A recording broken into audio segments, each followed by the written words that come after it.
So here are some of the questions.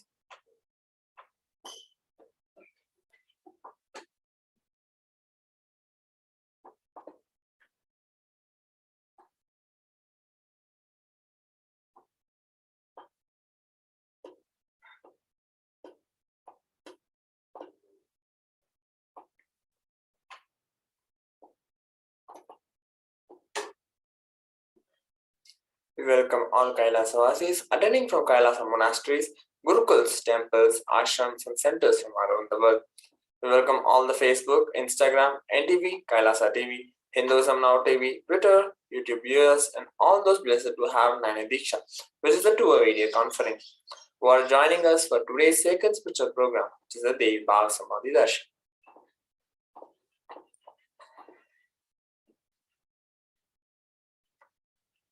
Let us now understand our Devi Parashakti, the cosmic mother. Devi, the ultimate pure feminine consciousness, the cosmic mother, she is the source Shakti. It is her cosmic womb from which billions and billions of universes comes out and goes in. She is the source of the Big Bang and black holes. Parashakti is the divine consort of Paramashiva, who is the primordial god of Hinduism. The supreme point of Hinduism reveals the first and foremost relationship is mother. Ability to learn, even the idea to relate starts with mother. Mother is an important way to connect what you think as life. In Vedic tradition, our rishis were aware that your ability to connect with the mother should be directed to cosmos. It should inspire, it should awaken your higher consciousness. It should inspire your higher consciousness to express through you. Connecting with life as mother is the most sweetest, most beautiful, most easiest form to ever connect. Today out of this extreme contrast.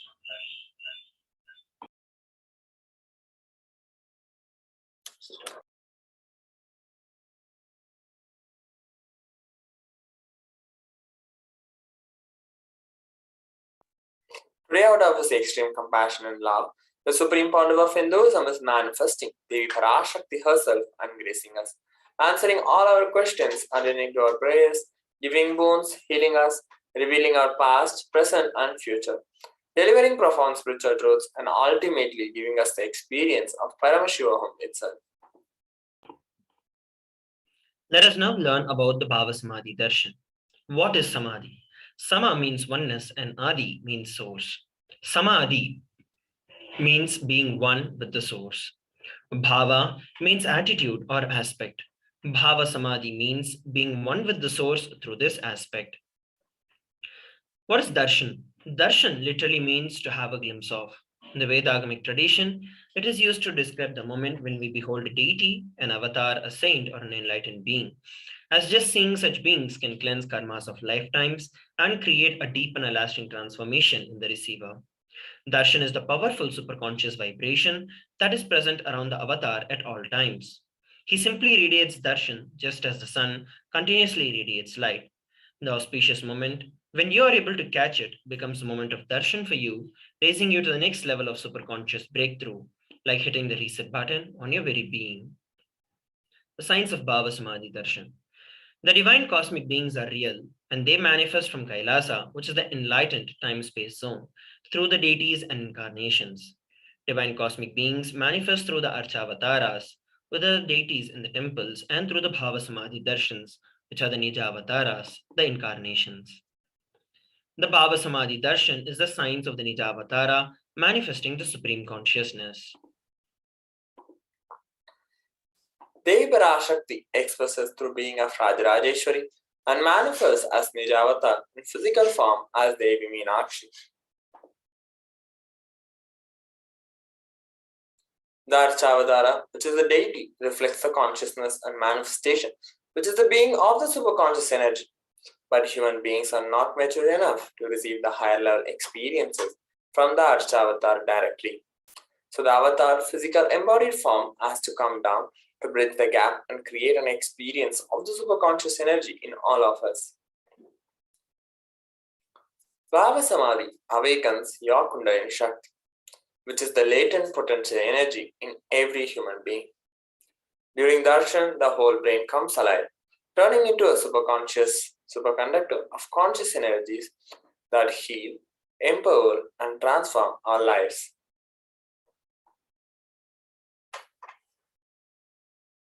During Bhava Samadhi Darshan, our neurons mirror that of the incarnation. Mirror neurons activate and process all the observed movements or information of the avatar just by seeing. Akashic readings. They are the readings from the cosmic archives. Akashic readings are not just some predictions, they are readings from the archives. Beyond the time dimension, creation and destruction happen simultaneously. In the dimension of time starts the past, the present, and the future. Because the Akashic records are stored in Akasha, which is the space dimension, there is no past, present, or future.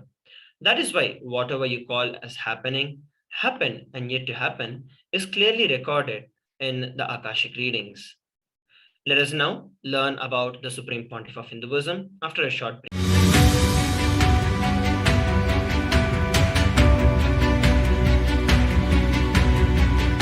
The moment you decide, your consciousness is the supreme identity you have. You will not empower your depression, your frustration,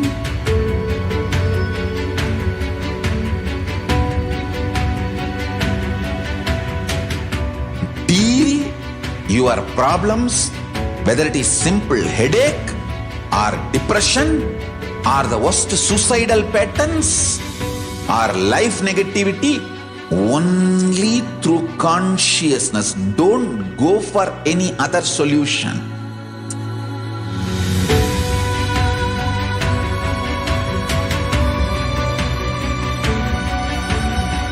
Don't keep stupid, toxic, life negative struggles inside.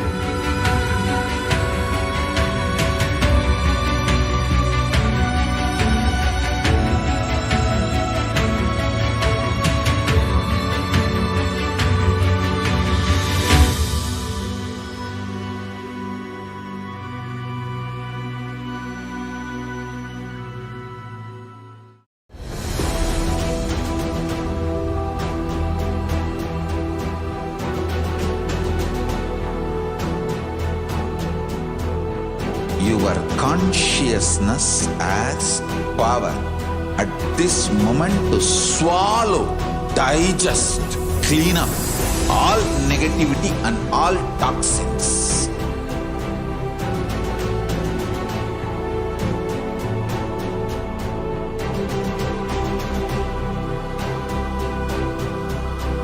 Develop a powerful will persistence. That's the most important asset for life.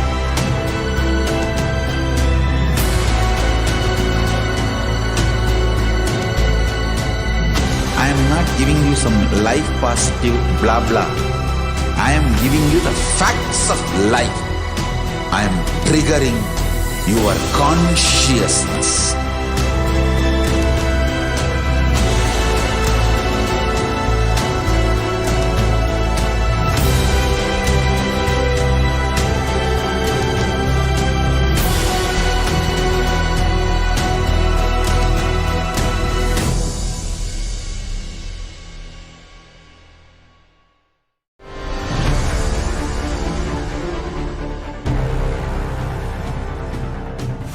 Time itself is nothing but your decision to struggle with the same rut.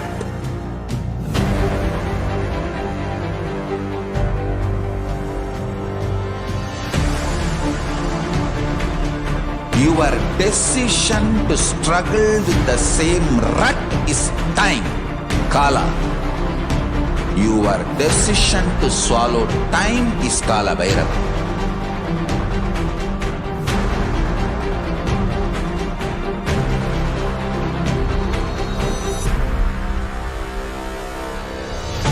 Stand. Be a conscious woman or man. Be conscious being.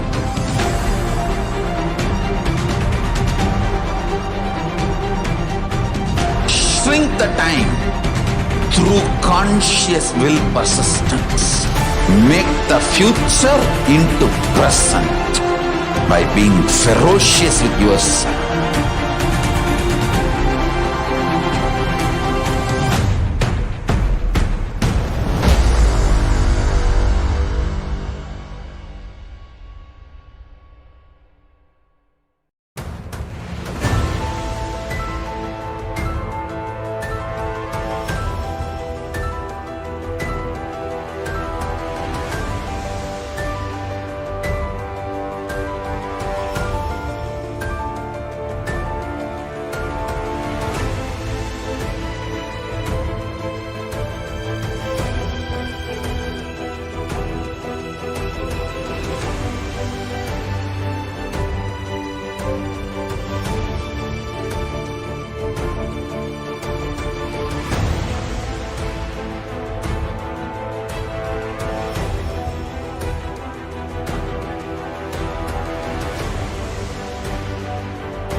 Welcome back, everyone.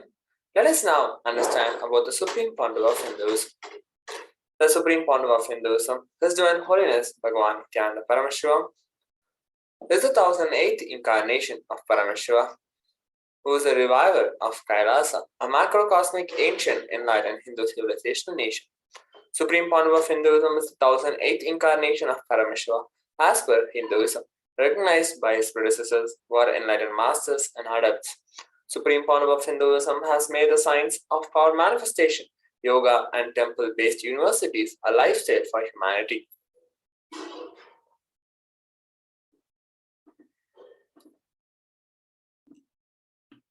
Let us now look at a brief timeline of the coronations of the Supreme Pontiff of Hinduism. Before 1981, he was identified as the 1008th incarnation of Paramashiva by the spiritual adepts and enlightened masters. In 1981, at the tender age of 3, the Supreme Pontiff of Hinduism was initiated into Balasanyas and Chaturmasya. In 1988, he was coronated as the future Guru Mahasannidhanam of the Tondai Mandala Adinam, the oldest monastic university. And in 1994, he was declared as the successor of the Arunachala Sarvanya Peetham by the Guru Parampara on 24th of May. In 1999, founded the mission Nithyananda Sangha to revive Kailaasa internationally. The same year, he was also coronated as the successor of the Kashi Sarvanya Peetham. Here, we're looking at the photographs of the lineage of gurus of the Adi Arunachala Sarvanya Peetham. These are the photographs of the Supreme Pontiff of Hinduism when he founded the mission Nithyananda Sangha to revive Kailaasa internationally at the age of 21. These are the photographs taken of the Supreme Pontiff of Hinduism when he was coronated as the successor of the Kashi Sarvanya Peetham. In 2002, on 4th of November, the Supreme Pontiff of Hinduism founded the Adi Kailasa Sarvanya Peetham on 4th of November. In 2004, on 1st of Jan, he was declared as the successor of the Bhagyanagara, Shri Sarvanya Peetham. And on 31st of December 2004, he was declared as the incumbent emperor of the Suryavamsa Srangi Samrajyam. These are the photographs taken when the Supreme Pontiff of Hinduism is performing the ceremony of laying the first brick founding the Adi Kailasa Sarvanya Peetham.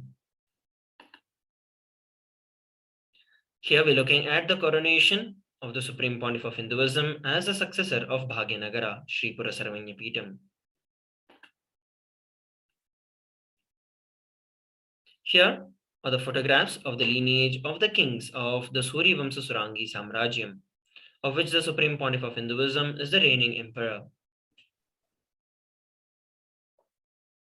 In 2007, Supreme Pandav of Hinduism was declared as the Guru Mahasannidhanam of Adi Pallava Sarvanya Peetham. In 2007, Supreme Pandav of Hinduism was declared as the Mahamandaleshu of MahaParamashivoham Akhada. In 2012, Supreme Pontiff of Hinduism was also coronated as the 293rd Guru Mahasannidhan of Madurai Shamala Pita Sarvanyapita, the oldest Hindu papal state and the monastic kingdom. Supreme Pontiff of Hinduism is the reviver of Adi Pallava Sarvanyapita. Below are the pictures of some of the glimpses taken during the revival of the Adi Pallava Sarvanyapita.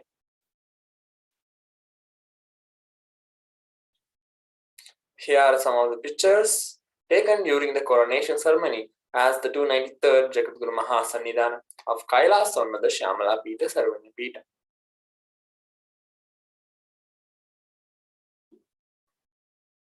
In 2013, Supreme Pontiff of Hinduism was officially coronated as the Mahamandaleshwar, the Supreme Spiritual Head of MahaParamashivoham Akhada, the largest apex monastic order and the youngest Mahamandaleshwar. In 2013, Supreme Pontiff of Hinduism was also declared as the Acharya Mahamandaleshwar of the Atal Akhada, the oldest monastic order in Hinduism, by Acharya Mahamandaleshwar Sukhdevanandji, the then incumbent spiritual head. And in 2014, Supreme Pontiff of Hinduism was coronated as the Guru Mahasannidhanam of Tanjavur Adinam. Here are some of the pictures taken during the ceremony of the coronation as the Mahamandaleshwar of MahaParamashivoham Akhada. Here are the pictures of Supreme Pontiff of Hinduism became the Guru Mahasannidhanam of Tanjavur Adinam.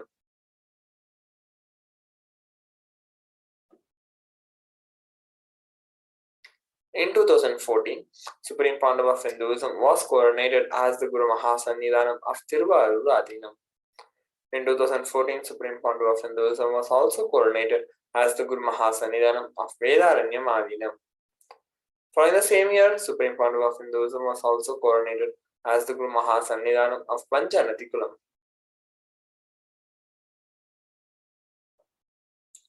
Let us look at some of the pictures of the Guru Mahasannidhanams of Tiruvarur Adinam.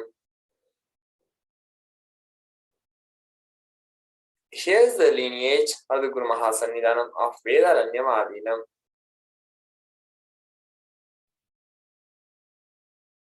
In 2015, the Supreme Pontiff of Hinduism was coronated as the Guru Mahasannidhanam of the Dharma Mukti Swargapuram Adinam.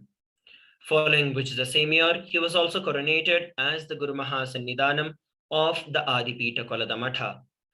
And towards the end of the year of 2015, he was also elected as the Supreme Pontiff of Hinduism by a congregation of over 1,000 spiritual leaders and pontiffs of Hinduism. Here, we're looking at the lineage of the Gurus of the Dharma Mukti Swargapuram Adinam, founded by Srila Shri Aragya Tiruchittrambala Desigar, followed by Srila Shri Vaidyalinga Desigar, followed by the predecessor of the Supreme Pontiff of Hinduism, Srila Shri Dandapani Desigar, and the Supreme Pontiff of Hinduism, who is the reigning successor.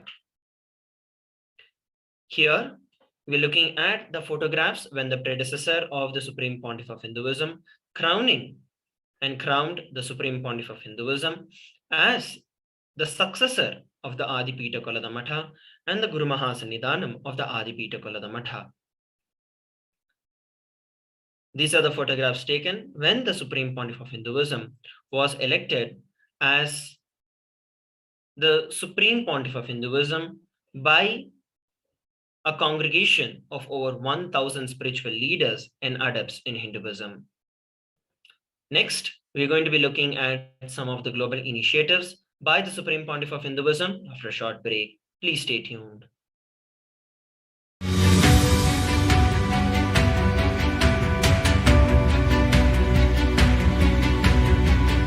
The moment you decide, your consciousness is the supreme identity you have. You will not empower your depression, your frustration,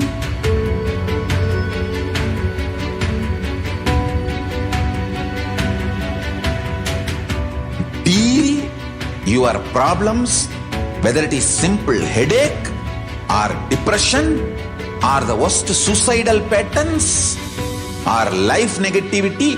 Only through consciousness. Don't go for any other solution.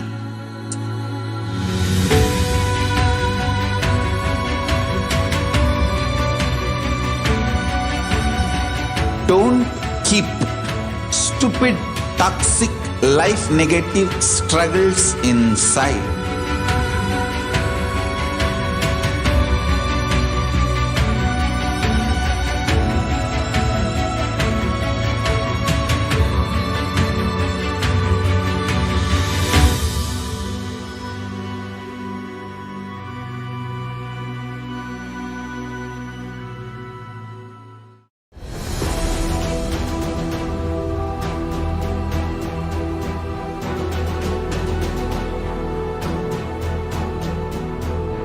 Your consciousness has power at this moment to swallow, digest, clean up all negativity and all toxins.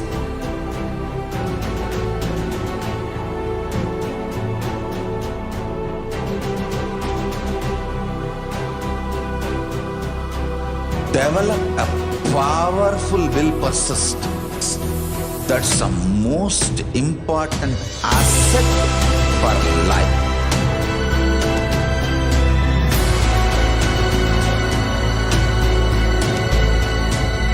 I am not giving you some life positive blah blah. I am giving you the facts of life. I am triggering your consciousness.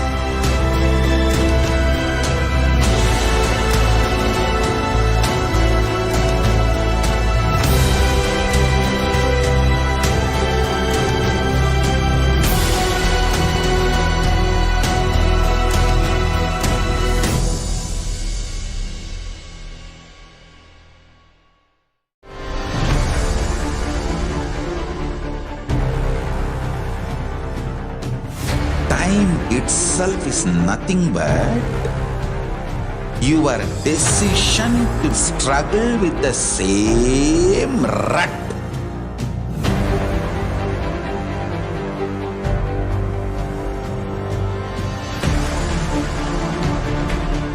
Your decision to struggle with the same rut is time, Kala. Your decision to swallow time is Kala Bhairava.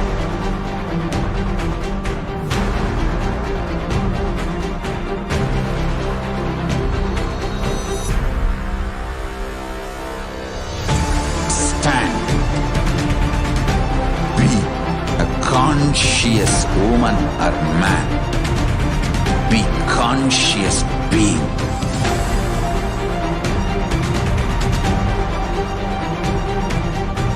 Shrink the time through conscious will persistence. Make the future into present by being ferocious with yourself.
Let us now look at some of the global initiatives taken by the Supreme Panel of Hindus 26 years of relentless humanitarian services and initiatives, including free vegetarian food, medical services, natural disaster relief, women empowerment initiatives, conflict resolution and peace initiatives, sustainable Hindu practices through various international agencies and bodies. Supreme Pontiff of Hinduism has authored over 300 books and 10,000 articles in 3 languages, which are the English, Tamil, and Sanskrit, and that has been translated into 50 languages with over 1,000 titles.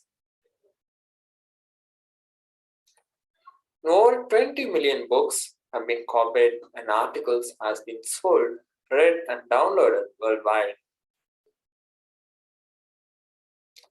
Supreme Pontiff of Hinduism has established the largest Hindu library with over 1 million books, 1 million palm leaf scriptures, and over 20 million digital books. The Supreme Pontiff of Hinduism is also revered as the most prolific and most viewed guru in the digital world, read and watched by over 1 billion plus followers in Hinduism. Over 10,000 hours of discourses and over 1 billion views on social media.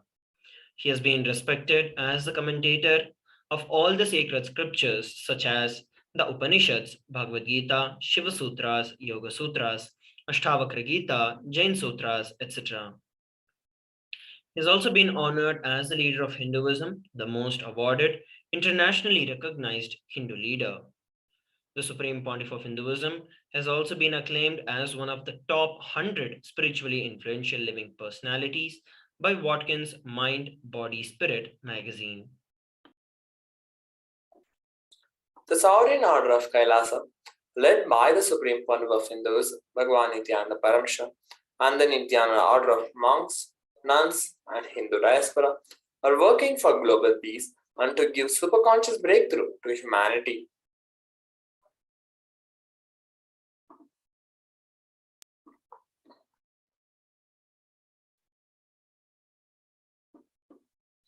Supreme Pontiff of Hinduism is the establisher of the largest Hindu university in the world with satellite campuses in around 150 plus countries.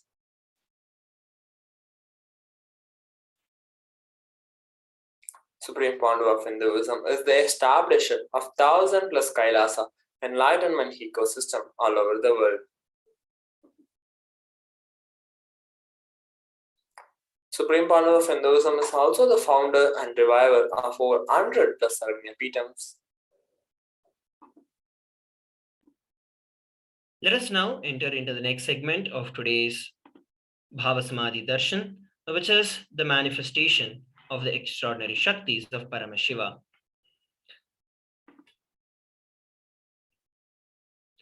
The Balasins, Nithyananda Yogis, initiated disciples of the Supreme Pontiff of Hinduism, will now be demonstrating the powers of third eye and sharing with all the experiences and the results of these extraordinary power manifestations happening through the divine powers when it is awakened through the Diksha or initiation. In today's Bhavasamadhi Darshan, all of us will be receiving the initiation into the third eye awakening and various other powers with the blessings and the grace of the Supreme Pontiff of Hinduism. We will be manifesting the powers of third eye, which is being able to see with the eyes closed and scanning the thought currents. Let us now learn about Shaktis. What are Shaktis? In the Veda Agamas, which are the source scriptures of Hinduism, Paramashiva reveals in elaborate detail that every human being is hardwired to manifest 463 plus extraordinary Shaktis.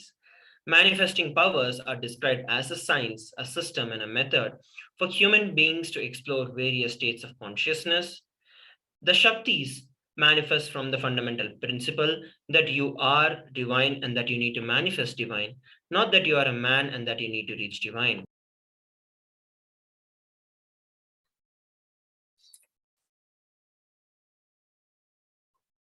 Let us now understand about some of the differences between Shaktis and Siddhis. Siddhis are powers that manifest from tapas or penance for enlightenment, and Siddhis are on path of enlightenment. Whereas the Shaktis express from the space of enlightenment and as a side effect of feeling connection with the divine and high integrity with the Guru. And Shaktis are the source of enlightenment.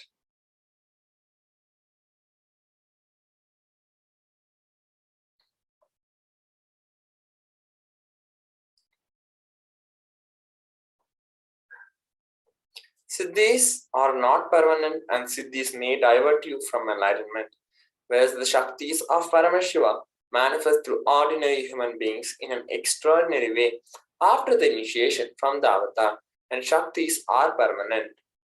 Let us now understand about Paramashiva, the source of all the Shaktis. Paramashiva is the primordial divinity in Hinduism, the ultimate reality and cause, which is self-effulgent, Swayam Prakasha, all-pervading, unchanging beyond time, space, form, and causality. As the fundamental base of Avyakta, the unmanifest and Vyakta, the manifest existence, he performs the Panchakritya or 5 cosmic acts of Shrishti, which is creation, Sthiti, sovereign rulership and maintenance, Samhara, rejuvenation, Trobhava, pulling out of delusion, Anugraha, liberating grace for all living entities. The Supreme Pontiff of Hinduism, His Divine Holiness Bhagavan Nithyananda Paramashivam, is the 1008th living incarnation and representative of Paramashiva and the reviver of Kailasa, the ancient enlightened Hindu civilizational nation, the great cosmic borderless Hindu nation, and the first nation for all Hindus. Ever since the beginning of the civilization, the Sanatana Hindu Dharma has been a cradle for enlightened beings and highly advanced sciences. It was where the science of enlightenment and Shaktis was lived and taught as a lifestyle. For the very first time in the modern day, the Supreme Pontiff of Hinduism is reviving these yogic sciences and transmitting it to the world at a record-breaking pace that has never been accomplished before. The knowledge and the science of manifesting these Shaktis are passed down from one generation to the next through the Diksha or the initiation by the enlightened gurus. The Supreme Pontiff of Hinduism, being recognized as an incarnation at a very young age, was trained and taught these sciences to revive the knowledge repositories for billions to manifest the science of power manifestation from the disciplines of Vedanta, Tantra, Sri Vidya, Yoga and Yogic powers, Mantra Shastra, Siddha Vidya, Science of Aushadha, Advaita and Bhakti Yoga, Paramashiva Jnana and Paramashiva Vijnana. Next, we're going to be looking at how do we awaken these Shaktis in each and every one of our life after a short break. Please stay tuned.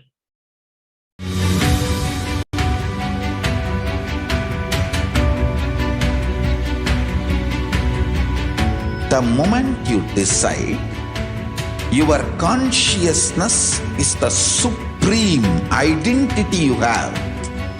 You will not empower your depression, your frustration,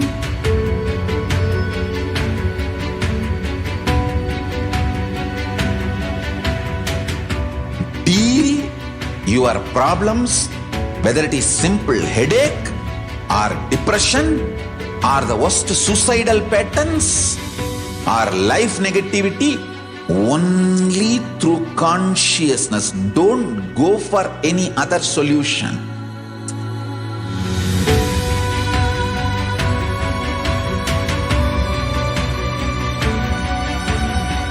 Don't keep stupid, toxic, life negative struggles inside.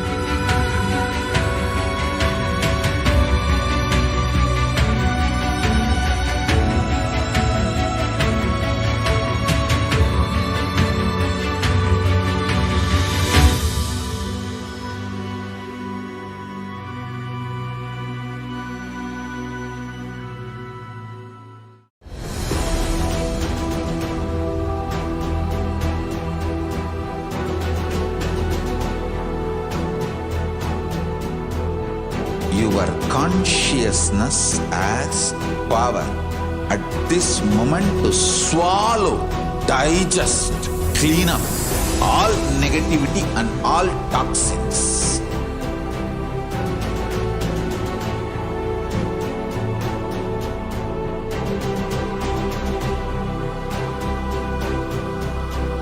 develop a powerful will persistence. That's the most important asset for life.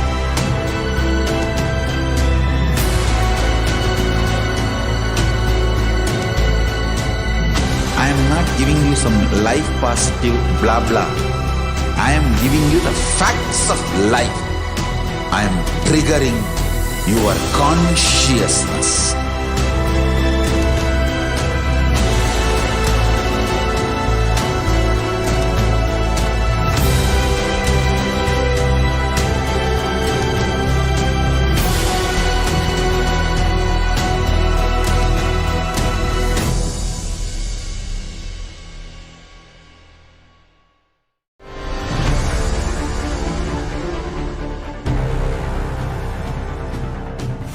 Time itself is nothing but your decision to struggle with the same rut.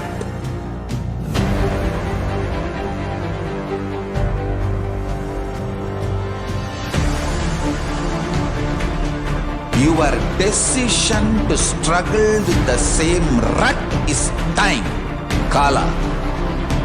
Your decision to swallow time is Kala Bhairava.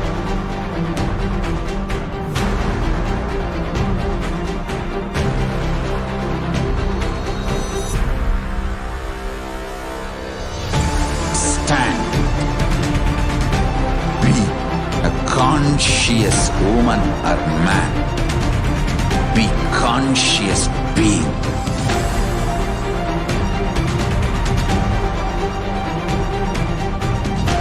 Shrink the time through conscious will persistence. Make the future into present by being ferocious with yourself.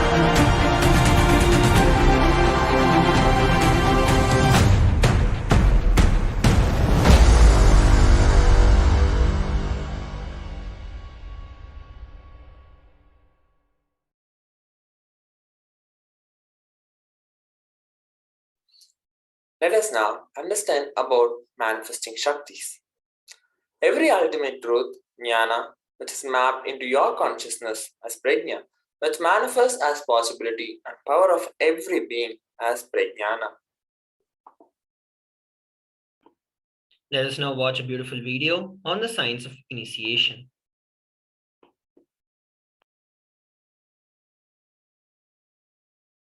Diksha is the direct transfer of spiritual energy by an enlightened being through look, word, or touch.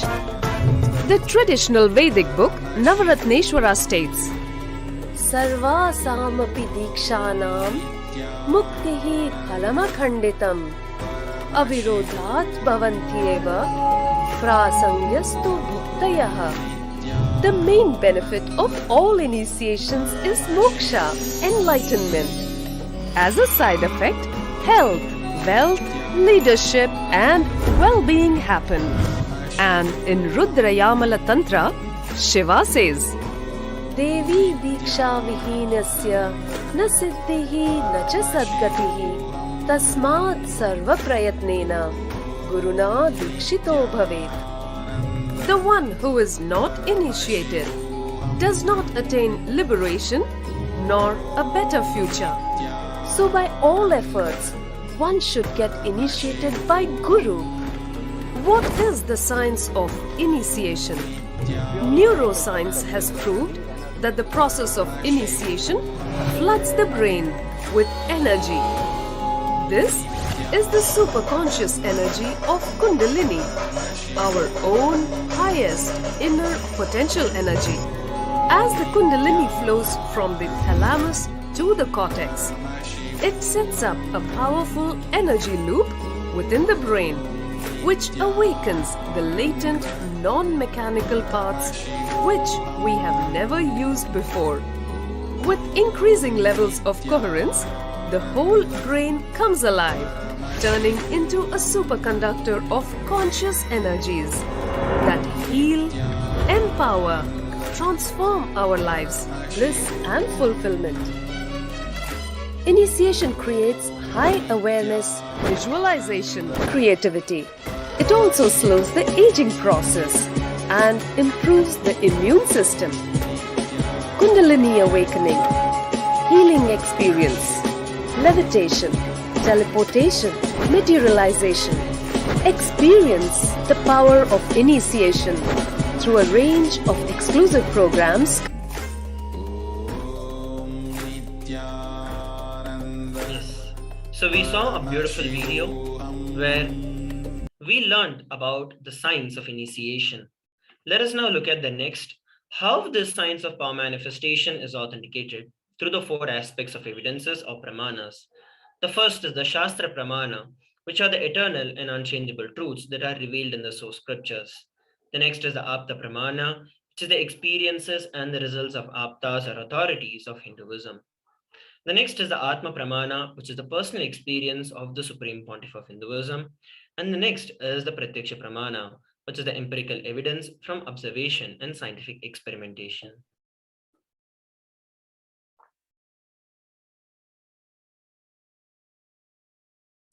Vedagamas is a living applied science. Vedas are the ultimate superior authority for Hindus.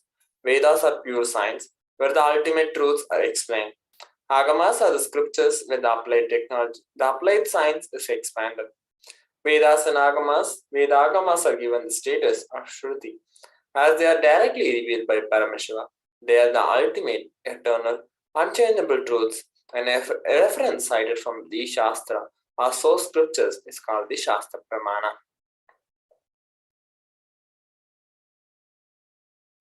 Let us now get ready to witness a very unique and exciting demonstration of the power of third eye. Those of you who would like to experience the power manifestation and would like to volunteer for this particular power of body scanning, you can actually go over to any of our social media platforms where we are streaming live, and you can put down a message that you'd like to experience the power of body scanning, and we shall manifest it for one of you. So now, while you take a few moments to do it, let us go over the pramanas for the power of body scanning. The Shastra Pramana for this particular power is from the Vijnana Bhairava Tantra, Sutra 54.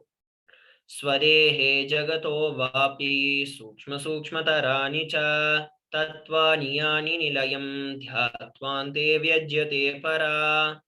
Bhagavan Paramashiva says, cognize deeply that from the subtle to the subtlest constitutive principles of your whole body or of the whole universe simultaneously consist of the essential reality. They are being absorbed in their source cause, Paramashiva. And by the experience of such restful awareness, one becomes complete from all thoughts, and the ultimate universal divine power, Paradevi, Adi Shakti, is revealed, and the supreme power manifestation happens. Next, we have the Apta Pramana, a reference of power of body scanning from a life of Siddha. Terayar was a Siddha and one of the prominent disciples of Agastya. One day, a man suffering from severe headache comes to Agastya for healing. Then Agastya uses the power of body scanning and identifies the root cause of the headache.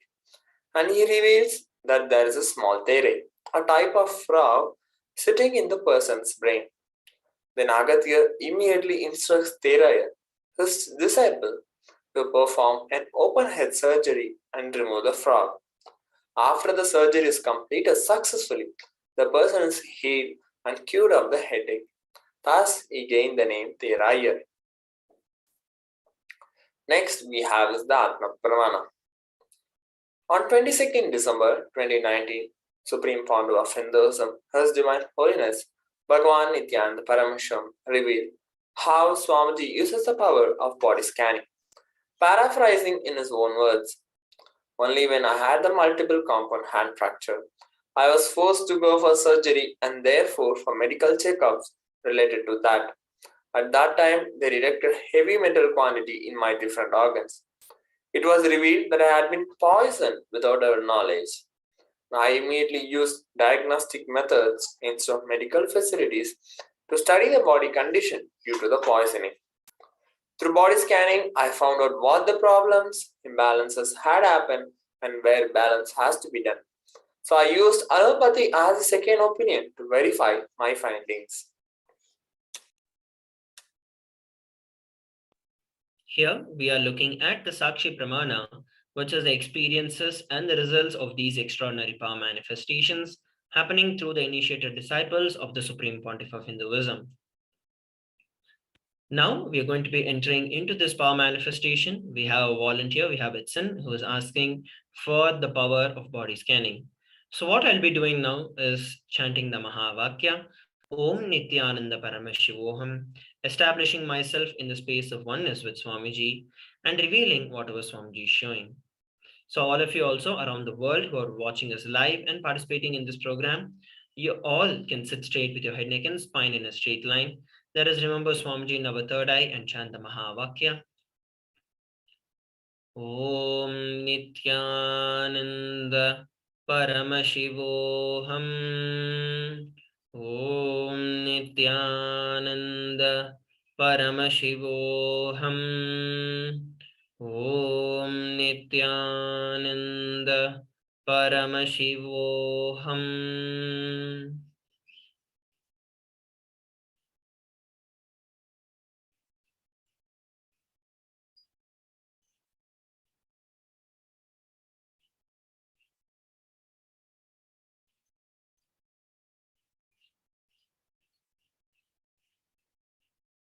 What Swamiji revealed is that because of the drinking habit that you have and the non-veg that you have consumed, and because of these two things mainly, you have a lot of toxins that have been accumulated in your blood, and these have also resulted in blockages in your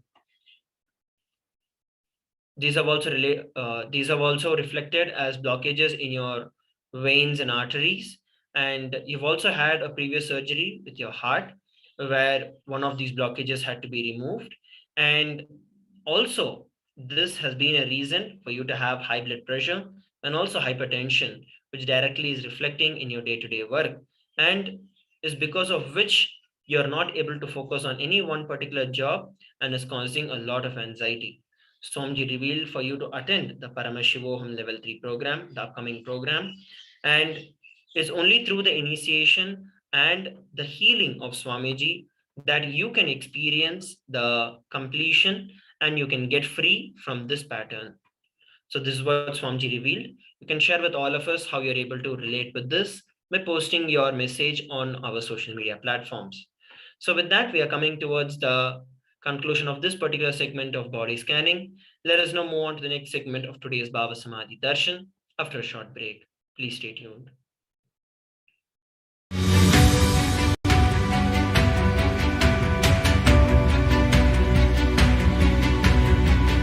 The moment you decide, your consciousness is the supreme identity you have. You will not empower your depression, your frustration,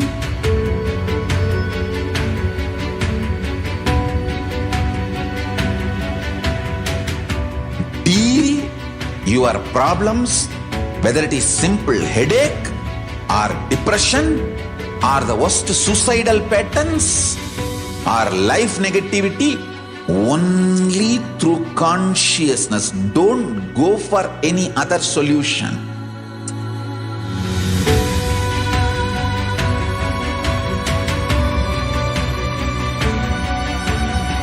Don't keep stupid, toxic, life negative struggles inside.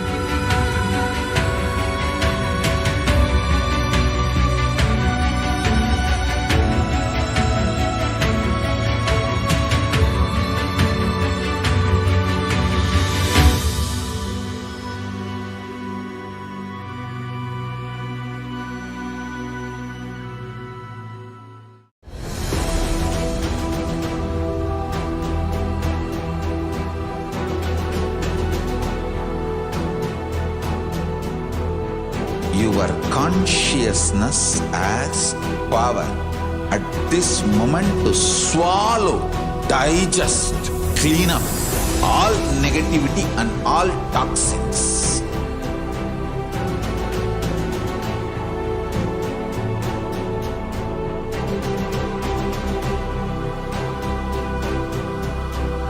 develop a powerful will persistence.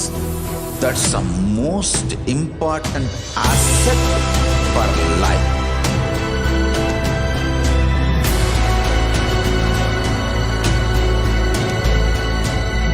I am not giving you some life positive blah blah. I am giving you the facts of life. I am triggering your consciousness.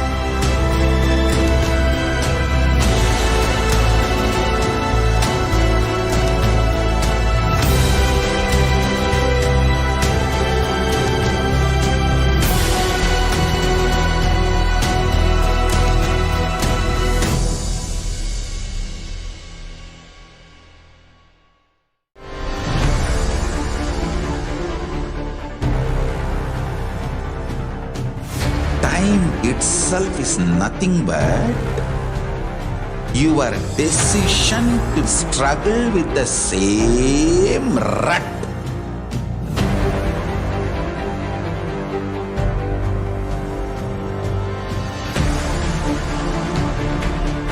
Your decision to struggle with the same rut is time, Kala. Your decision to swallow time is Kala Bhairava.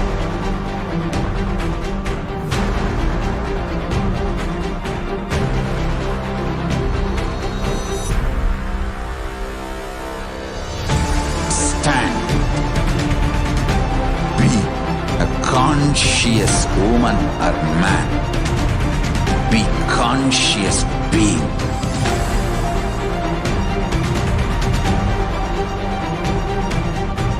Shrink the time through conscious will persistence. Make the future into present by being ferocious with yourself.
I am your Guru.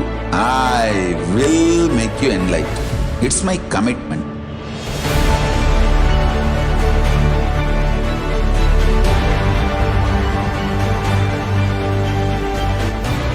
Till you become Paramashiva, I won't rest. Don't worry at all.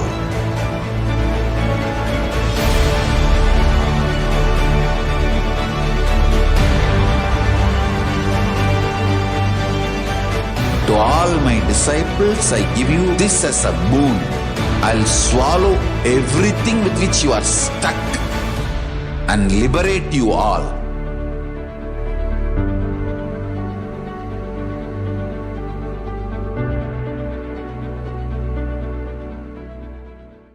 Greater signs of life can be realized with a greater ability to visualize.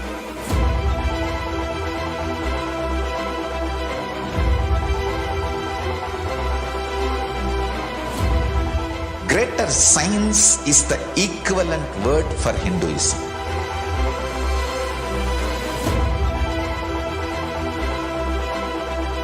When you understand the greater science of life, greater courage, more possibility, more fearlessness, more joy, more bliss.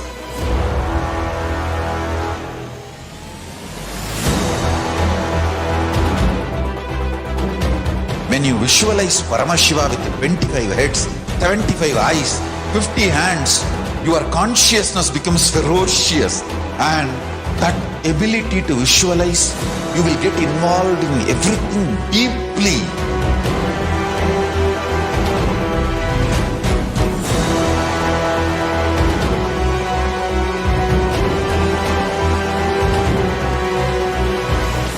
Involved people are the most delicious, most sweet, most beautiful, most juiciest beings of planet Earth.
The moment you decide, your consciousness is the supreme identity you have. You will not empower your depression, your frustration,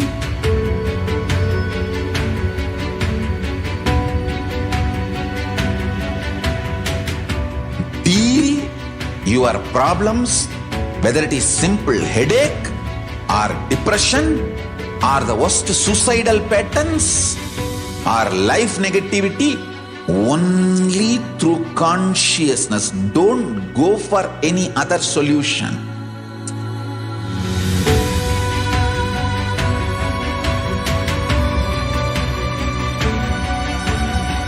Don't keep stupid, toxic, life negative struggles inside.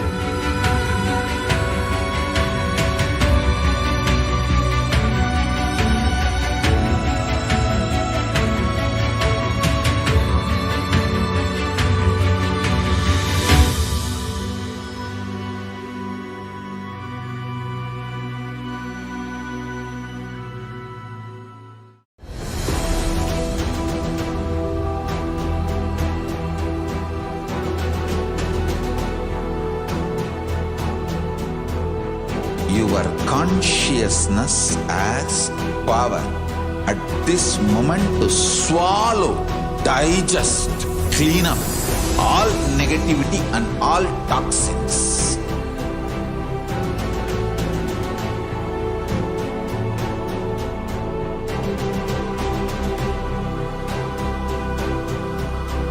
Develop a powerful will persistence.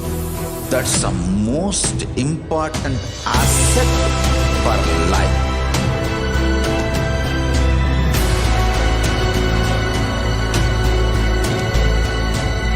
I am not giving you some life positive blah blah. I am giving you the facts of life. I am triggering your consciousness.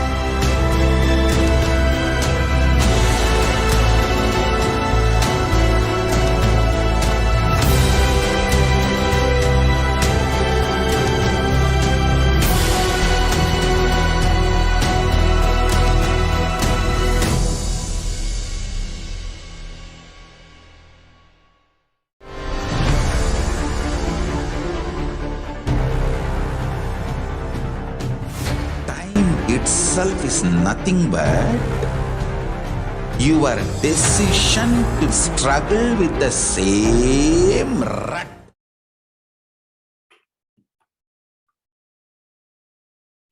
Yes, Nithyananda, welcome back to the Devi Parashakti's Akashic reading segment. So in this segment, we're going to see about the who is Devi Parash. We're going to have more understanding about who is Devi Parashakti and how she manifested through the embodied form of Supreme Pontiff of Hinduism. And we're going to see about how she is gracing us. And with that, we're going to have a revelation from Devi Parashakti also.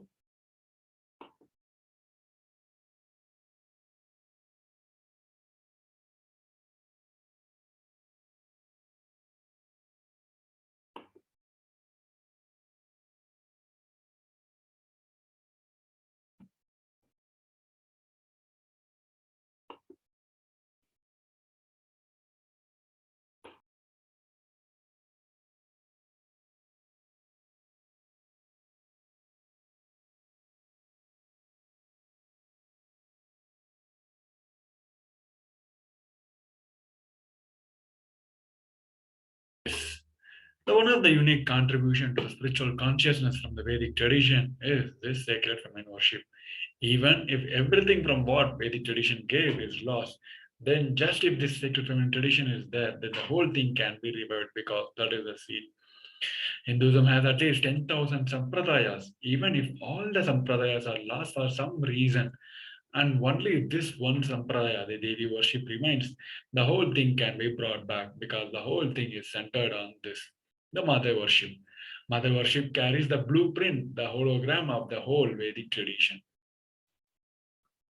Supreme Pontiff of Hinduism also said that there is no enlightened being on the planet Earth without worshipping the sacred feminine, including me. I am basically a Shakta. I myself followed Devi worship. From the beginning, if you see my biography, all the deities I have called, the Darshan I had, all are mother-based, Devi-based. Another one incarnation, the Shri Ramakrishna Paramahamsa, who lived, a great avatar who lived in 1836 to 1886, also said that Shiva is a Brahman, but Devi has the key to reach the Brahman. Unless she opens, nobody can reach. He also describes a beautiful example of house scene. Even though the husband is the owner, the key to the house will be on the hip of the mother. Either you have to fall at the feet of the mother, all these small sons of the mother, only they can touch the place, the hip of the mother, and remove the key. Nobody else can touch. So either we have to surrender to the mother, or the people who are closer to the mother, only they can reach. The Dhyana Sloka of from Lalita Sahasranam clearly explained beautifully about the manifestation of Devi Parashakti. The sloka is translated as the Divine Mother is to be meditated upon, shining in a vermilion red body with a triple eye, sporting a crown of rubies studded with a crescent moon, a face all smiles, a splendid blush, one hand holding a jewel cup brimming with a mead, and the other twirling a red lotus. It's also added saying, I meditated on a great empress. She is red in color, and her eyes are full of compassion, and holds the nose, the glove, the bow, and the flowery arrows in her hand. She is surrounded on all sides by the powers such as anima for rays, and she is self within me. So who is Devi Parashakti? Parashakti is the ultimate pure feminine consciousness. Parashakti is the cosmic mother. It is her cosmic womb from which billions and billions of universe comes out and goes in. She is the source where the Big Bang and the black hole goes on. Parashakti is the source Shakti, source energy, source power, from which all of us are came, in which all of us are even now, in which all of us are going to merge. Out of her extreme love and compassion, Parashakti herself is manifesting through the embodied form as the Nijavatara of the Supreme Pontiff of Hinduism, His Divine Holiness Bhagavan Shri Nithyananda Paramashivam. And she is gracing us, answering all our questions, attending to our prayers, giving boons, healings, revealing our past, present, and future, delivering the profound spiritual truths, and ultimately giving us the experience of Paramashivoham itself. Now let us see a short video where the Supreme Pontiff of Hinduism Devi herself is manifested as the Supreme Pontiff of Hinduism, and she gave a beautiful introduction about herself, how she manifested to the embodied form of Supreme Pontiff of Hinduism. Let's see this video now.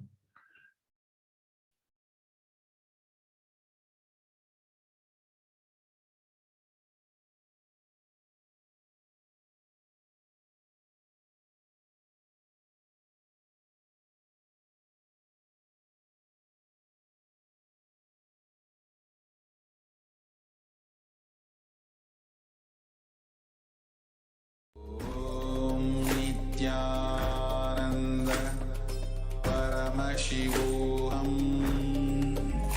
Om Nithyananda Paramashivoham. Om Nithyananda Paramashivoham. Om Nithyananda Paramashivoham.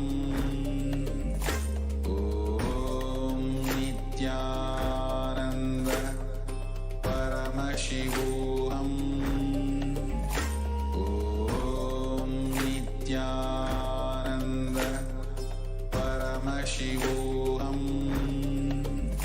Om Nithyananda Paramashivoham. Nithyananda Paramashivoham.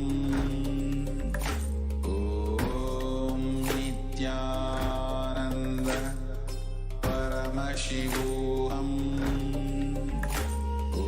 Om Nithyananda Paramashivoham. உங்களுக்கில்லை. Om Nithyananda ஓம்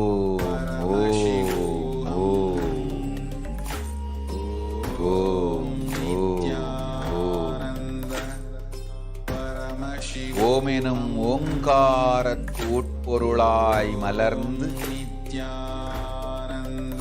உயிர்த்தெழுந்து இறையனார் இடப்பாகத்திருந்து குமரிக்கண்டம் ஆளும் மீனாட்சி மலர்ந்தேன் இங்கு நல்லருள் செய்திடவும் நல்வாக்கு தந்திடவும் ஆனந்தம் ஞானத்தொடு பூரண அன்பு ஏகம் அநேகமாய் ஆகிய இப்புலகிற்கு பரமசிவன் ஞானம் தர வந்தேன் பராசக்தி மீனாட்சி அருளாட்சி அரசாட்சி பொருளாட்சியோடு நன்மாட்சிமையோடு ஆட்சி செய்யும் பராசக்தி மீனாட்சி நான் கருணையே வடிவாய் கண்மலர்ந்து நன்மை செய்திட வந்திட்டேன். மாந்தர்கள் கேளுங்கள் இந்த பெருநன்மை சத்தியத்தை, கேட்டு நீங்கள் வாழ்ந்திட கேடும் பெருந்துக்கமும் உங்களுக்கில்லை. கேட்டிடுங்கள். இவ்வினாடி என்னை கண்டுகொண்டும் கேட்டுக்கொண்டும் இருக்கும் உங்கள் எல்லோருக்கும் நான் அளிக்கும் தீட்சை, நானே நினைப்பும் மறப்பும் கடந்த உயிர்ப்பாய் உங்கள் எல்லோருக்குள்ளும் இருக்கின்றேன். பரமசிவோகம் பரமசிவோகம் பரமசிவோகம் பரமசிவோகம் பரமசிவோகம் பரமசிவோகம் பரமசிவோகம். இதை தீட்சையாய் ஏற்று இதே உணர்வோடு அமர்ந்திருங்கள். உங்கள் எல்லோருக்கும் எல்லா நன்மையும் வரமும் ஞானமும் அருளும் அளிக்கின்றேன். ஓங்காரத்தின் உட்பொருளாய் வேதமொடு ஆகமம் மெய்யாய் வெளிப்பட்டு உபவேதங்கள் உபாகமங்கள் அனைத்துமாய் உயர்ந்து நின்று தத்துவங்கள் ஆராய் உண்மையை செப்பி ஜகம் முழுவதும் ஞானம் அளிக்கும் பாரதி பராசக்தி மீனாட்சி நான். ஆய கலைகள் 64 உடலும் மனமும் உயர்வை அடைந்திடும் பரமசிவ சக்திகளை உங்களுக்குள் மலர்த்தவே வந்திருக்கின்றேன்.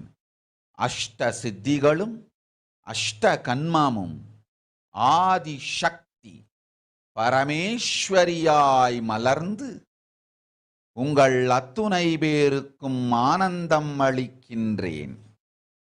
அஞ்சாதீர், ஆனந்தத்தோடிருப்பீர். ஓம் ஓம் ஓம் ஓம் ஓம் ஹ்ரீம் ஓம் ஹ்ரீம் ஓம் ஹ்ரீம் ஓம் ஹ்ரீம் ஓம் ஹ்ரீம் ஓம் ஹ்ரீம் ஓம்.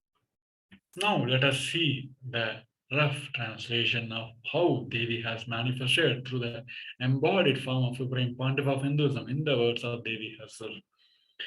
Rising as Omkara, expressing as Vedas and Agamas, blossomed as Hrimkara, filled as Parashodasi, living in the 40 triangles, the Kailasa Swamini, who is in the Kailasa Tripura Chintamani, Parashodasi, sitting as part of Paramashiva, Parameshwari, who rules the world, Paramashakti, Manonmani, Meenakshi, as Nithyananda, I took the Nijavatara here to give good boon to everyone, to bestow all the goodness, Hiranyagarbha Swarupini, Brahmanda Yoni, Shami, Chandramouli, Rapala, Aparna, Uma, Parvati, Savitri, Navayavana, Sambraksha Lakshmi, Parameshwari, Parashodasi, Meenakshi, taking the form of Nithyananda. I came here as Nijavatara with a great compassion. I am blessing. Listen, people, to do good to all of you, I took the form of Nithyananda and I came down as Nijavatara. Rising is Omkara, blossoming as Shiva, manifesting as the source of existence, powers of existence, expression of the existence from the oneness of Om, blossoming into 2 as Prakriti and Purusha, blossoming as 3 Shaktis as Iksha, Kriya and Jnana, growing as 4 Vedas, expanding as 5 Panchabhutas, beyond the 6 chakras, filled as Gotras of 7 Rishis, expanding as 8 directions, existing as 9 Gragas, blossoming as 10 Indriyas, being as 11 Rudras, creating all the worlds, bringing life to tell and make the truth blossom. And to do good, Parashodasi, Meenakshi, in the form of Nithyananda, I came to bless every one of you. Here now let us see how we can prepare ourselves to receive Devi Parashakti. The Supreme Pontiff of Hinduism says, literally you are seeing Paramashiva and Parashakti at that moment. She is there literally in your screen, so always receive them very traditionally. Keep 2 betel leaf, 1 betel nut, 1 banana and 1 coin in front of the screen and receive Devi Parashakti. This coin is considered as a traditional dakshina in Hindu tradition. It can be any value. So offer everything to Devi Parashakti, and once the darshan is over, please take this betel leaf, betel nut and banana immediately as a prasadam. Collect all the coins and send it to Los Angeles temple. This betel leaf, betel nut, and it may look too small, but in few days you will see how much it adds value to your sentiment that really she is there. You will not take Devi Bhava Samadhi Darshan as granted. These rituals will break all our monotonous unconscious mentality and lifestyle, and it will remind you and raise you to the powerful cognition. It will break all our unconscious behaviors. Here, the Supreme Pontiff of Hinduism also gave a wonderful spiritual practice to prepare ourselves to receive the grace and blessings of Devi Parashakti. Let us watch the video.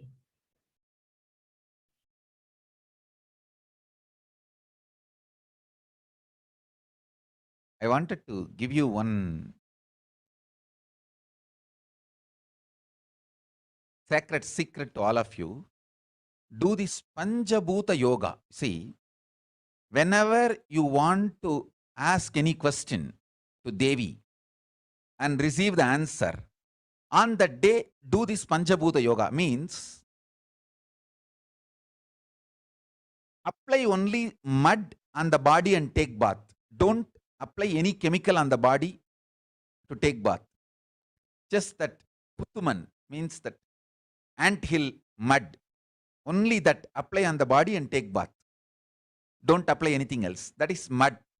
Earth part, earth component. Second, water. Drink only water that day. Don't eat, drink, don't do anything other than drinking water. When you come for the Parashakti's Akashic reading, at least for a few hours, prepare yourself. Maybe 10 hours ahead. Just drink only water and keep yourself active. Third, the fire in your stomach should be allowed to burn without any food dumped on it. Just the pure fire. You can chant Omkara to intensify it, or Mahavagya, Ajapa, but pure fire. No food, nothing. That pure fire should be encouraged. And just be in the free air, open space, breathing the whole sky at least few hours before. And intensely unclutch to get the power of the space, Akasha. See, listen. Akasha is an intense energy. Just like the other bhutas, like earth, water, fire, air, the Akasha also is a pure consciousness. It is intelligence, living energy. Once you start unclutching, you manifest Akasha's energy in you, consciousness in you. So do this Panchabhuta Yoga. Your questions will be surely answered immediately by Parashakti. If you just do this Panchabhuta Yoga and come for the Devi Akashic reading, she will simply answer your questions. I'll repeat. Apply the anthill mud and take bath, or even clay. Don't use any other chemical. Take bath just with a mud. Second, drink only water. No other food or juice at least for 10 hours ahead. If possible, that whole day. Third, intensify the Agni in your stomach without dumping any food on it. Just through the Omkara, Ajapa, ignite it, intensify it. Fourth, walk around and breathe in an open space at least for a few hours before. Fifth, try to unclutch as intensely as possible to receive the Akasha energy, Chitambara, that energy of cosmic space. With this Panchabhuta Yoga, come to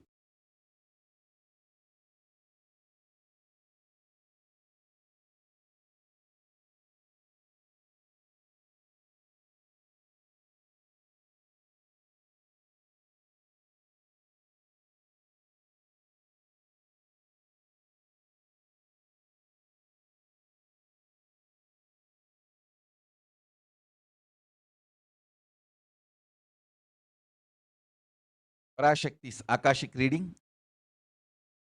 Surely she will answer your questions.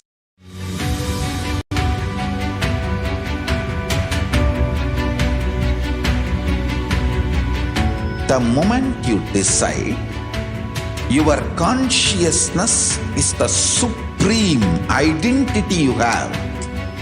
You will not empower your depression, your frustration,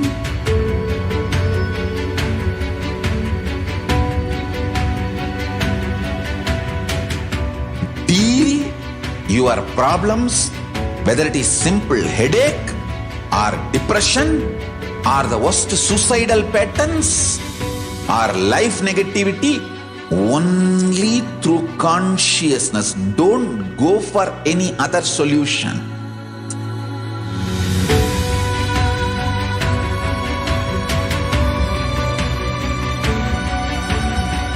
Don't keep stupid, toxic, life negative struggles inside.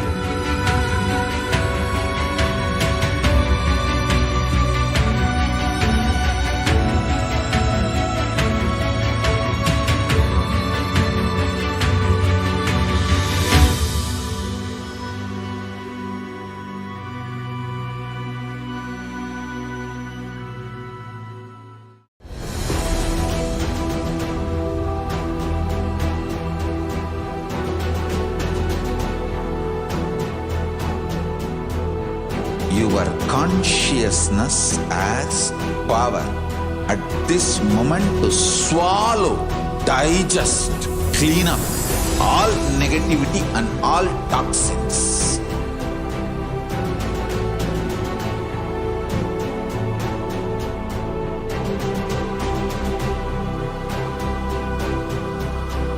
Develop a powerful will persistence. That's the most important asset for life.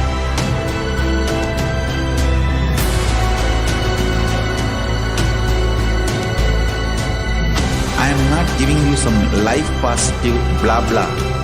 I am giving you the facts of life. I am triggering your consciousness.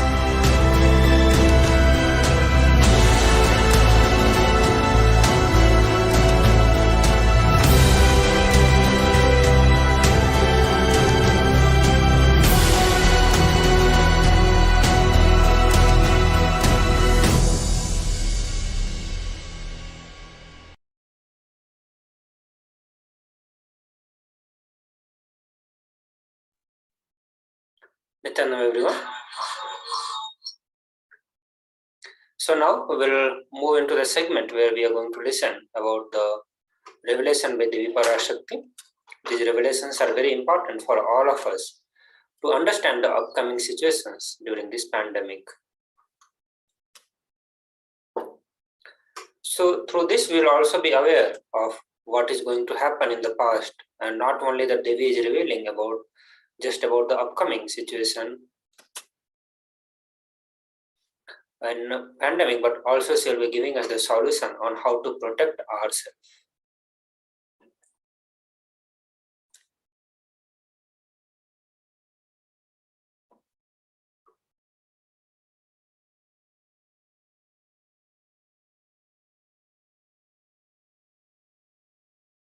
So now we will be listening to one of the revelation by Devi Parashakti.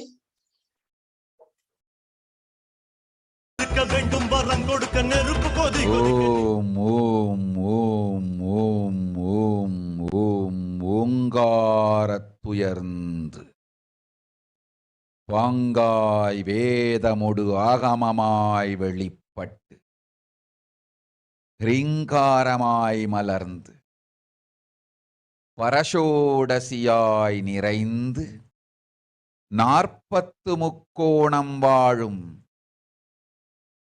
கையிலை ஸ்ரீபுரச் சிந்தாமணி கிருகத்தில் இருக்கும் கைலாச சுவாமினி பரஷோடசி பரமசிவன் பாகம் அமர்ந்து பாராளும் பரமேஸ்வரி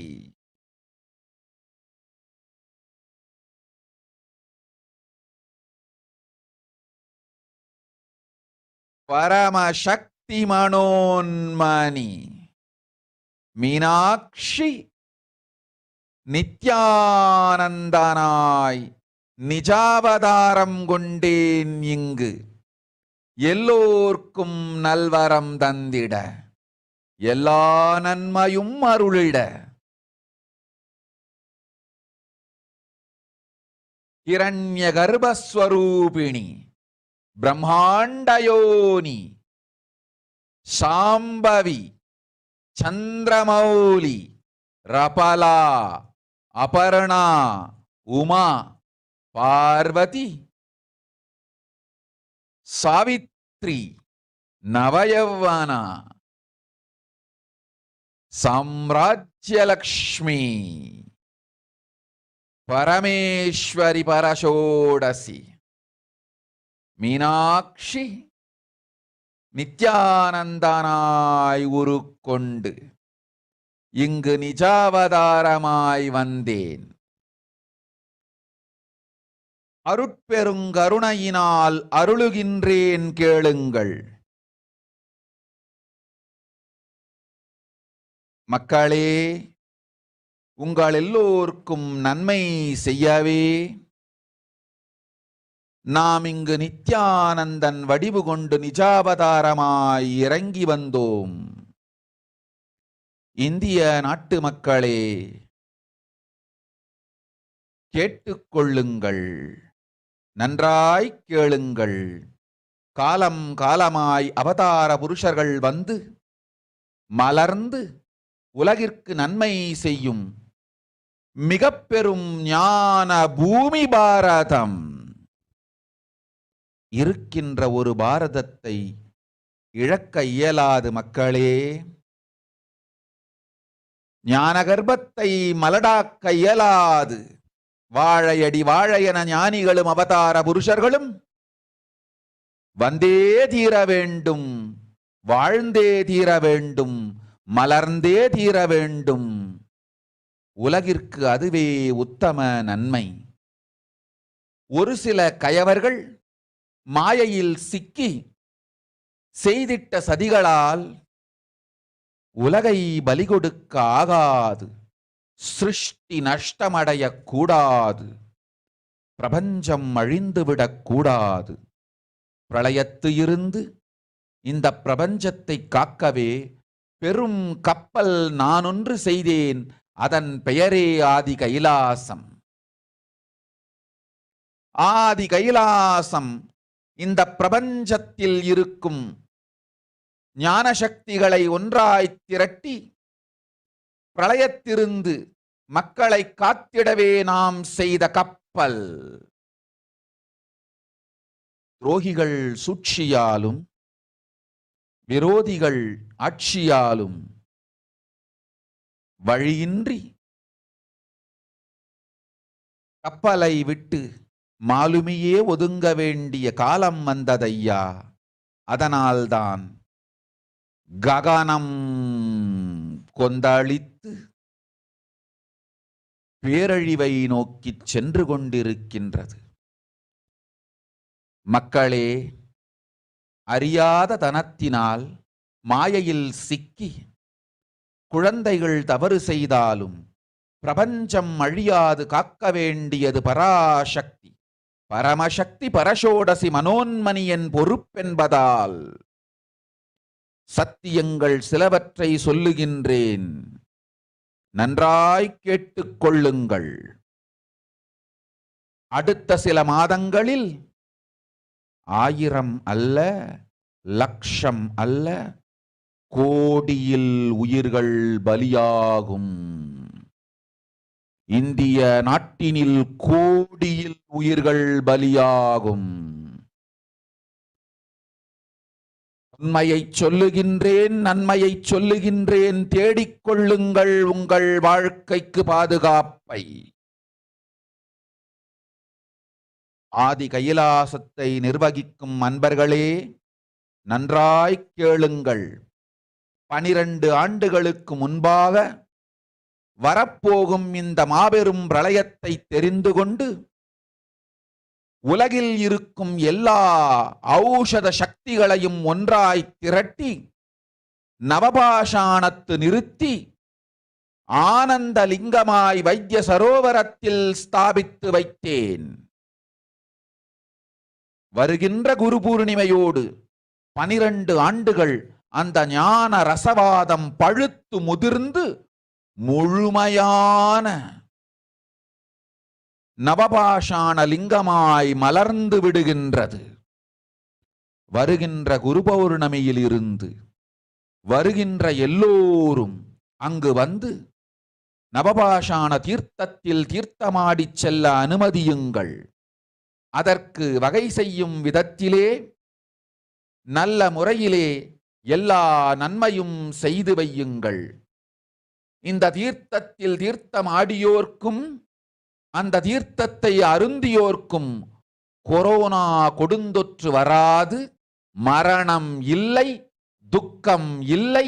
இது அறிவியல் பூர்வமாய் அனுபவபூர்வமாய் நிரூபிக்கப்படும். அதனால் கோடிக்கணக்கில் மக்கள் வரிசையில் நின்று தினந்தோறும் வந்து நவபாஷாணத்தாலான ஆனந்த லிங்கத்தில் நித்யானந்த லிங்கத்தில் நீராடி வணங்கி நன்மை பெற்றுச் செல்வார்கள். நன்றாய் கேளுங்கள் மக்களே. ஆதி கைலாசத்து நிர்வாகிகளே, இந்த ஒரு சேவையை உலகத்திற்கு செய்யுங்கள். நீங்கள் செய்த எல்லா கர்மங்களுக்கும் பிராயஷ்சித்தமாகும்.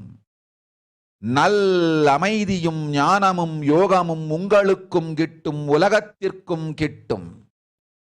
12 ஆண்டுகள் முன்பாக பராசக்தி நான் செய்து வைத்த நவபாஷாணம் சித்தித்து புளித்து பழுத்து முதிர்ந்து ரசவாத யோகத்தில் சித்தியாகி இன்று நிறைந்த நவபாஷாண நித்யானந்த லிங்கமாய் வைத்திய சரோவரத்தில் மலர்ந்திருக்கின்றது. இதை செய்த காரணம் வரப்போகும் பிரபஞ்சத்தின் பிரளயத்திலிருந்து மக்களை காத்திடவே. எல்லோரும் கேளுங்கள். ஆதி கைலாசத்து நேரடியாய் மறைமுகமாய் உதவி செய்து உடன் இருந்த எல்லோரும் கேளுங்கள். உங்கள் எல்லோரையும் நம்பியே இந்த படகை நாம் உருவாக்கினோம்.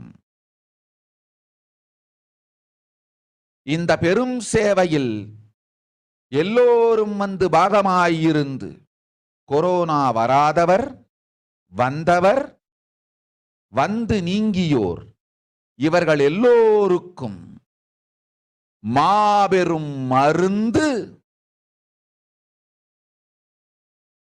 நவபாஷாண நித்யானந்த லிங்கத்து தீர்த்த விருந்து.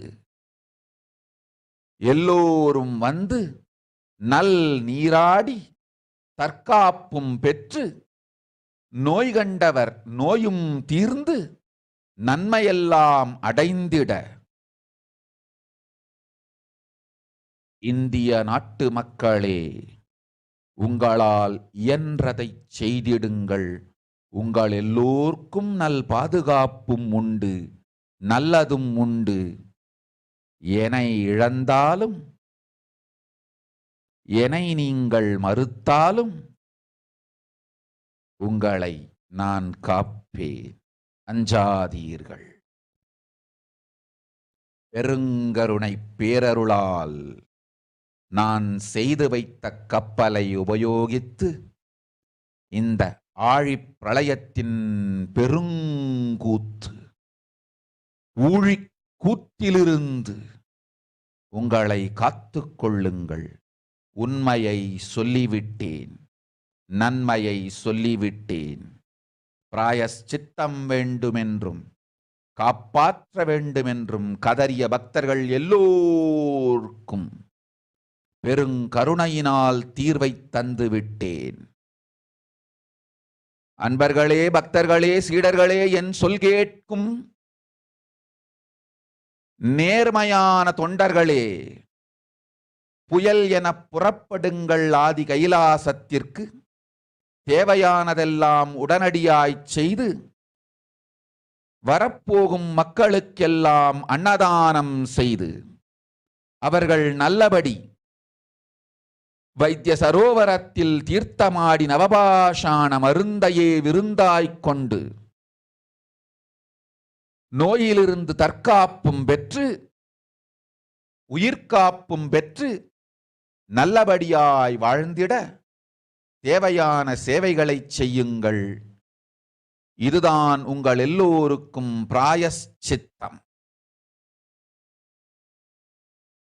நித்யானந்தன் வடிவு தாங்கி நிஜாவதாரமாய் நான் இந்திய நாட்டில் வந்தபொழுது என்னை வைத்து வாழாத பெருங்குற்றத்திற்கு பிராயஷ்சித்தம் இதுவே உங்களுக்கு.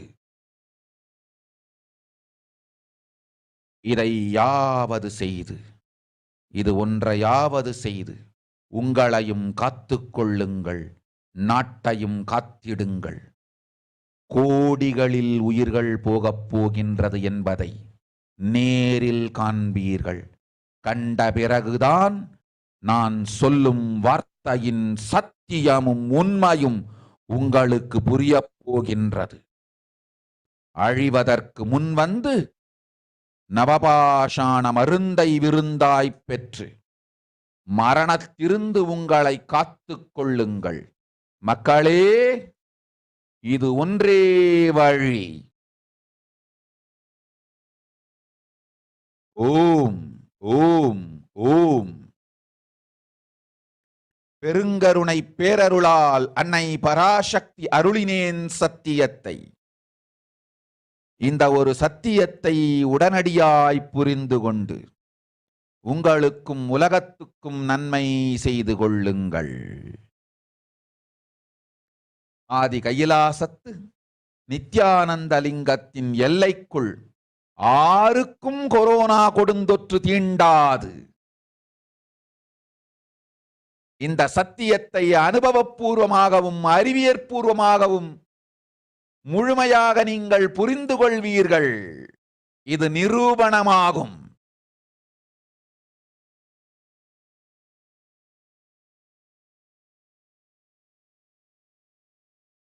அன்னை பராசக்தி 12 ஆண்டுகளுக்கு முன்பாக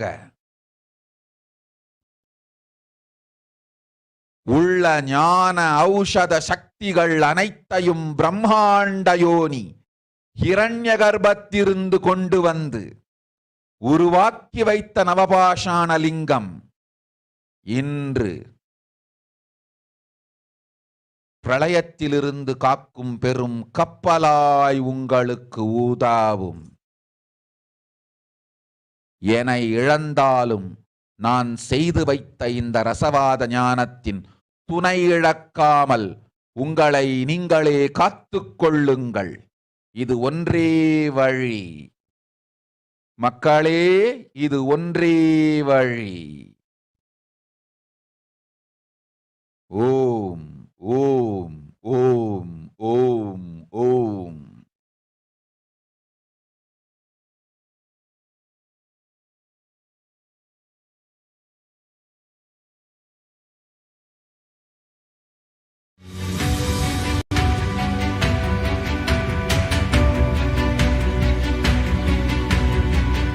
The moment you decide, your consciousness is the supreme identity you have. You will not empower your depression, your frustration,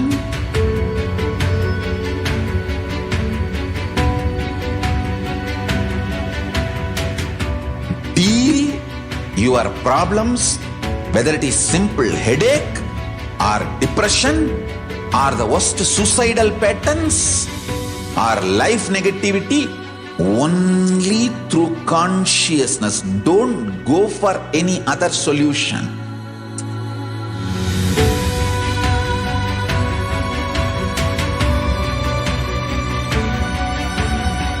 Don't keep stupid, toxic, life negative struggles inside.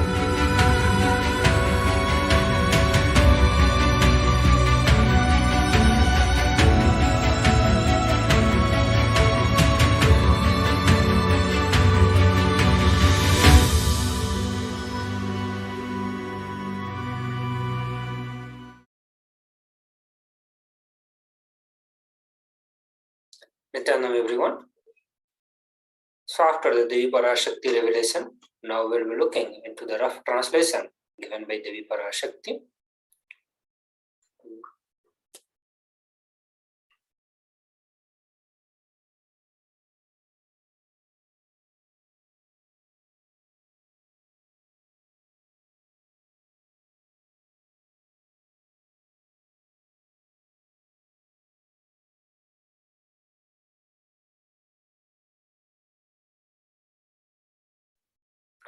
So here Devi Parashakti is revealing that world cannot be sacrificed for the sake of conspiracies done by some ignorant thieves who got stuck in Maya.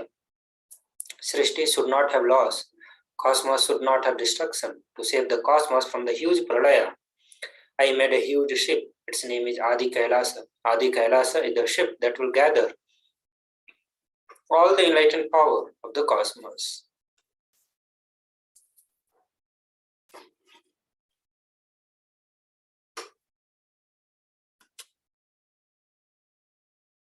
And to save the people from pralaya through the tricks of traitor and the rules of enemies, without any other way out, the time came for the sailor itself to leave.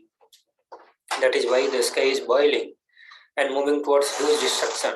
People, even if the children do mistakes in the ignorance by getting stuck in Maya, as it is Parashakti, Paramashakti, Parashodasi, Manonmani, my responsibility to save the cosmos from the destruction. I am telling some of the truths. Listen properly. Within next few moments, within next few months, not in thousands or lakhs, life will be lost in crores. Crores of life will be lost in India. I am telling you the truth. I am telling you the good. Search for the protection for your life. So after this powerful revelation, the mind-boggling revelations by Devi Parashakti, now it is time for all of us to look into the current state of the world as in line with the Devi Parashakti. So whatever Devi Parashakti revealed months back, all of that has started coming as the reality. And that is what we are going to be presenting in this segment. How Devi Parashakti revealed much before the world could figure it out, the seriousness or the intensity with which the intensity with which the COVID virus was spreading, the way it was killing people, the way it is impacting the human lives, and the whole ecosystem on the planet Earth. Now, when Devi revealed, after a long time, the world also started realizing, or after a few months, the world started realizing that whatever Devi Parashakti has revealed has come out to be true. So here we are going to be presenting all that in front of all of you. So the first report is from World Health Organization, which says the head of the WHO said that it would be dangerous to assume that the highly transmissible Omicron was last variant to emerge and the world was in the end game of the pandemic. Since Omicron was the first identified a little over 9 weeks ago, more than 80 million cases had been reported to the UN agencies. More than were reported in the world of 2020. The conditions are ideal for more variants to emerge. So in this place, the World Health Organization is giving us 3 very important information. First, that it is dangerous to assume that Omicron is the last variant and the world is in the end game of the pandemic. Neither the Omicron is the last variant that we are seeing, nor anytime soon we are seeing the end of this pandemic. Also, the intensity with which this pandemic is spreading, the speed with which it is increasing is much higher compared to what we saw in 2020. The conditions that is now is much favorable for the various pandemic or various variant to emerge and spread at faster speed. Looking at some of the situations, looking at the news from the India, it says that India reported 306,000 new infections over the last 24 hours. Chances of the third wave intensifying over the next 8 to 10 weeks loom. Omicron is now in the community transmission in India and has become dominant in multiple metros, a report by Indian SARS-CoV-2 Genomic Consortium.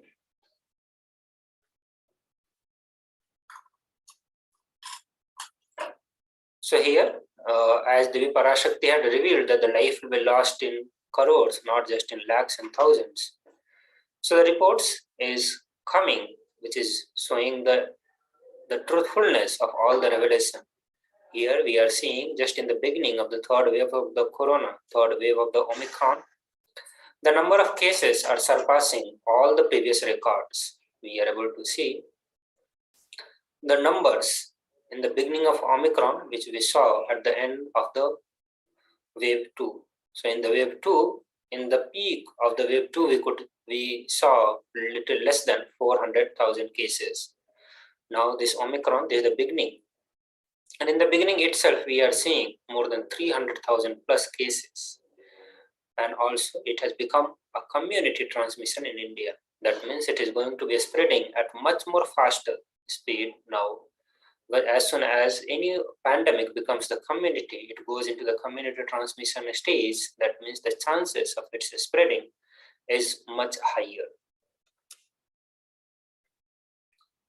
The another news which says India's Omicron wave may intensify in coming weeks. Most cases of Omicron variant have been mild. The advisory group said all the hospitalizations and cases in intensive care were increasing. So weekly positive rate has risen from 17% to rise to 17% in the week to January 24, from about 0.63%, which was in December 27, led by the highly transmissive Omicron variant. The country's tally of overall infection reached 39.54 million, the second highest globally. Behind the United States, the country has seen 489,000 people die of the virus.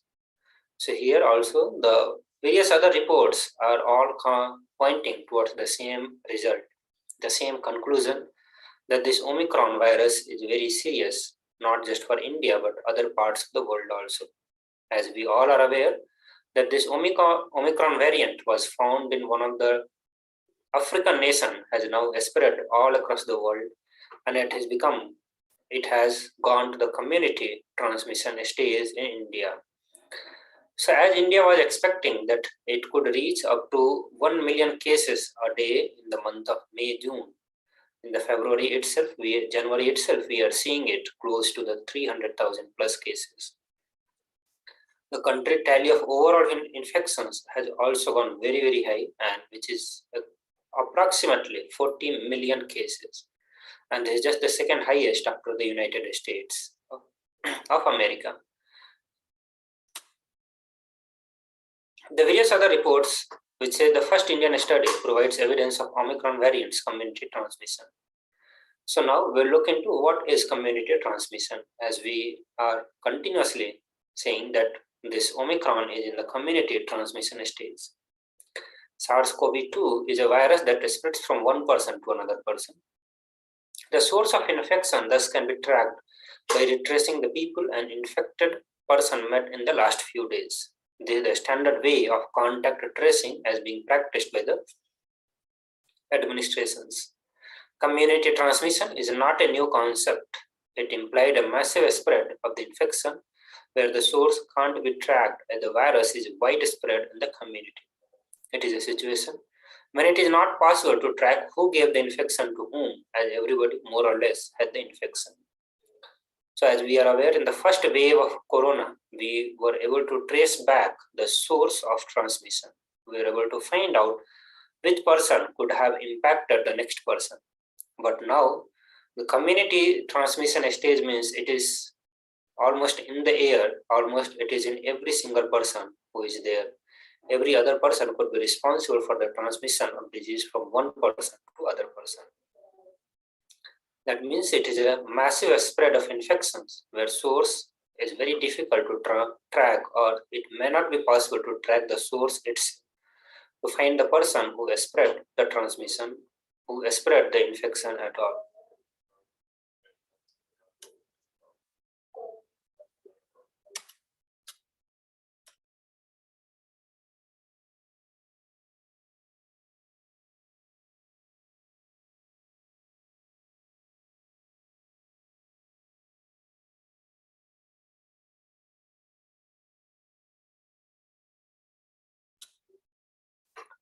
So now we look at another report which says the COVID-19 active cases in India, January 24. This is on the January 24, which says Omicron variant cases in India, coronavirus third wave, COVID.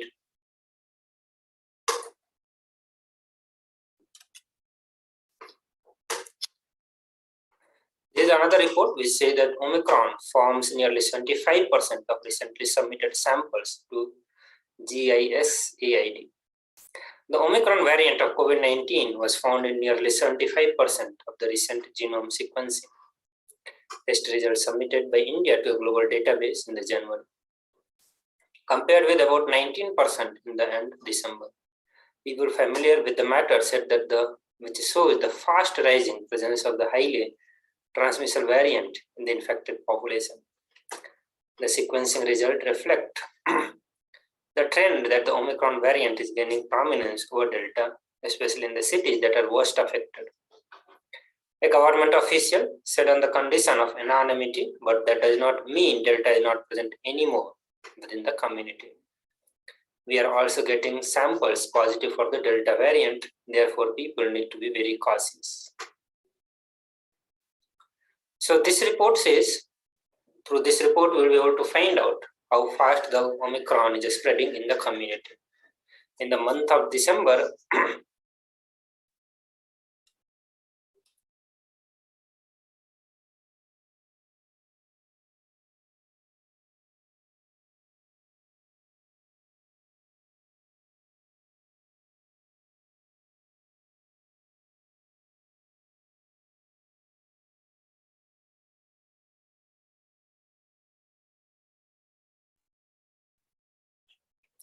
sorry for the technical glitch.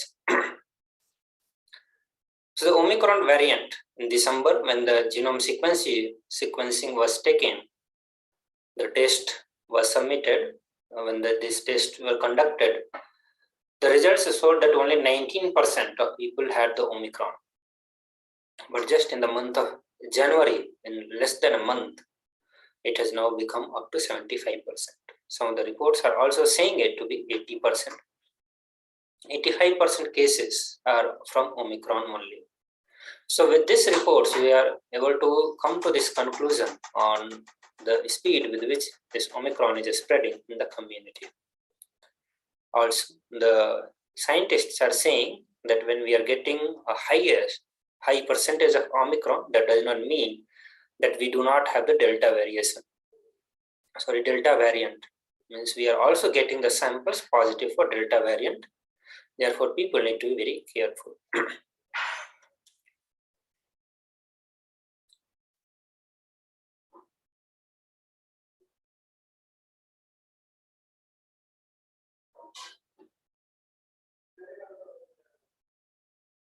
So Omicron, now this is another result which say that Omicron is a deviant. Virologists say that probably two pandemics are going on side by side.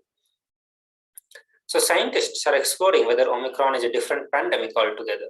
Virologist and former chief of Indian Council of Medical Research, Dr. T. Jacob John, said it is very likely that two pandemics are going to be side by side, one by the Delta and the other by Omicron. Providing some fresh insights into the origin of Omicron, the virologist told the news agency Press Trust of India that Omicron is not mothered by Wuhan, Alpha, Beta, Gamma, Delta, Kappa, Mu, and that much is for sure. So till now we have been thinking that Omicron is one more variant of COVID-19, just like the Delta, Gamma, Beta, the various variant of COVID-19 or the Wuhan virus that we saw. Now, scientists are also coming to this conclusion. They are finding the different results which indicates the Omicron could be a completely different deviant or complete new pandemic itself, because it doesn't seem to be fathered or mothered by Wuhan virus or any of its variant.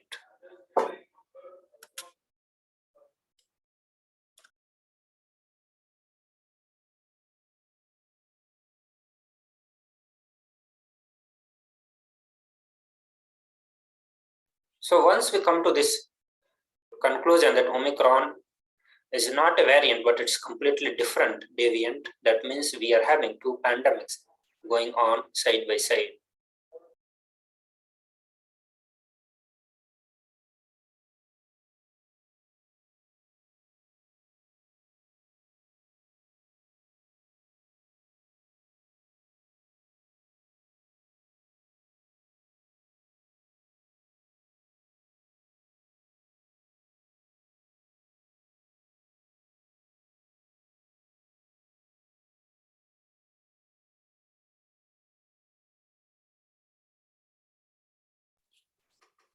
Yes. So here it's coming to the conclusion that Omicron is not any of the variant of COVID, but it's completely different virus. That means a completely different deviant itself. So scientists are not completely coming to this conclusion, but some understanding is coming, which is showing that it is not fathered or mothered by any of the variant of COVID. Also, he is saying that since it has some distance connection with the Wuhan virus which began the pandemic. He further said that since Omicron is illegitimate or deviant from the COVID-19 pandemic progression script, we must think of two pandemics going on side by side. One, Delta and its close relatives, or Delta or its various variant, and the Omicron and its various variant in the future. So in the coming future, we are going to be seeing multiple pandemics going on side by side. Scientists are coming to this understanding also that even now we have two viruses, two pandemics going on side by side.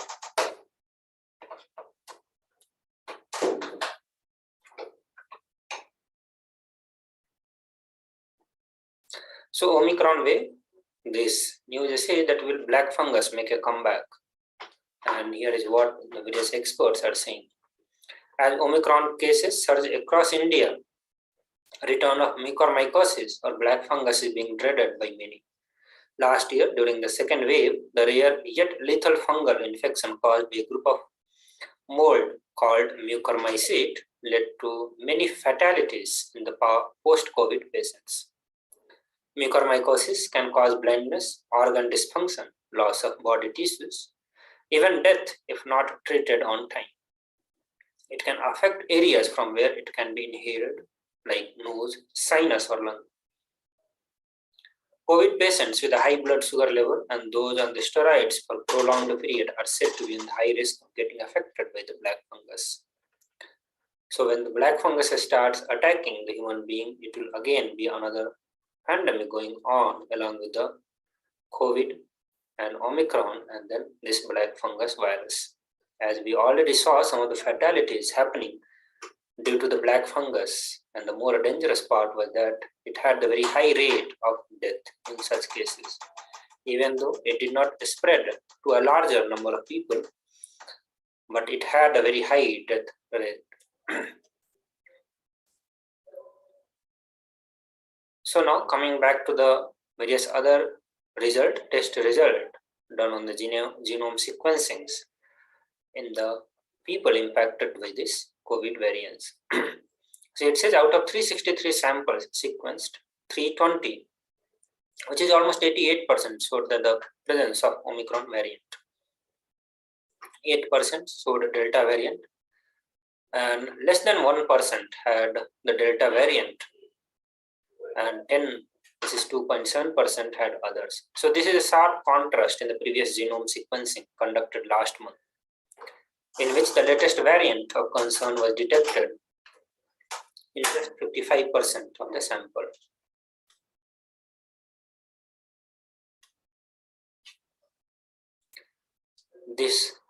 Another report predicts a higher number of cases in coming time in India. It says over 10 lakh COVID-19 cases a day in India by Jan end, or Maharashtra may see 1.75 lakh infections per day. So this model offers data on the three levels of susceptibility: 30%, 60%, and 100%. Under the 30% susceptibility criteria, India could see 3 lakh cases per day, 6 lakh cases per day, and 10 lakh cases at 100% susceptibility. So as per this model, we already saw that the first prediction or the model, the report that is showed, we have already seen. India has already seen more than 30% susceptibility criteria, more than 3 lakh cases per day. Maharashtra could be the worst hit, likely to experience over 1,75,000 cases at its peak. So now we'll be looking into the solution given by Devi Parashakti. So these solutions are the only options we all have in front of us. We all have seen many solutions from the various research institutes, various agencies which predicted certain solutions. So now, when in the case of transmission stage and the airborne cases, the communities maintaining the social distancing and various other precautions have not been working. They all have become futile. So in such situation, it will become important for all of us to look towards the source, getting the solutions directly from the source. Here Devi Parashakti, as the Nija avatar of Supreme Pontiff of Hinduism, is revealing the sacred solutions, the solutions which is going to be working on all of us. So now let us listen to the solution given by Devi Parashakti.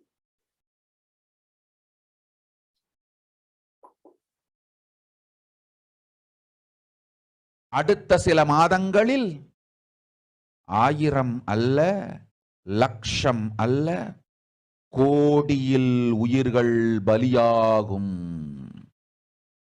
இந்திய நாட்டினில் கோடியில் உயிர்கள் பலியாகும்.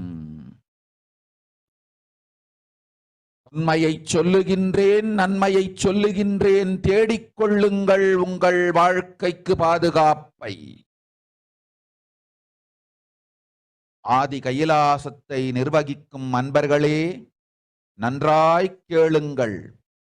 12 ஆண்டுகளுக்கு முன்பாக வரப்போகும் இந்த மாபெரும் பிரளயத்தை தெரிந்து கொண்டு உலகில் இருக்கும் எல்லா ஔஷத சக்திகளையும் ஒன்றாய் திரட்டி நவபாஷாணத்து நிறுத்தி ஆனந்த லிங்கமாய் வைத்திய சரோவரத்தில் ஸ்தாபித்து வைத்தேன். வருகின்ற குரு பூர்ணிமையோடு 12 ஆண்டுகள் அந்த ஞான ரசவாதம் பழுத்து முதிர்ந்து முழுமையான நவபாஷாண லிங்கமாய் மலர்ந்து விடுகின்றது. வருகின்ற குரு பௌர்ணமியில் இருந்து வருகின்ற எல்லோரும் அங்கு வந்து நவபாஷாண தீர்த்தத்தில் தீர்த்தமாடிச் செல்ல அனுமதியுங்கள். அதற்கு வகை செய்யும் விதத்திலே நல்ல முறையிலே எல்லா நன்மையும் செய்து வையுங்கள். இந்த தீர்த்தத்தில் தீர்த்தமாடியோர்க்கும் அந்த தீர்த்தத்தை அருந்தியோர்க்கும் கொரோனா கொடுந்தொற்று வராது, மரணம் இல்லை, துக்கம் இல்லை. இது அறிவியல் பூர்வமாய் அனுபவபூர்வமாய் நிரூபிக்கப்படும். அதனால் கோடிக்கணக்கில் மக்கள் வரிசையில் நின்று தினந்தோறும் வந்து நவபாஷாணத்தாலான ஆனந்த லிங்கத்தில், நித்யானந்த லிங்கத்தில் நீராடி வணங்கி நன்மை பெற்றுச் செல்வார்கள். நன்றாய் கேளுங்கள் மக்களே. 12 ஆண்டுகள் முன்பாக பராசக்தி நான் செய்து வைத்த நவபாஷாணம் சித்தித்து புளித்து பழுத்து முதிர்ந்து ரசவாத யோகத்தில் சித்தியாகி இன்று நிறைந்த நவபாஷாண நித்யானந்த லிங்கமாய் வைத்திய சரோவரத்தில் மலர்ந்திருக்கின்றது. இதை செய்த காரணம் வரப்போகும் பிரபஞ்சத்தின் பிரளயத்திலிருந்து மக்களை காத்திடவே. எல்லோரும் கேளுங்கள். ஆதி கைலாசத்து நேரடியாய் மறைமுகமாய் உதவி செய்து உடன் இருந்த எல்லோரும் கேளுங்கள். உங்கள் எல்லோரையும் நம்பியே இந்த படகை நாம் உருவாக்கினோம். இந்த பெரும் சேவையில் எல்லோரும் வந்து பாகமாயிருந்து கொரோனா வராதவர், வந்தவர், வந்து நீங்கியோர் இவர்கள் எல்லோருக்கும் மாபெரும் மருந்து நவபாஷாண நித்யானந்த லிங்கத்து தீர்த்த விருந்து. எல்லோரும் வந்து நல் நீராடி தற்காப்பும் பெற்று நோய் கண்டவர் நோயும் தீர்ந்து நன்மையெல்லாம் அடைந்திட இந்திய நாட்டு மக்களே, உங்களால் இயன்றதை செய்திடுங்கள். உங்கள் எல்லோர்க்கும் நல் பாதுகாப்பும் உண்டு, நல்லதும் உண்டு. என்னை இழந்தாலும் என்னை நீங்கள் மறுத்தாலும்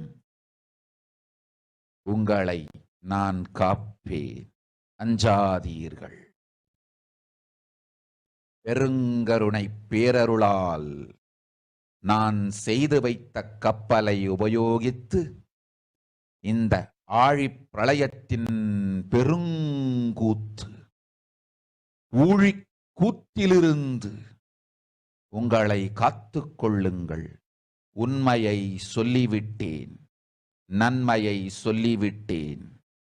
பிராயஷ்சித்தம் வேண்டுமென்றும் காப்பாற்ற வேண்டுமென்றும் கதறிய பக்தர்கள் எல்லோருக்கும் பெருங்கருணையினால் தீர்வை தந்து விட்டேன். அன்பர்களே, பக்தர்களே, சீடர்களே, என் சொல் கேட்கும் நேர்மையான தொண்டர்களே, புயல் என புறப்படுங்கள் ஆதி கைலாசத்திற்கு. தேவையானதெல்லாம் உடனடியாய்ச் செய்து வரப்போகும் மக்களுக்கெல்லாம் அன்னதானம் செய்து அவர்கள் நல்லபடி வைத்திய சரோவரத்தில் தீர்த்தமாடி நவபாஷாண மருந்தையே விருந்தாய்க் கொண்டு நோயிலிருந்து தற்காப்பும் பெற்று உயிர்காப்பும் பெற்று நல்லபடியாய் வாழ்ந்திட தேவையான சேவைகளை செய்யுங்கள். இதுதான் உங்கள் எல்லோருக்கும் பிராயஷ்சித்தம். நித்யானந்தன் வடிவு தாங்கி நிஜாவதாரமாய் நான் இந்திய நாட்டில் வந்தபொழுது என்னை வைத்து வாழாத பெருங்குற்றத்திற்கு பிராயஷ்சித்தம் இதுவே உங்களுக்கு. இதை யாவது செய்து, இது ஒன்றையாவது செய்து உங்களையும் காத்துக் கொள்ளுங்கள், நாட்டையும் காத்திடுங்கள். கோடிகளில் உயிர்கள் போகப் போகின்றது என்பதை நேரில் காண்பீர்கள். கண்ட பிறகுதான் நான் சொல்லும் வார்த்தையின் சத்தியமும் உண்மையும் உங்களுக்கு புரியப் போகின்றது. அழிவதற்கு முன்வந்து நவபாஷாண மருந்தை விருந்தாய்ப் பெற்று மரணத்திலிருந்து உங்களை காத்துக் கொள்ளுங்கள். மக்களே, இது ஒன்றே வழி. ஓம் ஓம் ஓம். பெருங்கருணை பேரருளால் அன்னை பராசக்தி அருளினேன் சத்தியத்தை. இந்த ஒரு சத்தியத்தை உடனடியாய் புரிந்து கொண்டு உங்களுக்கும் உலகத்துக்கும் நன்மை செய்து கொள்ளுங்கள். ஆதி கைலாசத்து நித்யானந்த லிங்கத்தின் எல்லைக்குள் ஆருக்கும் கொரோனா கொடுந்தொற்று தீண்டாது. இந்த சத்தியத்தை அனுபவபூர்வமாகவும் அறிவியற்பூர்வமாகவும் முழுமையாக நீங்கள் புரிந்து கொள்வீர்கள். இது நிரூபணமாகும்.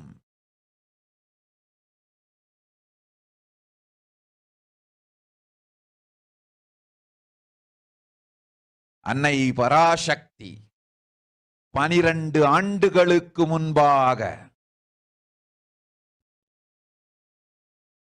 உள்ள ஞான ஔஷத சக்திகள் அனைத்தையும் பிரம்மாண்ட யோனி ஹிரண்ய கர்ப்பத்திலிருந்து கொண்டு வந்து உருவாக்கி வைத்த நவபாஷாண லிங்கம் இன்று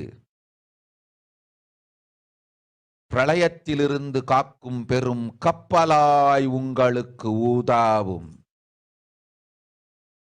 என்னை இழந்தாலும் நான் செய்து வைத்த இந்த ரசவாத ஞானத்தின் துணை இழக்காமல் உங்களை நீங்களே காத்துக் கொள்ளுங்கள்.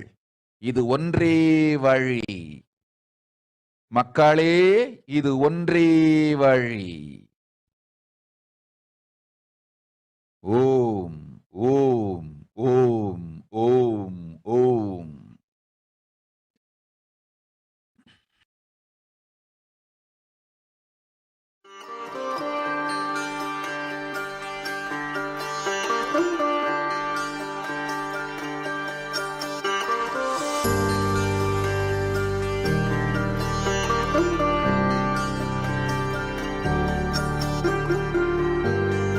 Kailaasa, the good God country. Hinduism has something great to offer. Hindu God Paramashiva is good. We love him not just because he gives us what we want, but because he is good and he has so much to offer to the world that makes the best nation. Hindu God has life positive, all-inclusive, good, spiritual, social, political, and moral principles.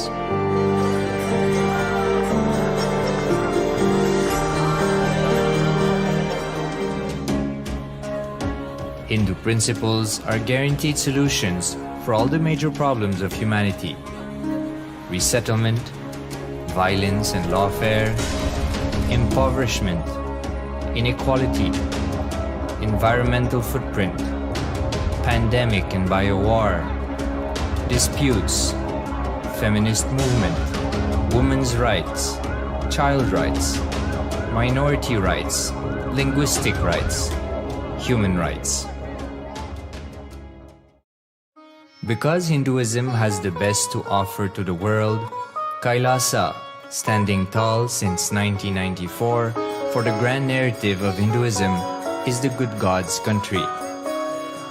Founder of Kailaasa, Paramashiva, and his 1008th incarnation, the Supreme Pontiff of Hinduism, Jagadguru Mahasannidhanam, His Divine Holiness, Bhagwan Nithyananda Paramashivam, is the reviver of Kailaasa, the enlightened civilization, the greatest Hindu nation.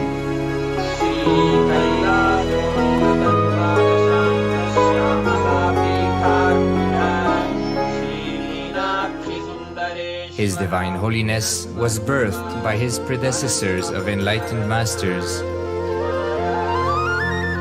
great rishis, munis, siddhas,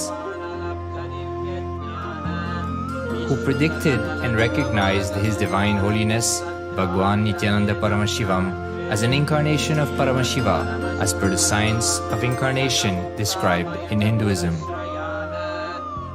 From his first Chaturmasya at the age of 3 in the year 1980 until the age of 16 in the year 1994, the Supreme Pontiff was trained for the revival of Kailaasa.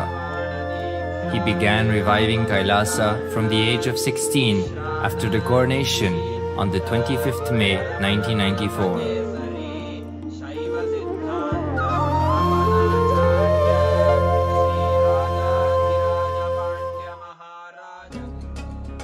Kailaasa that we see today is 26 years of sincere hard work of the reviver and Hindu diaspora all over the world.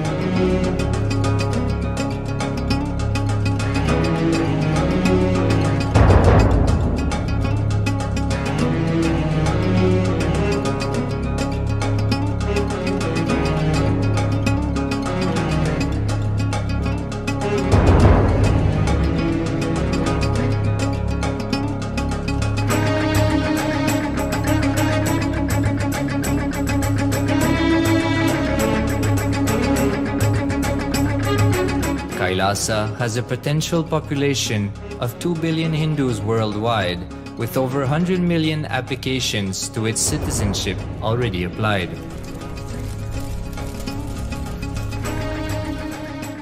Hinduism has stood over 10,000 years as an enlightened civilization.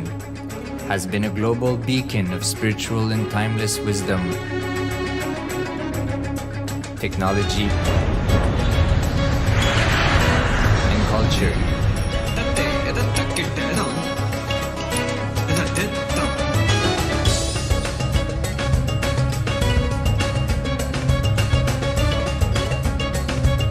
He's wearing a grey jacket. His name is Boris.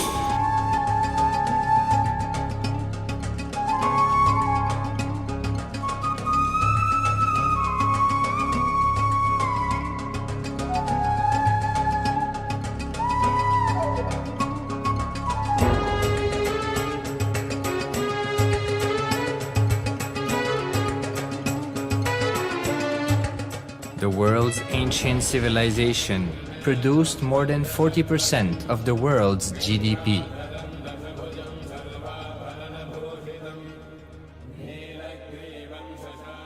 Purpose of life is to experience oneness with the ultimate reality, Paramashiva.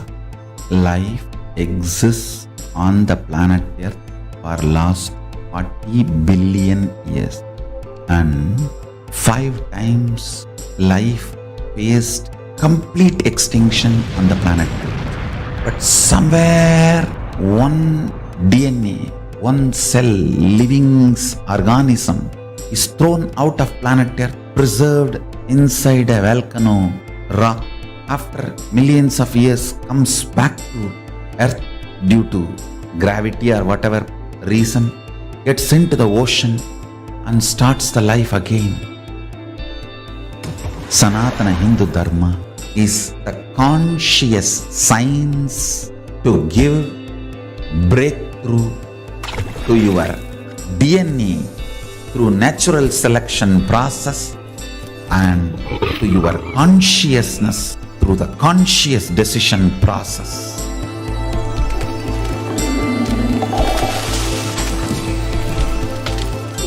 Sanatana Hindu Dharma is a sacred spiritual science. It is not bunch of do's and don'ts. No. Please understand, it is the revelations of sacred truths, cosmic truths, powerful cognition. It is still alive, that science is available, time-tested, foolproof. This science of living enlightenment is the complete solution for all the problems individual or society or modern day humanity is facing. Then you will understand all the problems of the modern day humanity. Sanatana Hindu Dharma is solution. Whether the terrorism or climate change, natural calamities or man-made calamities, for all the problems humanity is facing, the only solution is science of living enlightenment, revealed by Paramashiva from the Vedagamas in the modern day through this body. I am a Hindu revivalist, not by any revolution, but by evolution and setting model communities. Understand? Kailasa is reviving the ancient Hindu enlightened civilization.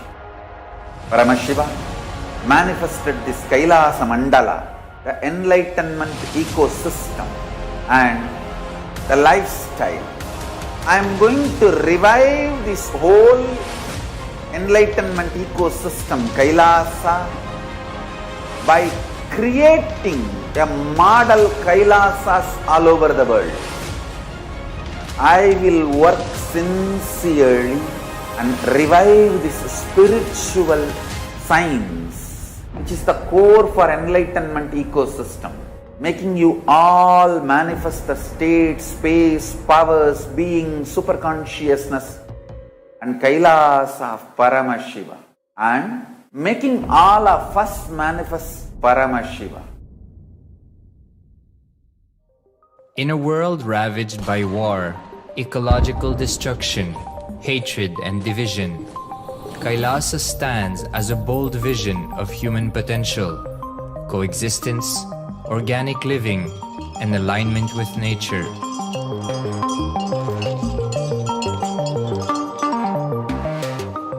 Over the past 50 years, the world has seen the creation of dozens of new countries, and so if anything, it would be odd not to see a new country formed in the 21st century.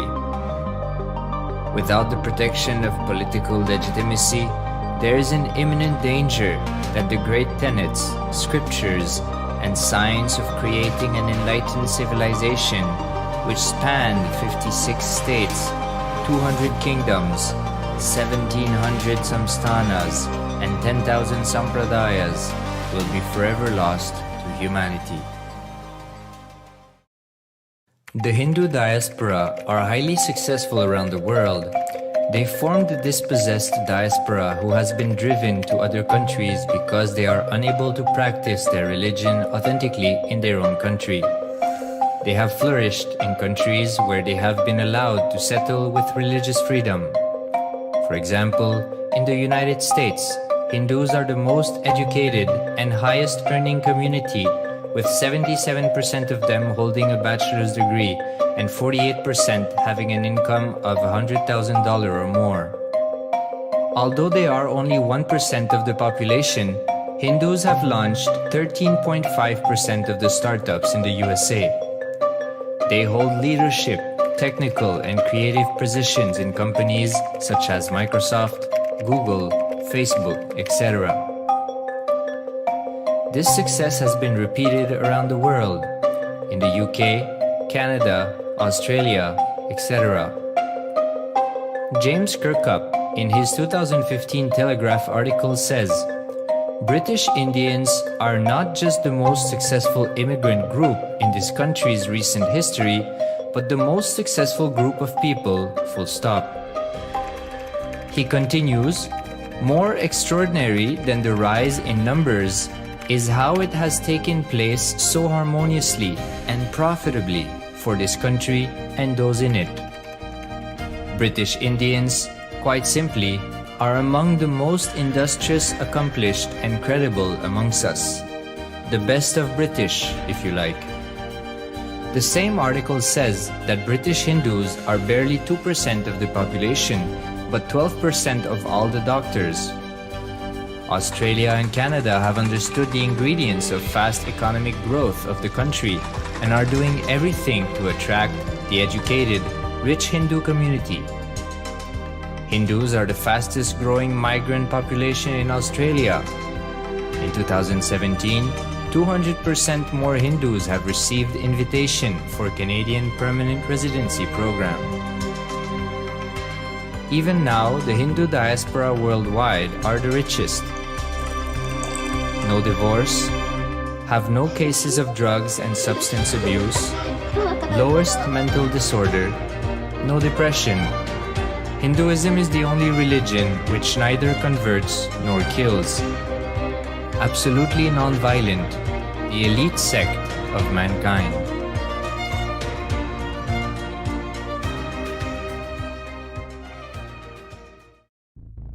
Because the Hindu diaspora worldwide and the Supreme Pontiff are successful in spreading their spiritual Hindu message of openness and inclusiveness against the forces of hatred and exclusivity, they have become the victims of relentless attacks by multi-armed apparatus of state power. Anti-Hindu forces, extremist caste, supremacist militant organization want a one ideology, Hinduism, under their exclusive domain. What they cannot digest into themselves, they systematically delegitimize and exterminate.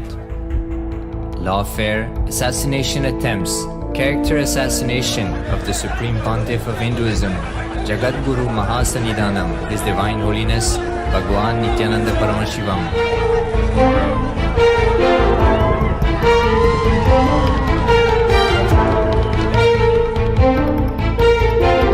Attempted assassination and assassinated Kailasians.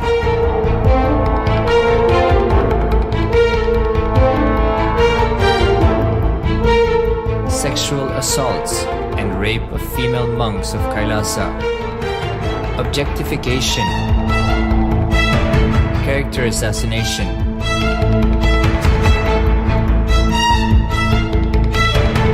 state-funded child abuse and sexual abuse on the children of Kailasa. Then I told I don't want to see a picture. Then I told I don't want to see a picture. Then they showed him a picture. State-operated embezzlement of funds, properties and assets donated by the Hindu diaspora worldwide for the purpose of the revival of Kailasa.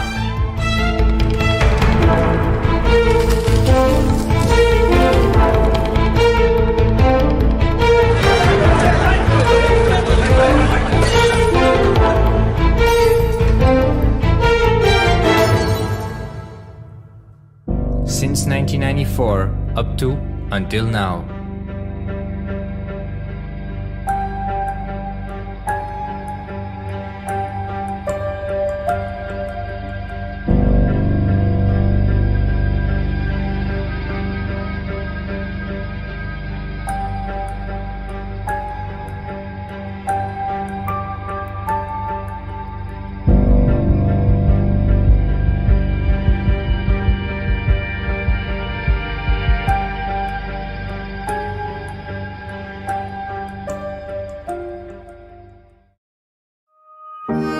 Building a nation is not a project accomplished overnight or by virtue of hope. Kailasa is the manifestation of 26 years of sincere hard work, sacrifices, integrity of the Supreme Pontiff of Hinduism, Jagadguru Mahasannidhanam, His Divine Holiness Bhagwan Nithyananda Paramashivam, and the Hindu diaspora worldwide for the past 26 years for the enlightenment of humanity.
The moment you decide, your consciousness is the supreme identity you have.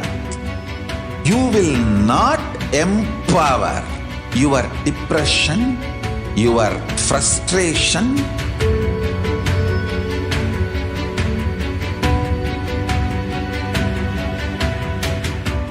deal your problems, whether it is simple headache or depression or the worst suicidal patterns or life negativity, only through consciousness. Don't go for any other solution.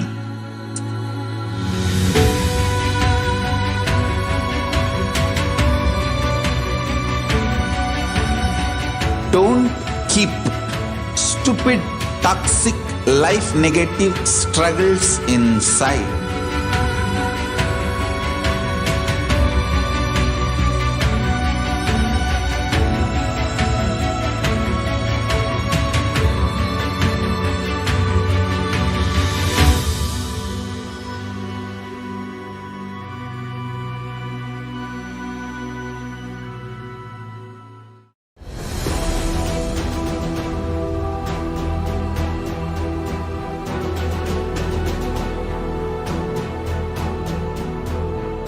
your consciousness as power at this moment to swallow, digest, clean up all negativity and all toxins.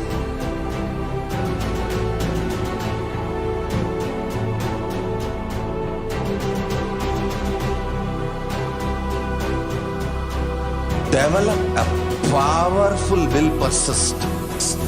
That's the most important asset for life.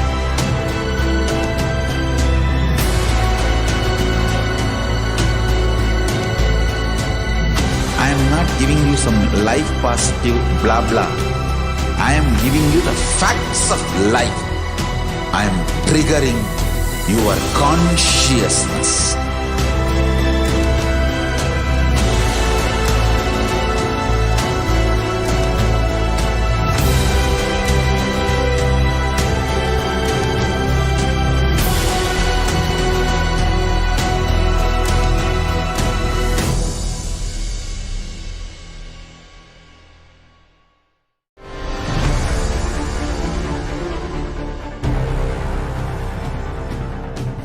Time itself is nothing but your decision to struggle with the same rut.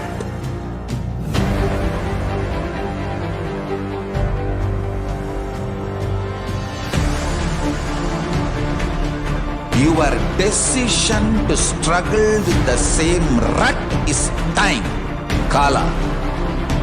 Your decision to swallow time is Kala Bhairava.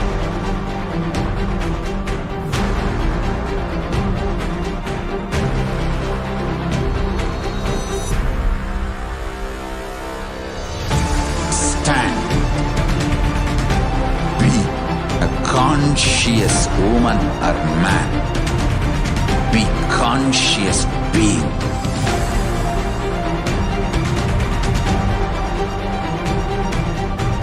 Shrink the time through conscious will persistence.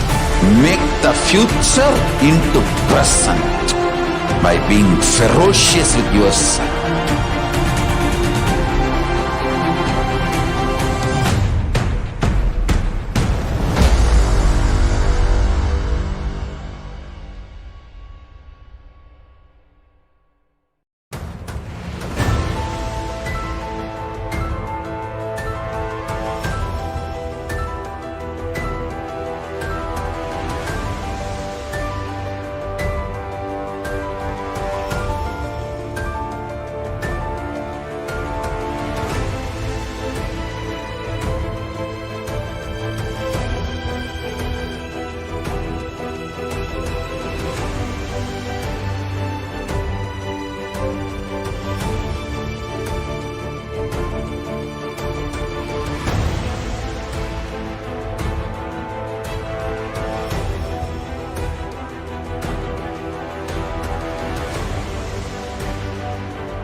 I am your Guru. I will make you enlightened. It's my commitment.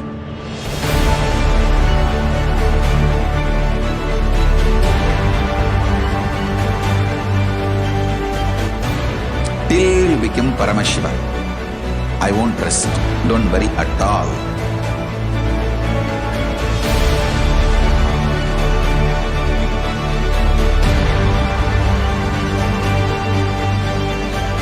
To all my disciples, I give you this as a boon.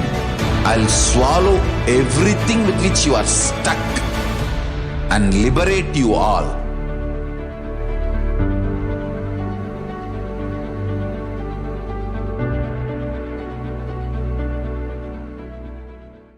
Greater signs of life can be realized with a greater ability to visualize.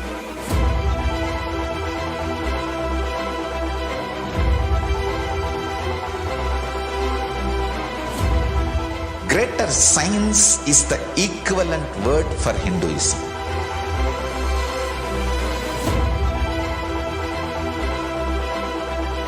When you understand the greater science of life, greater courage, more possibility, more fearlessness, more joy, more bliss.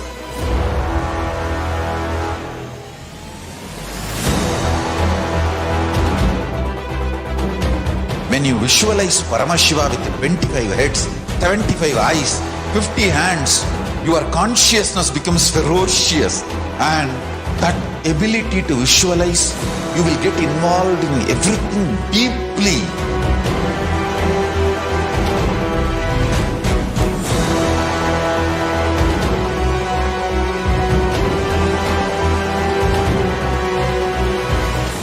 Involved people are the most delicious, most sweet, most beautiful, most juiciest beings of planet Earth.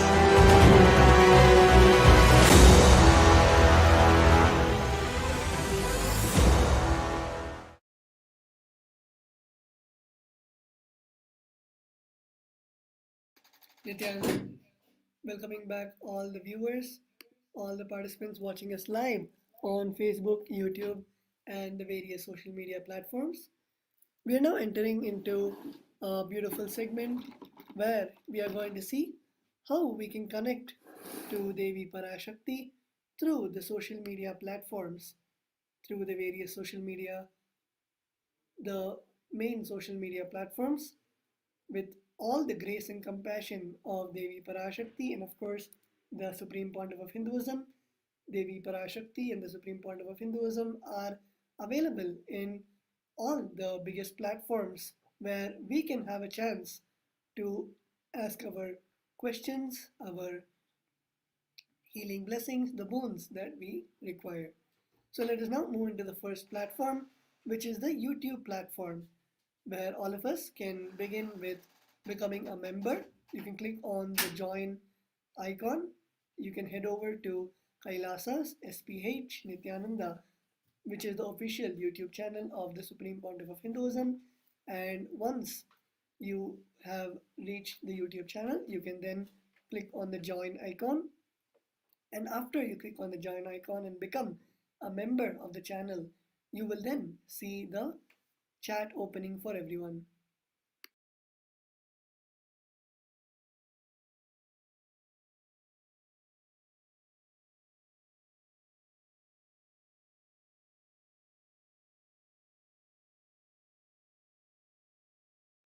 So all of us can then click on the chat box and we'll be able to ask our question to Devi Parashakti in the comment section, where all of us can see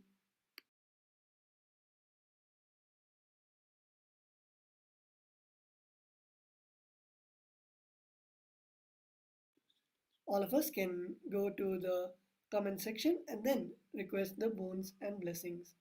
Next, let us now move on to the Facebook platform, where all of us can head over to the official page of the Supreme Pontiff of Hinduism, which is Kailasa's SPH Nithyananda Paramashivam, and we can begin by liking and following the official Facebook page, and then we can type our comments in the live video.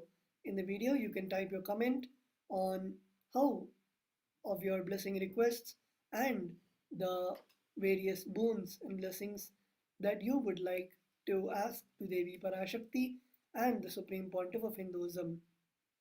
Next, all of us can head over and we have a beautiful initiative by Kailasa's Department of Information and Broadcasting, where we can show our intention to attend the Paramashivoham Level 3 program.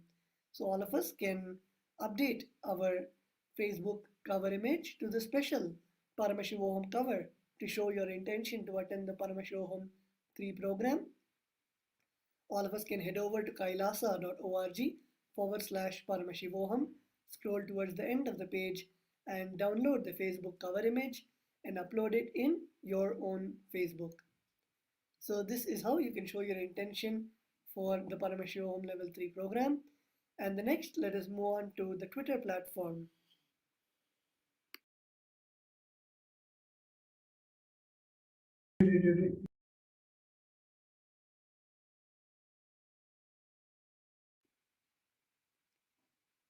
All of us can head over to the Twitter platform where we can then reply to the tweet by the Supreme Point of Hinduism on Twitter. All of us can go to the official Twitter page of the Supreme Point of Hinduism, which is at Shri Nithyananda. And in the official Twitter platform, all of us can look at the live video, the live Parashakti Akashic readings, where you're seeing this video, and there you can ask your comments and questions with the hashtag AskTheAvatar.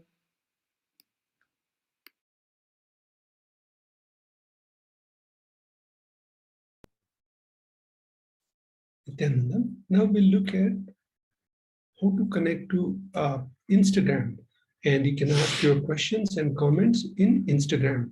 So in Instagram, the official channel of His Divine Holiness is Shri Nithyananda. So Kailasa's SPH Nithyananda channel. And here you click on follow Shri Nithyananda on Instagram. So this way you'll get future notifications, and you can ask your questions in the comment section right here. So this is way of connecting with Instagram feed from this place, this channel. The next one, you can connect with Devi Parashakti on Kailasa's official website, kailasa.org. And on kailasa.org, you can click on the chat on WhatsApp button. Once you click on chat on WhatsApp button, then you can click on ask your questions here in WhatsApp. This pop-up window will come up, and here you can start the conversation on chat on the WhatsApp. So these are multiple ways you can send your messages to Devi Parashakti. And we'll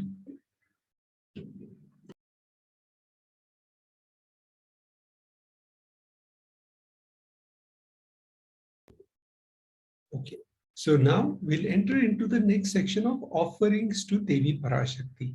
So in offerings to Devi Parashakti in this section, you have seen how Devi is gracing us so far with different Akashic readings, different boons, different requests on the session.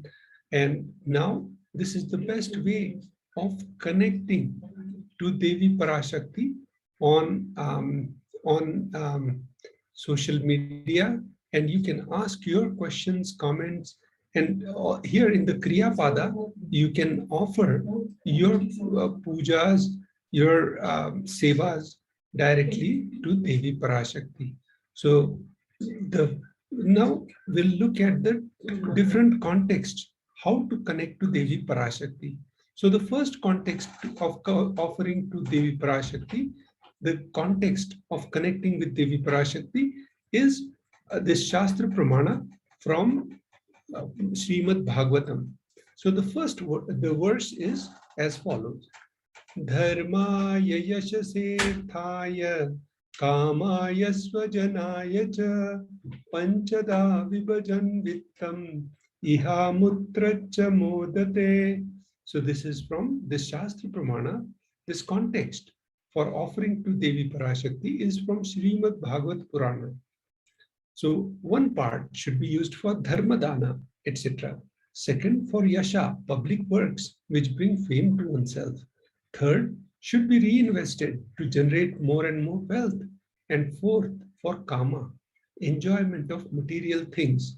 And fifth, for one's family and friends. So 20% should be donated for the dharma. Now we can look at the next offering to Devi Parashakti. The context for offering to Devi Parashakti. This is from Dharma Shastra. Grahe dashagunam danam goshte chaiva shatadhikam punya tirtheshu sahasram anantam shiva sannidho. Dana given at home yields 10 times as much merit as when given made elsewhere, 100 times when given in the Goshala, cow pen, 1,000 times when made in the sacred places, tirthas, and an infinite number of times when made in the premises of Shivalinga, such as Shiva temples. This is from Dharma Shastra. Now we'll enter into the third context of connecting to Devi Parashakti.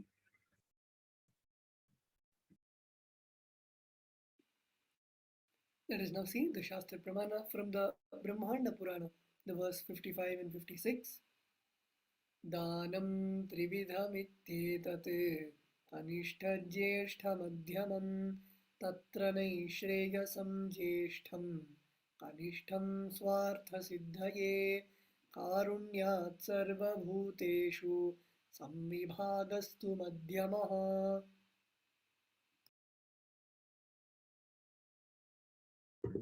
So the meaning of this verse from Brahmanda Purana is dana given in order to achieve moksha, nishreyas, is considered the most valuable form. Dana given out of pity or kindness for others or for one's own kith and kin is considered to be of medium value. It is also called as dayadanam. Dana given to achieve one's own selfish ends is known as the least valued of all. So the dana given in order to achieve moksha is the bestest. Now we'll look at the first offering to Devi Parashakti, which is e-hundi. So the Shastra Pramana for offering the e-hundi is as follows. The Shastra Pramana for the offering of the e-hundi is Bhakti Priya Bhakti Gamya Bhakti Vashya Bhayapaha Shambhavi Sharada Radhya Sharvani Sharmadayini.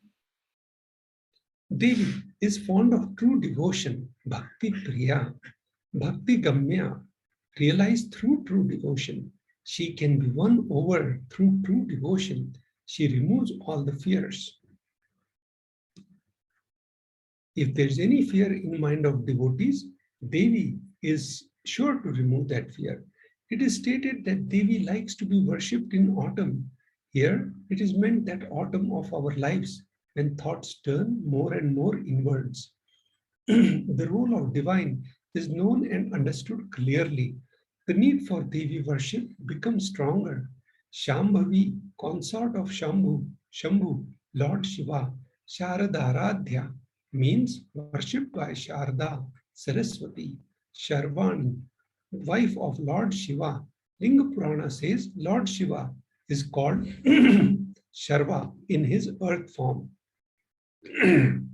Shramadayini, Devi, who bestows happiness on devotees. You can offer your gratitude and devotion to Devi Parashakti by offering your kanika, and your name shall be chanted out during the puja to Devi.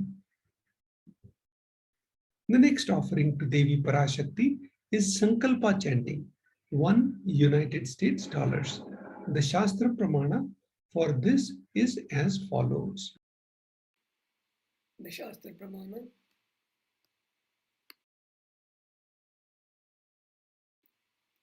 The Shastra Pramana for the offering of the Sankalpa, the offering of the conscious resolution, is from the Devi Mahatmyam, the 12th chapter, verse 34. Taye tanmohyate vishvam, saiva vishvam prasuyate, saya chitta cha vijnanam, tushtaridhim prayachati.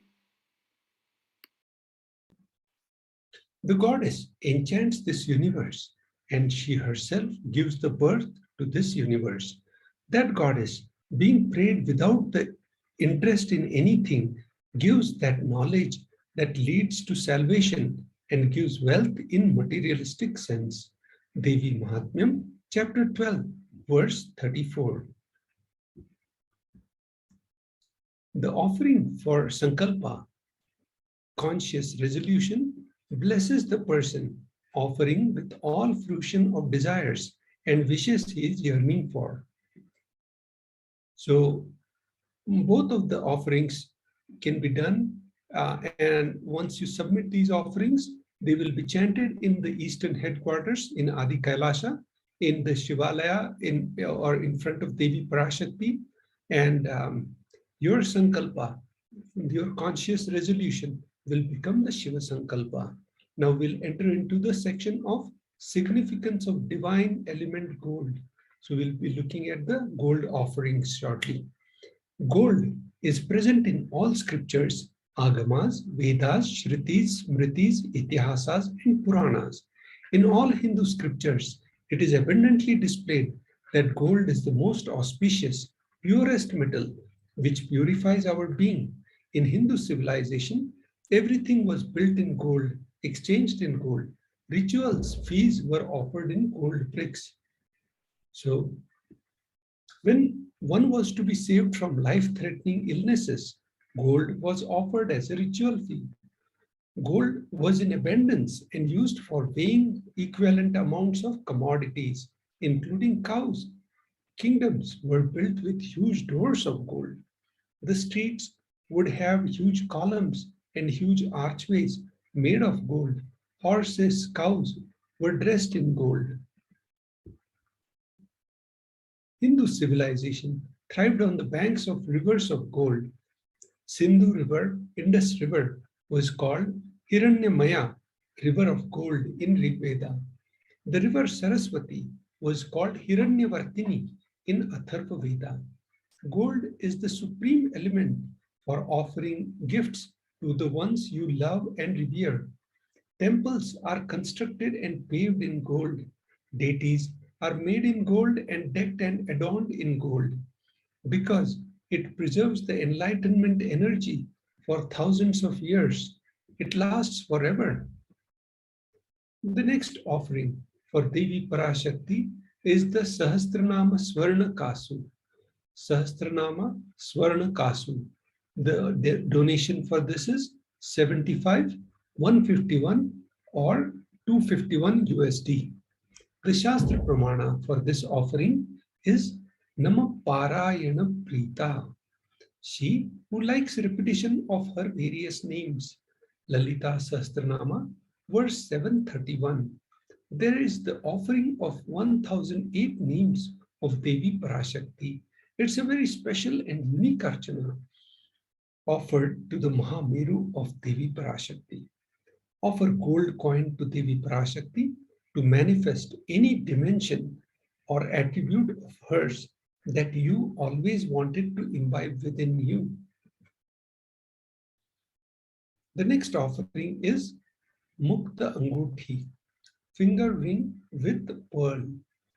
So the donation for this is 251, 501 and 750 USD.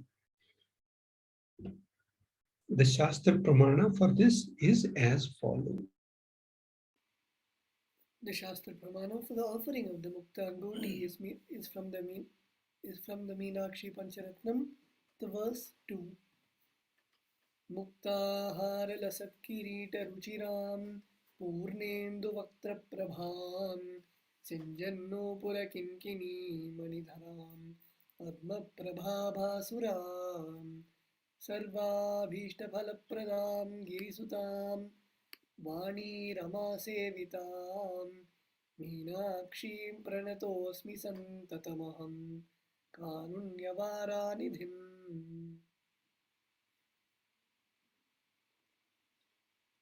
I bow down to Goddess Meenakshi, whose crown has garlands of pearls and the face shining like a full moon.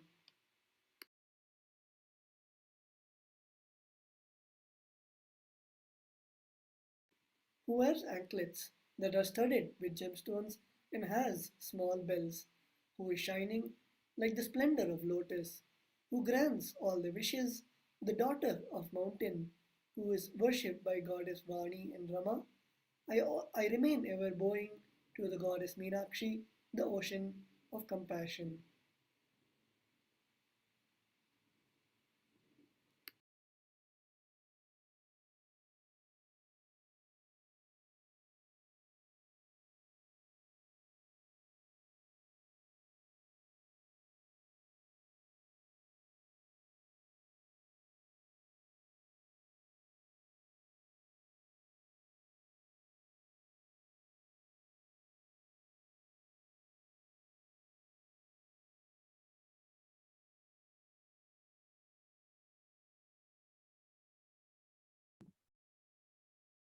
Offerings to Devi Parashakti. The Swarna Padma Pushpa, golden lotus, cost $600. The Shastra Pramana for the offering is from the Kamikagama. Ashtavidyeshwarupeta Kumbhavarna Samyutam Sarve Sasutra Vastradhya Hema Pankajabhushita Sapidhanasya Purchascha Vakva Bilva Phalaprabha Snapanadhyaya Samsiddha Pramanena Samanvita. All the kalashas should be wound around with suitable thread and covered with a new cloth. They should be adorned with the lotus flower made of gold.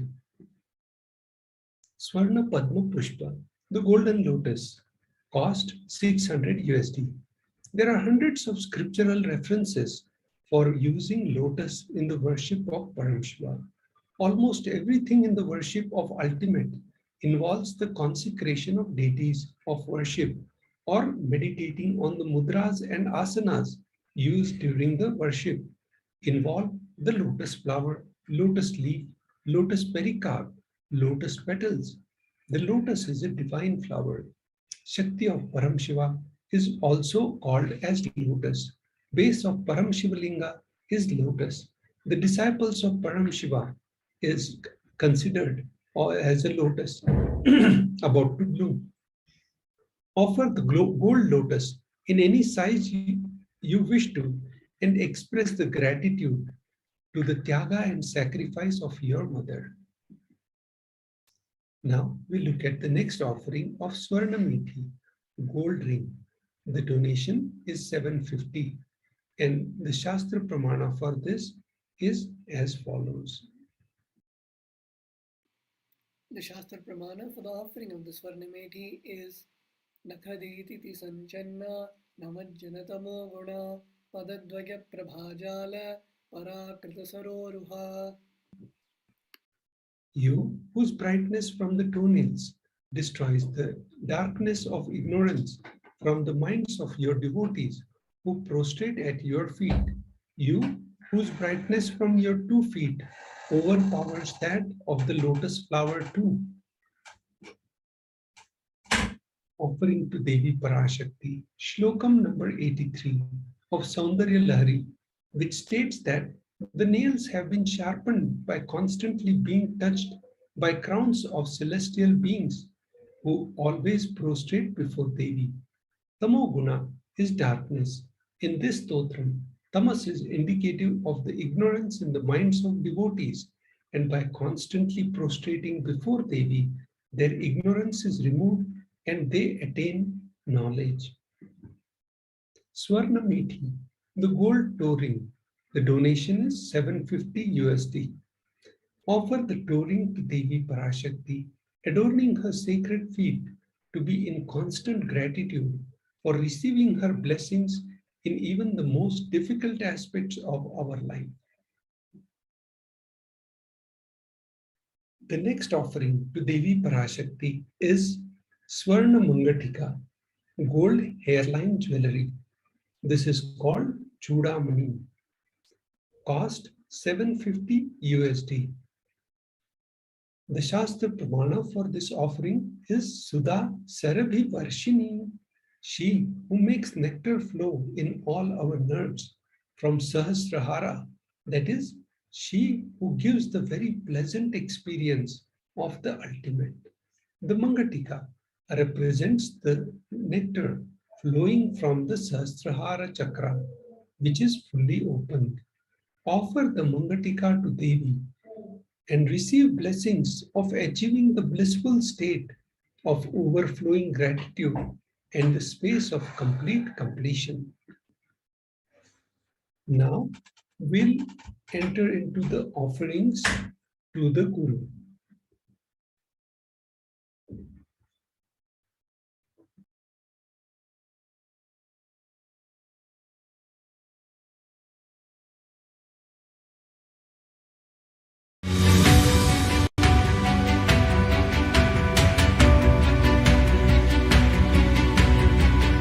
The moment you decide Your consciousness is the supreme identity you have.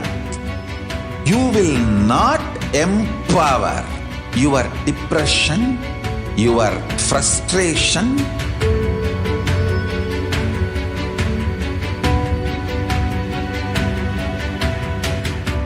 deal your problems, whether it is simple headache or depression or the worst suicidal patterns or life negativity, only through consciousness. Don't go for any other solution.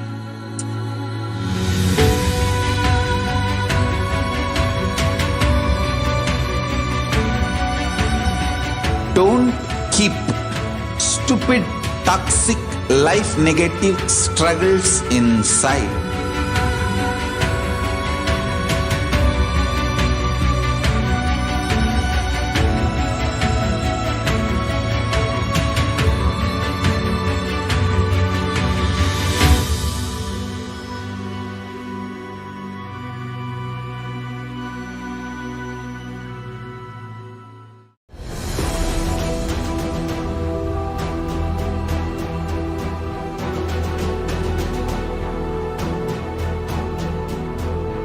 Your consciousness has power at this moment to swallow, digest, clean up all negativity and all toxins.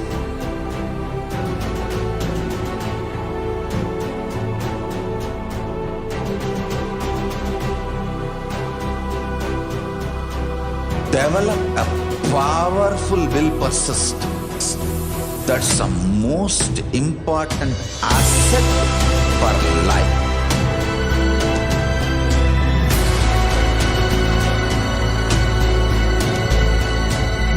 I am not giving you some life positive blah blah. I am giving you the facts of life. I am triggering your consciousness.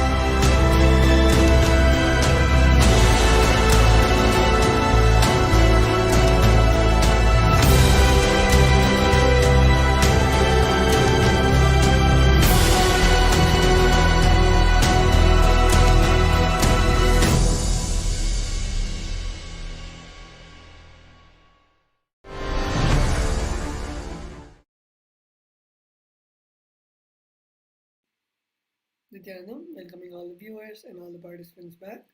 We will now be entering into the offerings to the Guru. We saw about the various offerings to Devi Parashakti, and let us now move on to the offerings to the Guru, as the Guru is the one who is revealing the darshan of Devi Parashakti to all of us. Here we have a chance where we can offer our gratitude and devotion to the Supreme Pontiff of Hinduism, our beloved Swamiji. So let us begin by looking at the context of the benefits from the Kularnava Tantra, the 12th chapter, verse 12. Na paduka paro manyo, na deva shri guru paraha, na hi shaktat paradiksha, na punyam kula pujanat. There is no mantra higher than the Paduka, no God higher than the Guru, no initiation higher than the Shakti, and no merit higher than the Kula worship. So this is from Kularnava Tantra, chapter 12, verse 12.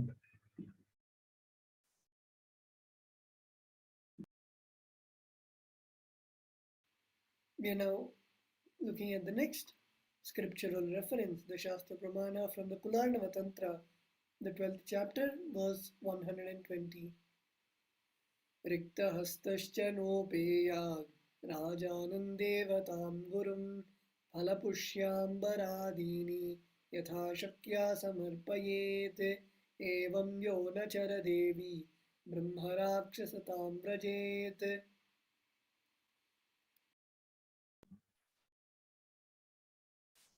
One should not approach royalty, the deity, or the Guru empty-handed. He should offer fruit, flower, cloth, and the like according to his capacity. One who does not do so becomes a Brahmarakshasa. So this Shastra Pramana is from Kularnava Tantra, 12th chapter, verse 120.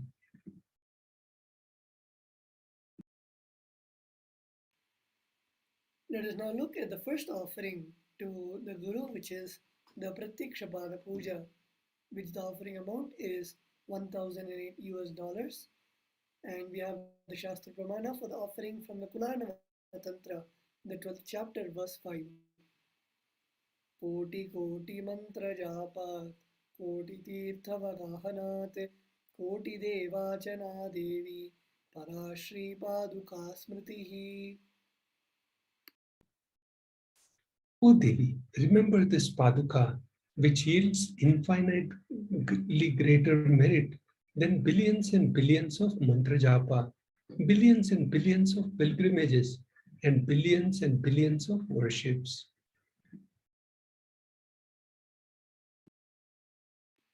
The next offering we have to the Guru is the Vastra Seva. The Vastra Seva is the offering of the dress and jewelry which the master is wearing. And here we have the picture of the Supreme Pontiff of Hinduism adorning the Kashaya Vastra, the sacred Kavi cloth, and all the jewelry.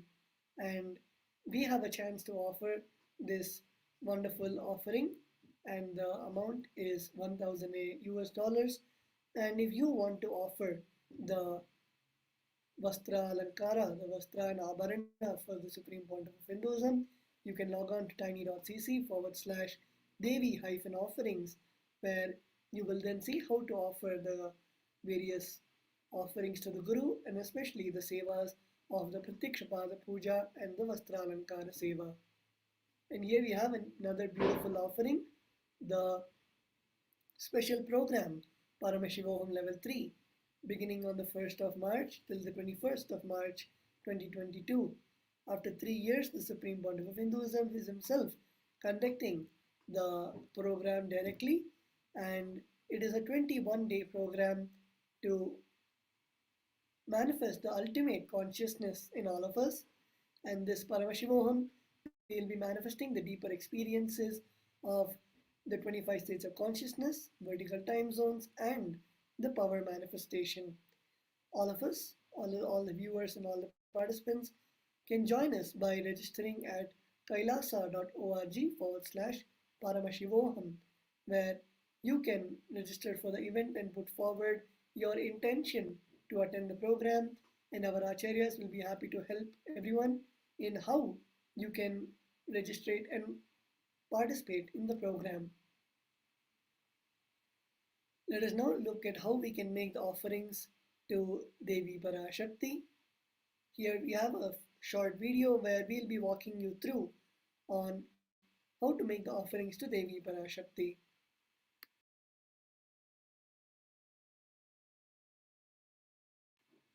So all of us can begin by going to the first link, which is the registration form in tiny.cc/Bhavasamadhi, where you can put forward your intention for the offering.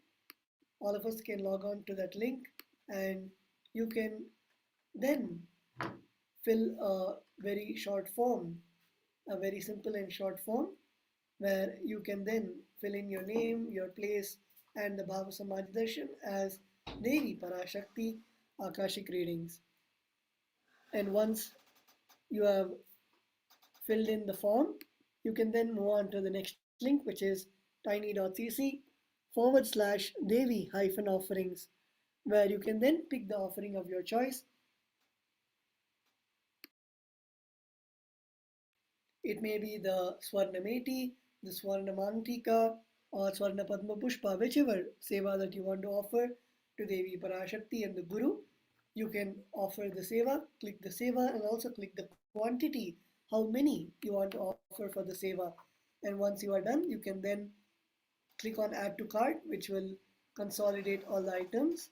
And then you can proceed to checkout, where you can put your donation details, and once you are done, you can then click on place order, which will then make the offering to Devi Parashakti. And once you're done with making the donation, you can then log on to tiny.cc/Sankalpa 2021, where you can then add the names of yourself and your family members to whom you want the offering to be made, which will be chanted in the Sankalpa in the Adi Kailasa Nithyananda Paramashiva Devalayam, in the Adi Kailasa Sarvangapita, where in the eastern headquarters, the chief priests will then be chanting your names and taking your request directly to Devi Parashakti. So it is also a very simple form which you can fill, and with that we see the 3 steps of offering the sevas to Devi Parashakti. And if any of the viewers have any questions, or if you want to offer the seva to Devi Parashakti, you can message us live on YouTube, Facebook, and the various social media platforms, where then the Acharyas will guide you on how you can make the offering. So with that, we come to the end of this beautiful segment where we saw about all the offerings to Devi Parashakti and how we can offer our gratitude and devotion to Devi Parashakti and the Supreme Pontiff of Hinduism. We will now move on to the next segment, the glimpses of the glorious past, after a short break.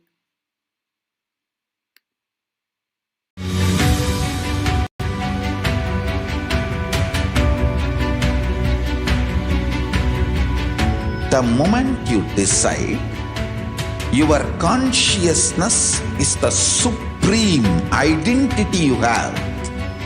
You will not empower your depression, your frustration,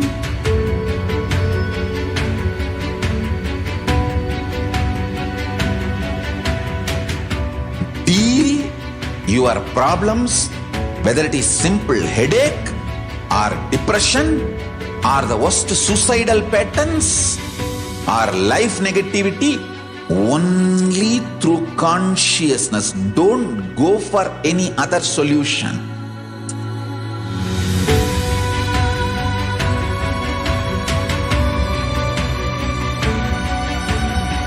Don't keep stupid, toxic, life negative struggles inside.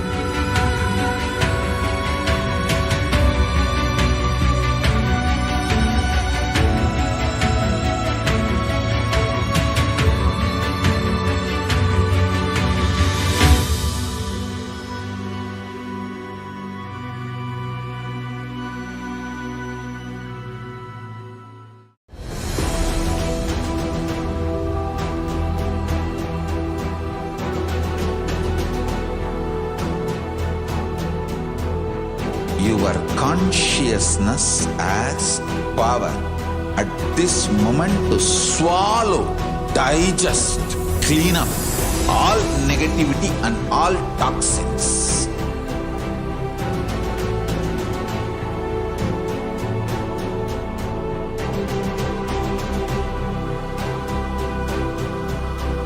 Develop a powerful will persistence. That's the most important asset for life.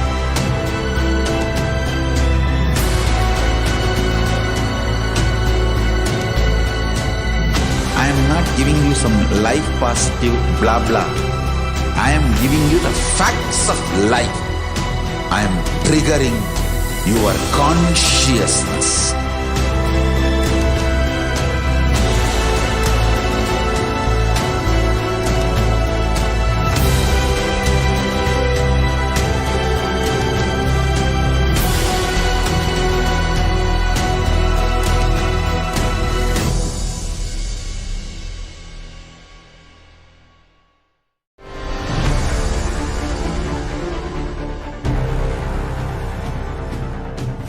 Time itself is nothing but your decision to struggle with the same rut.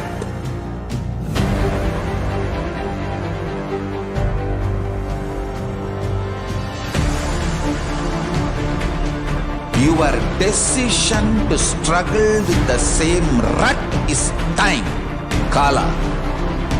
Your decision to swallow time is Kala Bhairava.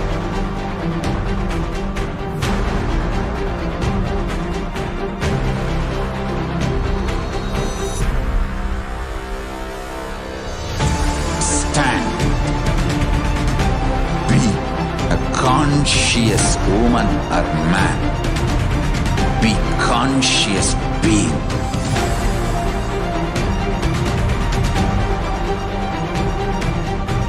Shrink the time through conscious will persistence.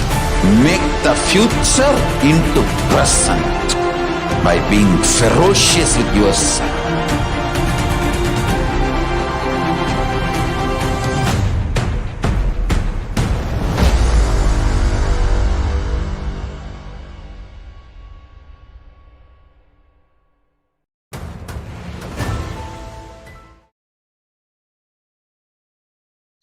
Yes, welcoming each and every one of you, whether you are following us on YouTube, Twitter, Instagram, Facebook, or any other social media platform. We welcome you to this next segment, which is Glimpses of the Glorious Past on the 29th of January.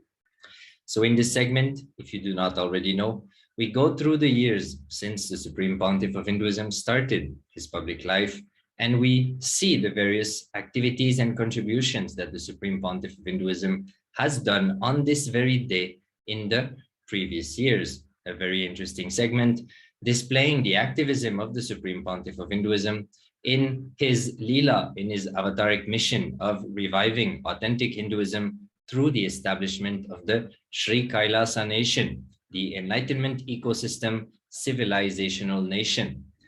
So without further ado, we'll be jumping into the first year of today's segment. Starting on the year 2004, the Supreme Pontiff of Hinduism is conducting a healing session in San Diego in United States. So the Supreme Pontiff of Hinduism has traveled the world many times. Here in his early days, since he started his public life in the year 2000, here in 2004, he is visiting the United States and giving healing to various people who came to him for physical issues or psychological issues. The Supreme Pontiff of Hinduism is making them experience the healing power that is available in each and every one of us once we get initiated. The Supreme Pontiff of Hinduism even shared that sometimes, because of the purity of his biomemory from the state of oneness with Paramashiva, his biomemory is pure. And when our biomemory just tastes or smell his biomemory, automatically it remembers its original nature. And that is how many miracles happen during healing sessions. So here we can see the Supreme Pontiff of Hinduism doing just that in San Diego, USA.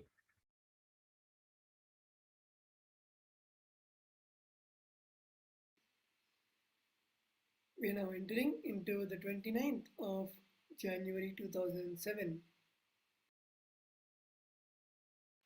The Supreme Pontiff of Hinduism, Bhagavan Nithyananda Paramashivam, was the chief guest at the Golden Jubilee celebrations of Sri Nada Brahma Sangeeta Sabha, Mysore, India. The secretary and members of the Sangeeta Sabha felicitated the Supreme Pontiff of Hinduism, after which the Supreme Pontiff of Hinduism gave an address to a packed audience on how music can be a meditation leading to enlightenment.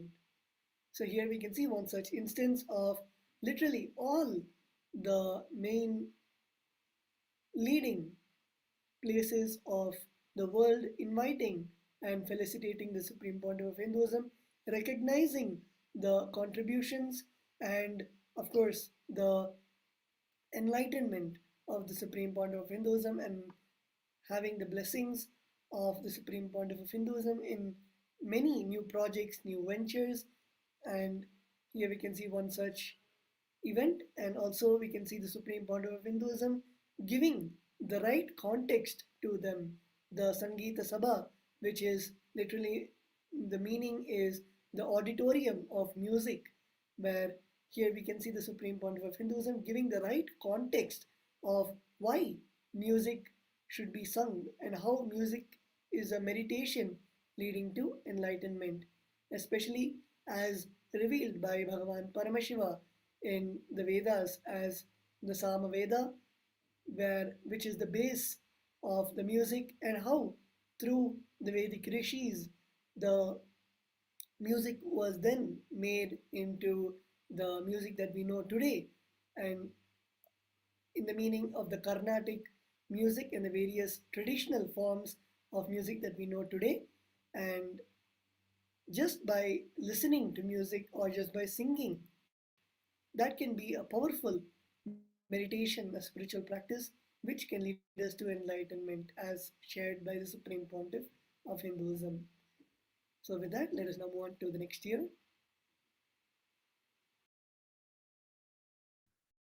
Entering into the year 2009, again on the 29th of January, the Supreme Pontiff of Hinduism goes to Kutralam in Rajapalayam with delegates, with disciples, devotees, and followers. Here we can see the Supreme Pontiff of Hinduism being received by the devotees, disciples, and is being also followed by the devotees and disciples as they went around to Kutrakalam.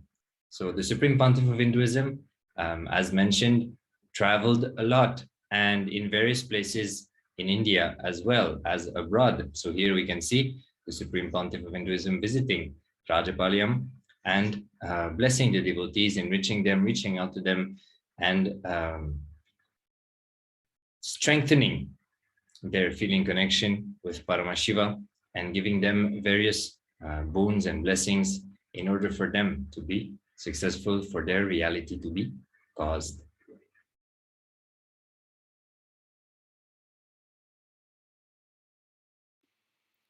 Let us now move on to the next year, the 29th of January 2010, where we can see the Living Enlightenment Ratha Yatra along with the Supreme Pontiff of Hinduism. Here we can see the Supreme Pontiff of Hinduism in the Ratha Yatra, which is the chariot festival, and we can see the Supreme Pontiff of Hinduism with many of the other pontiffs of Hinduism, and we can see the Supreme Pontiff of Hinduism on the chariot. In the Vedas and Agamas and in the Hindu temple-based civilization, the Ratha Yatra is a very beautiful concept in which the deities come on chariots to grace the people of the whole village, and the village or city gives the respect to the deities when they come around. As most of us know, the deities in the temples, in the Hindu temples, the main deity is in the Garbha Mandir, which is consecrated and holds that energy where it holds the energy of the temple itself, and the deity then radiates the energy from inside the temple.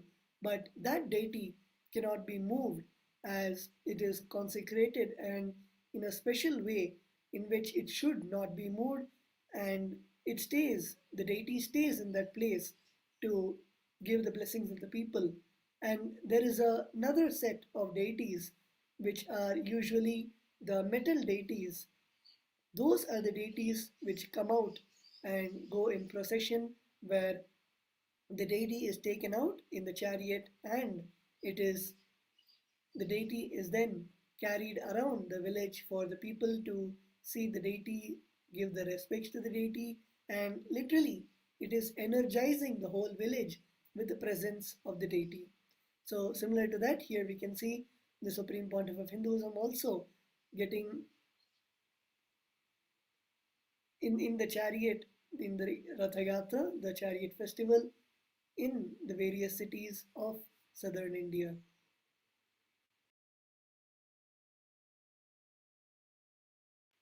We can see as the Supreme Pontiff of Hinduism is going around in the chariot, thousands of people coming to witness this beautiful scene and also getting the blessings of the Supreme Pontiff of Hinduism, and literally celebrating the happening of the Supreme Pontiff of Hinduism visiting their village or city and gracing all of them.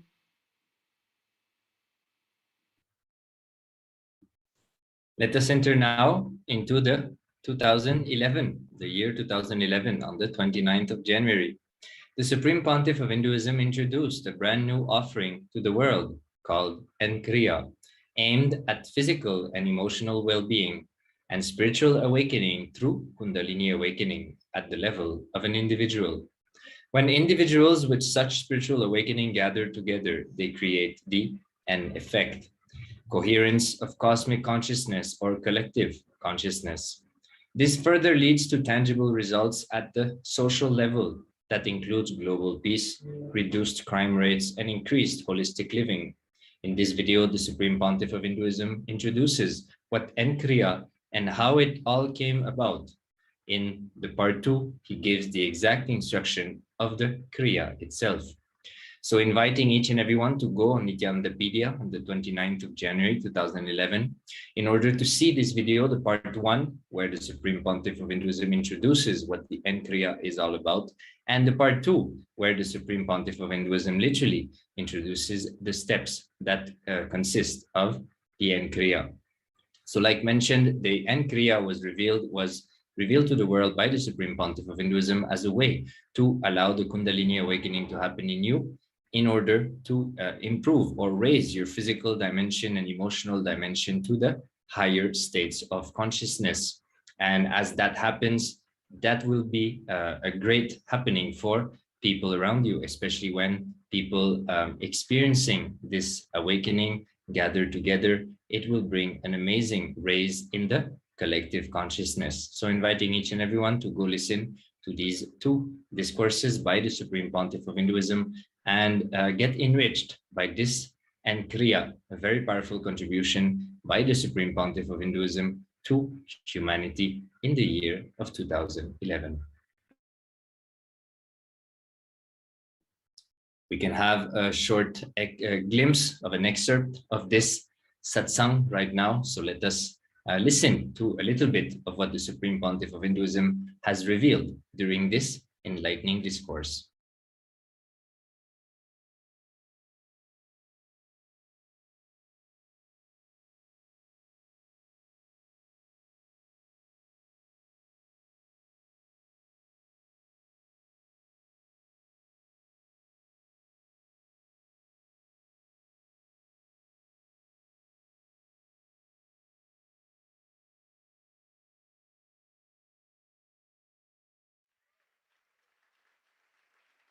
Thousands of people are sitting with us now in 400 cities, and in 37 cities I am seeing, means you will be seeing.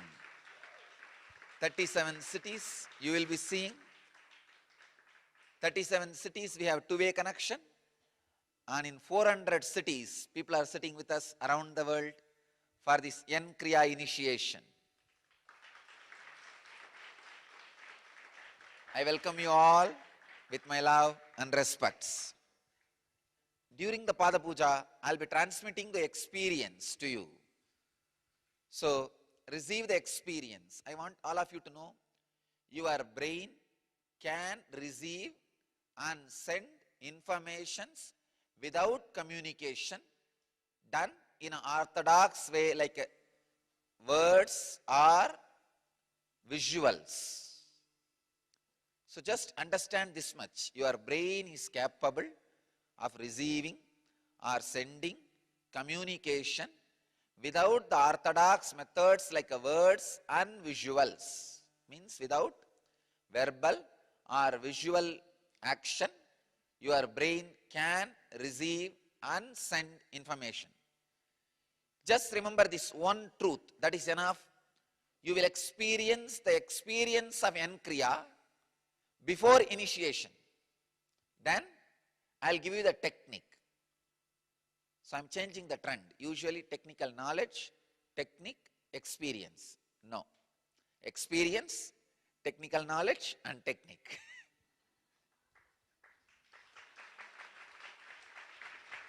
So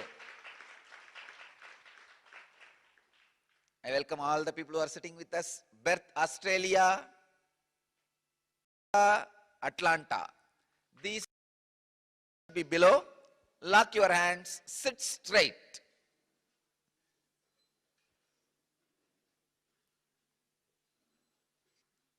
Sit straight.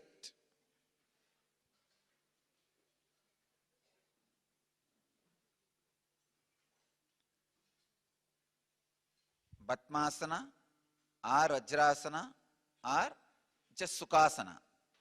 Comfortable squatting.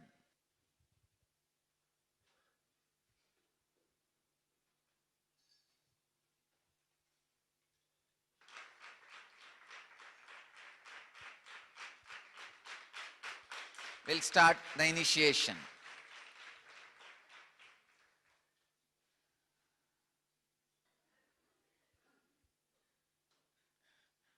Samana Mudra, lock your hands. Means the right thumb up and left thumb low, below.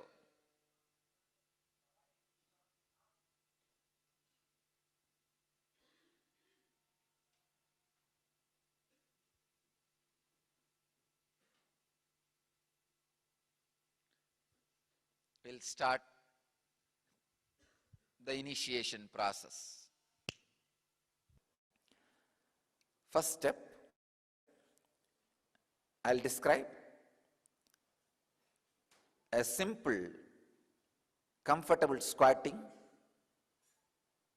sitting straight, and very simple inhaling and exhaling 11 times just to prepare yourself for the Kriya. Please understand. Please listen now, no need to do it. I'll guide you. That time you can do. So,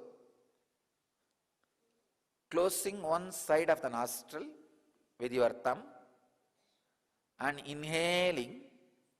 After you feel you are full, closing the other side and exhaling. You don't need to do it now. Just relax, listen, and do it. When we do the Kriya, listen to the instruction. Close the right nostril with your thumb, right hand thumb. Inhale through left. Once you feel complete, close the left nostril with a middle finger and ring finger and exhale through the right nostril. Simple Nadi Shodhana. Nadi Shodhana means just cleaning the nostrils, cleaning the basic nadis. Do this for 11 times. It may take maximum 1 minute. That's it, nothing else. Or 1.5 minutes, 90 seconds. Nothing more than that.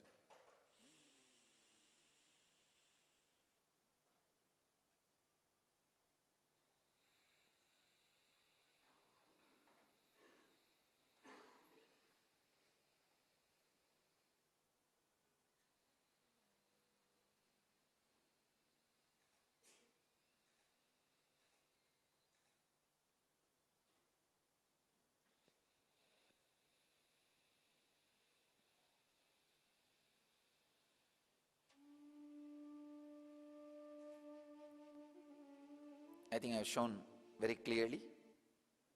Please understand. Inhaling and exhaling. Nothing else. Very simple.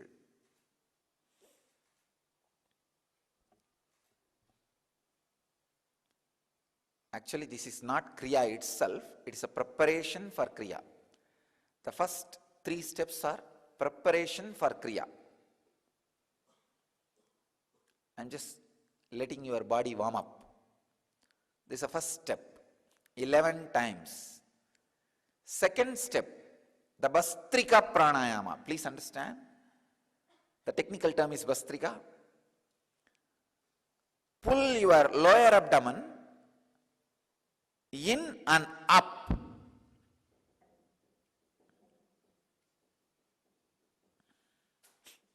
Please understand. Don't lift your shoulder. Don't move the whole body. No. No. Just the lower abdomen should be pulled in and up.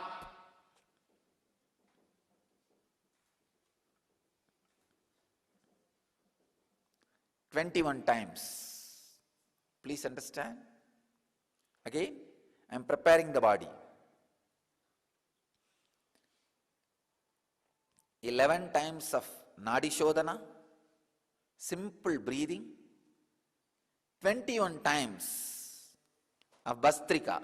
21 times is very simple thing. Actually, it's nothing. Just 21 times of Bastrika. This all preparation, please understand. This all preparation to push you to the original Kriya itself.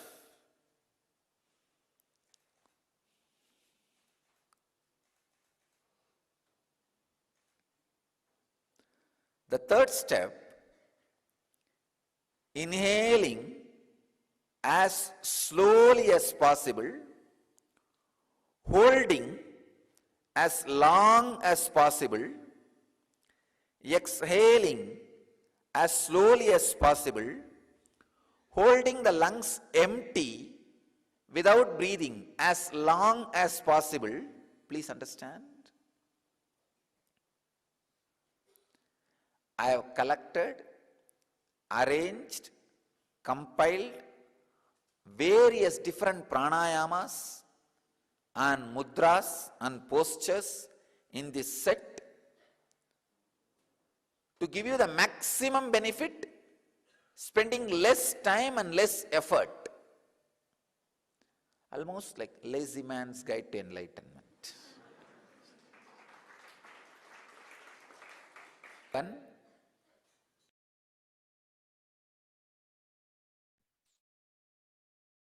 So, as we heard a little bit of the Supreme Pontiff of Hinduism and seen starting to introduce the Nkriya, we invite each and every one of you to go to the original video. This one, the title you can see on top, Nkriya, 7 Steps for Kundalini Awakening by Nithyananda on the 29th January 2001. So you can go either to Nithyanandapedia or on the main YouTube channel of the Supreme Pontiff of Hinduism, Kailasa's SPH Nithyananda Paramashivam.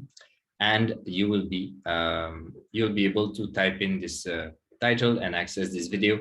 So inviting each and every one to go have a look, listen, and experience for yourself the power of the N effect that happens through the N Kriya.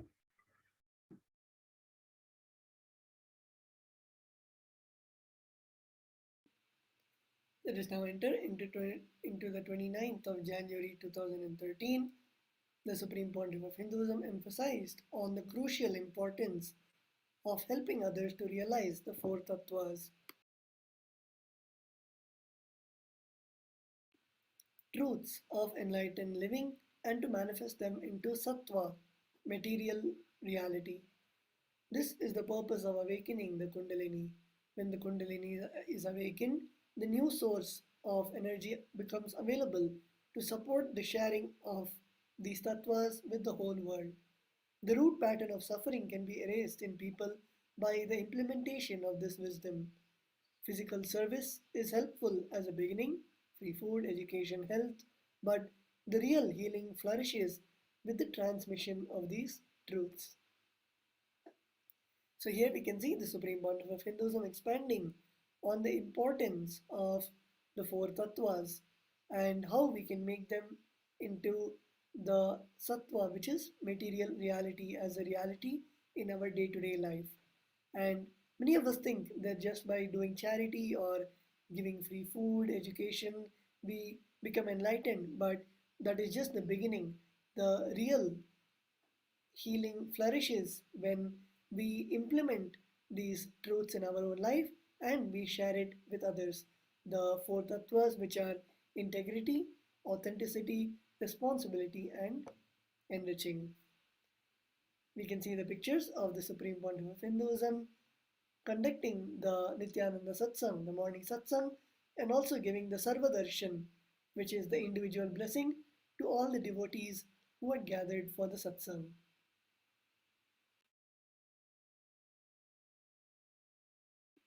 We can also see the Supreme Pontiff of Hinduism receiving the Pratyakshapada Puja, the worship to the sacred divine lotus feet of Swamiji on the 29th of January 2013.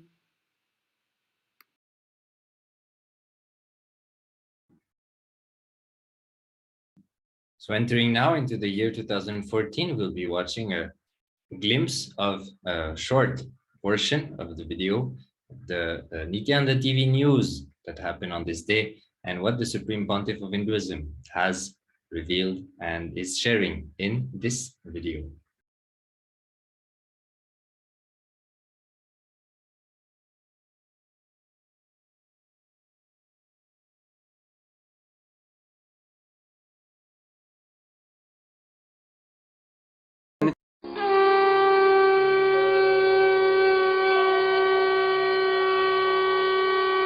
Inside you, every one of you carry frightened, immature, adamant child inside you. That child is so arrogant, adamant, frightened, and immature. Yes, I know it is not right, but I want only that. See, only with that pattern you started developing your identity. Somehow, unfortunately, human beings believe only when we say no, we become a leader, big guy. Only with our nose, we develop our identity. I am somebody, I am something. See, when you say no to your father, only then you think, I am growing up. Only when you say no to your younger brother or elder brother, you think, see, I am somebody. Saying yes is always considered as a weakness. Please understand. Neither saying yes is always weakness, nor saying no is always powerful. It is how you feel when you say no or yes inside you that makes you a person, an individual, a being different. Being different does not mean doing different from others, doing something different from others. No. Then nobody jumps into the Jamuna, you jump into the Jamuna, you will become different. No. Being different never happens just by doing something different from others. Being different happens, be different. Not just do something different, be different.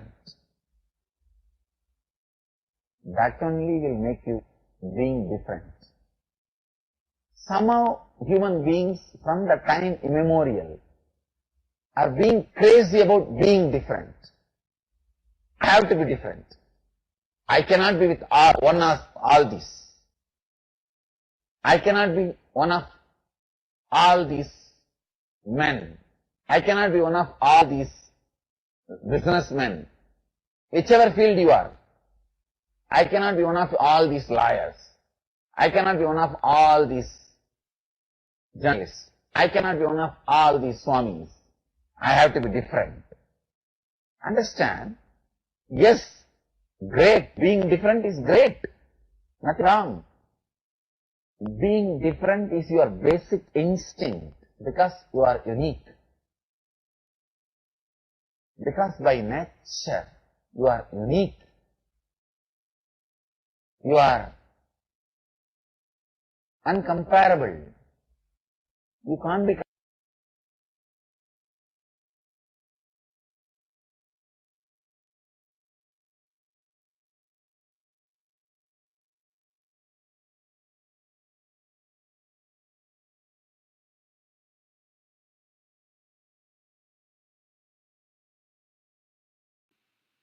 We will now be entering into the next year, the 29th of January 2015. The Supreme Pontiff of Hinduism continued with the Upanishad series, Living Advaita. The Supreme Pontiff of Hinduism introduces us into the first verse of the Ishavasya Upanishad. Isha is consciousness and intelligence. It is not only the source or base material of the universe, but it is responsible for keeping everything together, including the base. It permeates everything, even our forms, holding them together. So here we can see the Supreme Pontiff of Hinduism expanding on the truths of the Ishavasya Upanishad, the first Upanishad mentioned in the Vedas, which in the first verse, the Supreme Pontiff of Hinduism is explaining about Isha, which is the consciousness.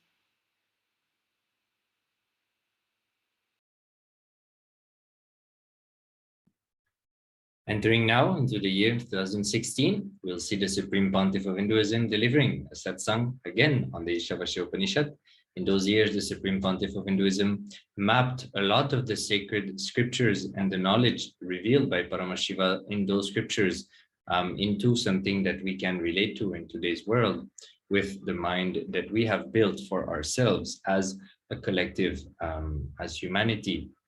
So the Supreme Pontiff of Hinduism mapping down these sacred truths for us. So we can see here a few pictures of the Supreme Pontiff of Hinduism conducting the daily discourse on the Ishavasya Upanishad.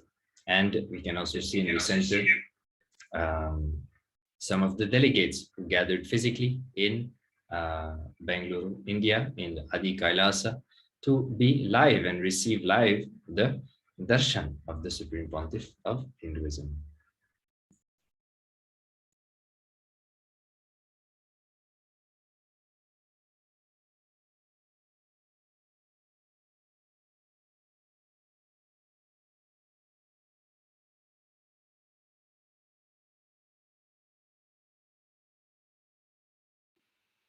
We are now entering into the 29th of January 2017, where we can see the Supreme Pontiff of Hinduism giving the Nithyananda Satsang about completion and integrity. So if any of us would like to listen to the Satsang, we can go to the Nithyananda Nithyanandapedia and the official channel, the Supreme Pontiff of Hinduism, on YouTube and listen to the Satsang. Entering now into the year 2020, where again the Supreme Pontiff of Hinduism came to bless us all live for the Nithyananda Satsang. The Supreme Pontiff of Hinduism expounded on the cosmic principle to cognize yourself, cognize your ultimate existence, enjoy and celebrate it. So a very powerful discourse, inviting each and everyone to go listen to it on Nithyanandapedia on this very day.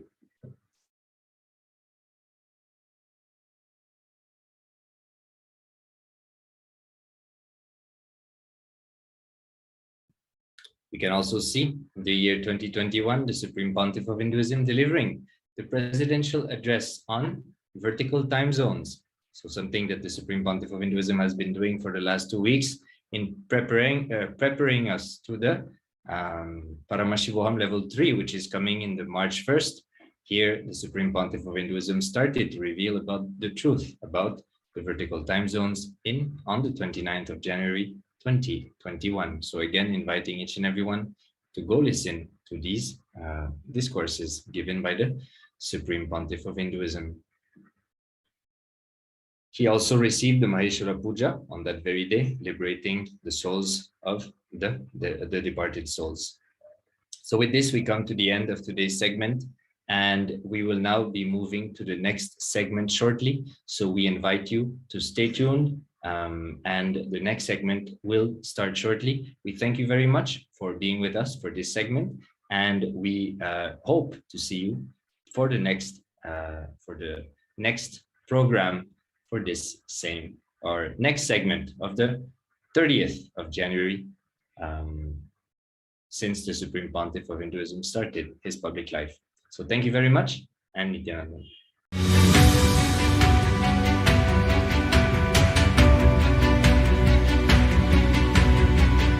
The moment you decide, your consciousness is the supreme identity you have. You will not empower your depression, your frustration,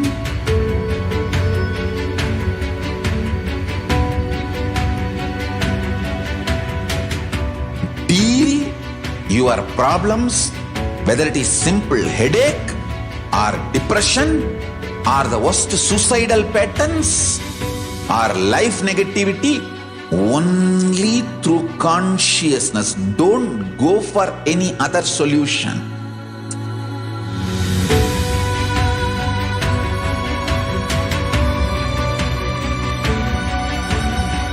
Don't keep stupid, toxic, life negative struggles inside.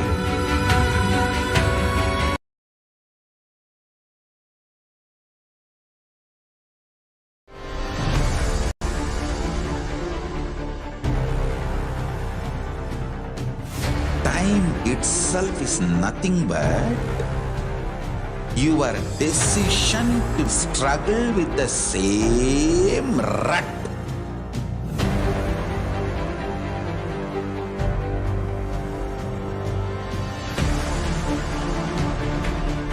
Your decision to struggle with the same rut is time, Kala.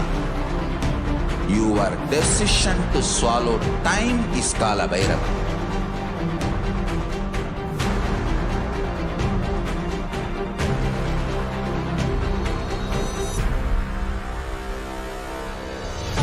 Stand.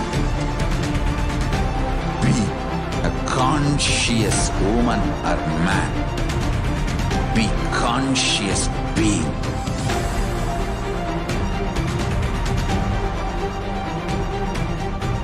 Shrink the time through conscious will persistence. Make the future into present by being ferocious with yourself.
Greater signs of life can be realized with a greater ability to visualize.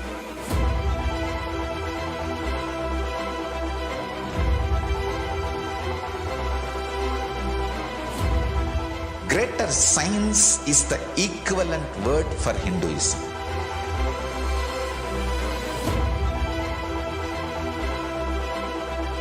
When you understand the greater science of life, greater courage, more possibility, more fearlessness, more joy, more bliss.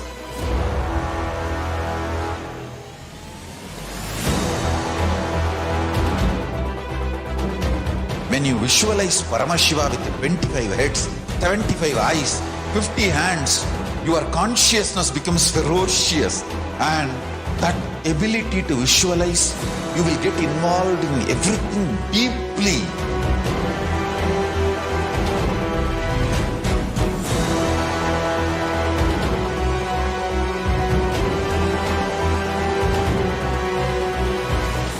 Involved people are the most delicious, most sweet, most beautiful, most juiciest beings of planet Earth.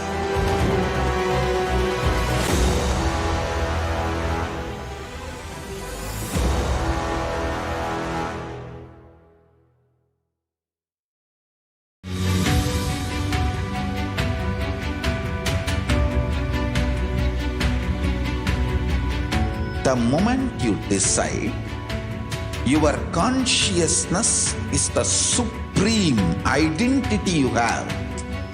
You will not empower your depression, your frustration,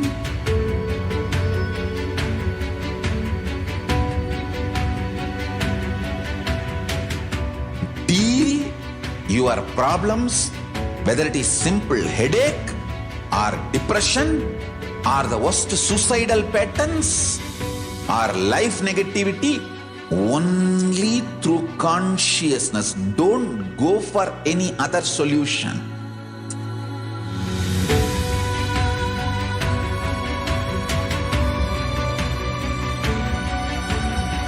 Don't keep stupid, toxic, life negative struggles inside.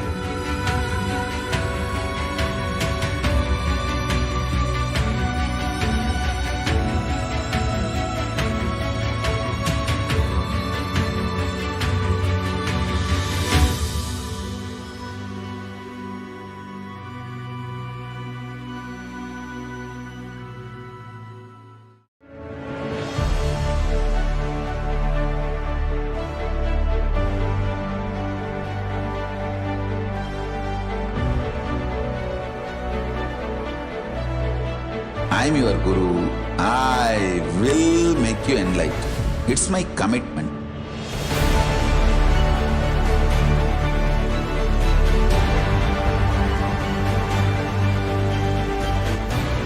Till you become Paramashiva, I won't rest. Don't worry at all.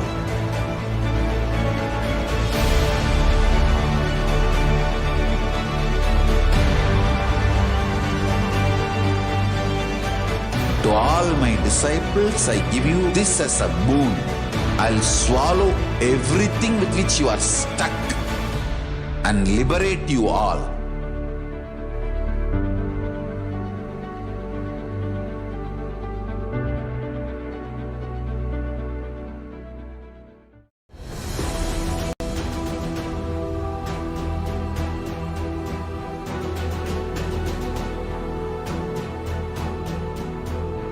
Your consciousness as power at this moment to swallow, digest, clean up all negativity and all toxins.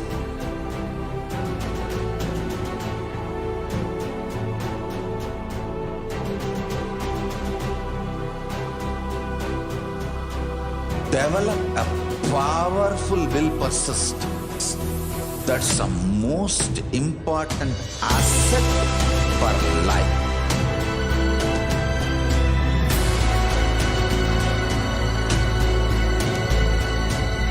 I am not giving you some life positive blah blah.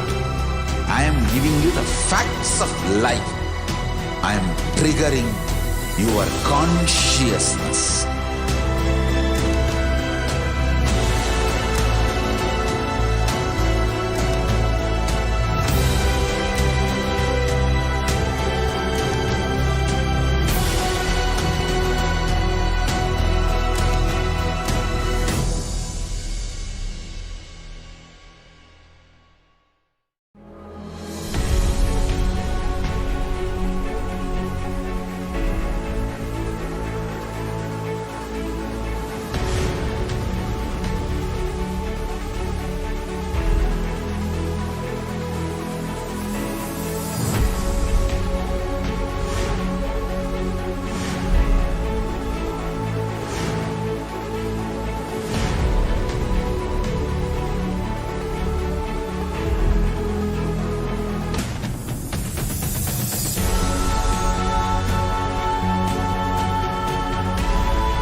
all to Kailasa Canada's Tamil Heritage Month 2022 celebrations hosted by Kailasa Canada Nithyananda Meditation Academy and Shri Kailasa's United Nations for Feminine Empowerment and Gender Equality. Let's start this event with the salutations to the Guru. Sadguru Vandanam. Nithyanandam Paramashivoham Kevalam Jnanamurtim Vanvatidam Gagana Sadasham Tattvamasya Laksham Ekam Nityam Vimalamachalam Sarvadi Sachi Bhutam Bhavatidam Trigunarahitam Sadguru Tam Namami.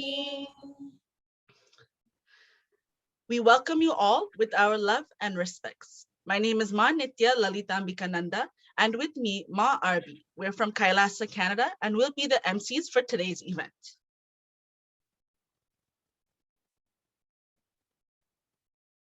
Now, we will take a look at our schedule for today's event. Very shortly, we will be receiving Arati from Kailasa, Toronto, followed by Tamil Thai Valtu. At 9:45 a.m. EST, we will speak about Tamil heritage and women excellence, followed by how Sanatana Dharma supports and nurtures women excellence, showcasing Tamil women excellence and live greetings from VIPs. At 11:05 a.m. EST, we will begin by welcoming the Supreme Pontiff of Hinduism. Shortly thereafter, the Supreme Pontiff of Hinduism will directly be giving a live address as part of this year's Tamil Heritage Month celebration. Following the live address by the Supreme Pontiff of Hinduism, we will deliver our closing remarks. To start this event, as per Tamil tradition, let's receive the traditional Arati from Kailasa, Toronto. The Arati will be performed by Ma Badana Yanachimo, who is the temple lead of Kailasa, Toronto Temple.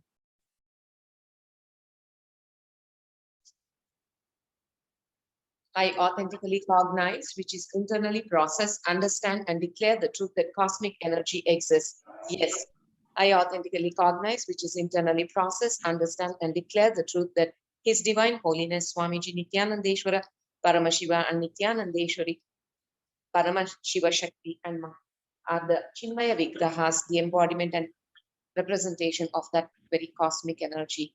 I authentically cognize, which is internally process, understand, and declare the truth that whatever we offer during this Arati to His Holiness Bhagavan Shri Nithyananda Paramashivam, Nithyanandeshwari Paramashiva Shakti will reach the cosmic source of energy directly.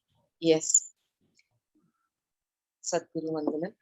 Nithyanandam Paramasukadam Kevalam Jnanamurtim Dvandvatitam Gagana Sadrusham Tattvamasya-dilaksham Ekam Nityam Vimalamachalam Sarvadi Sakshi Bhutam Bhavatitam Trigunarahitam Sadgurum Tam Namami. Nithyanandeshwara Paramashiva Samarambam Nithyanandeshwari Paramashiva Shakti Madhyamam Asmadacharya Paryantam Vande Guru Paramparam. Lalate Tripumbri Tiladasturi Tiladaha Spuranmaladara Spurigagati Kaupina Vasanaha Dadhano Dustaram Shirashipanirajam Shashikana Pradhipa Sarvesham Arunagiri Yogi Vijayate.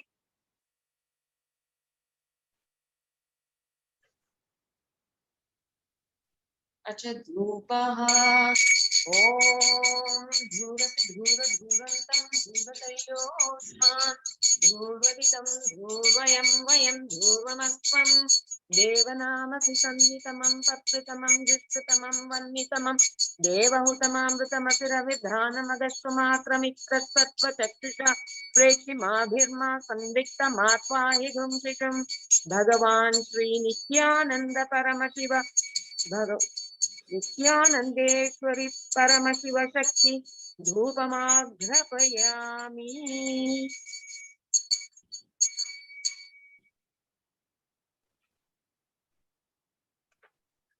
अच दीपः ॐ दीप्यस्य जातवेदो प्रज्ञर्निरृति मम मनोपशुदुष्य मह्यमावह जीवनं च दिशो दिशा मानो हिदं सिर्जातवेदो गामश्वं पुरुषं जगत् अबिभ्रदाज्ञ आगैष्याम परिपातया भगवान् श्री नित्यानन्द परमशिव भगवान् श्री नित्यानन्देश्वरि परमशिवशक्ति दीपमाघ्रपयामि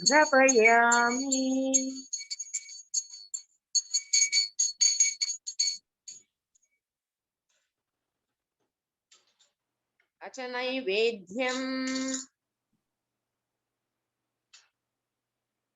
ॐ मधुवातारुतायति मधुक्षरन्ति सिन्धवः माध्वेर्न सन्तोषति मधुनक्तमुतोषति मधुरत्पार्थिवगम्भृजः मधुद्योरस्तु न पितमधुवाग्मस्तु सूर्यः माद्विर्धावो भवन्तु नः मधु मधु मधु भगवान् श्री नित्यानन्देश्वर परमशिव नित्यानन्देश्वरि परमशिव शक्ति नैवेद्यं निवेदयामि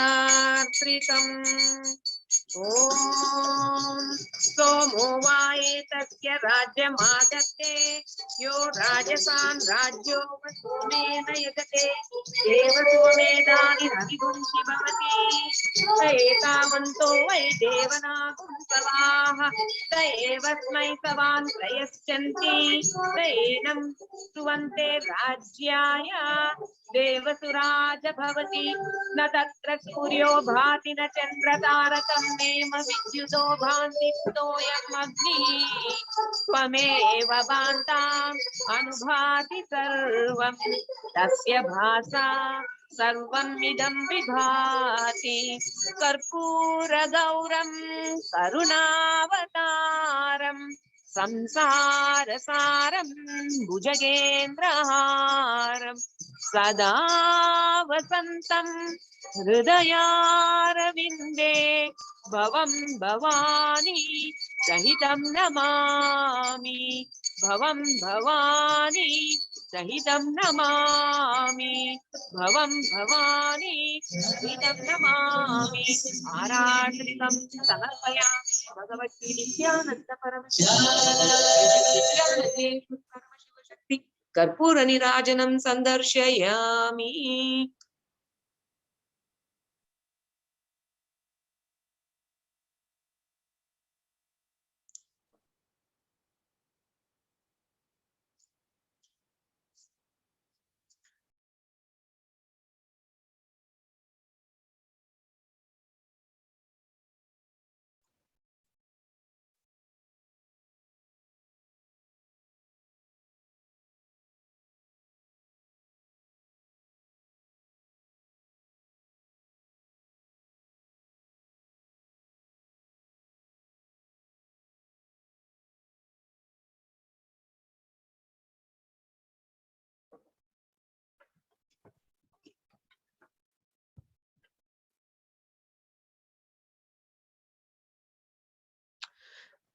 The Tamil Thai Valku is also known as the Invocation to the Mother, performed by Sarika Navanathan.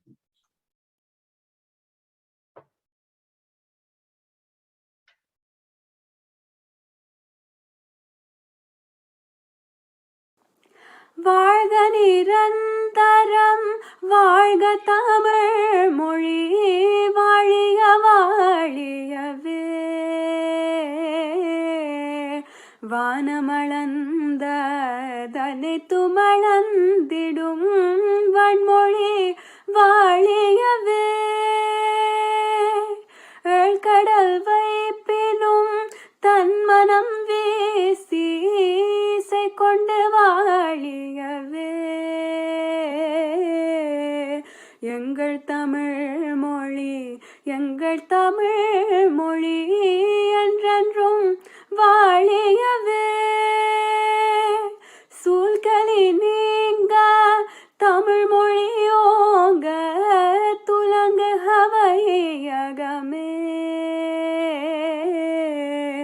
தொல்லை வினை தரு தொல்லையகன்று சுடர்க தமிழ்நாடு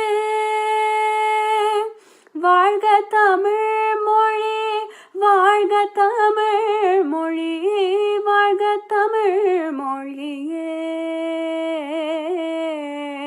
வானமறிந்த தனைத்துமறிந்திடும் வளர்மொழி வாழியவே தமிழ் மொழி வாழியவே.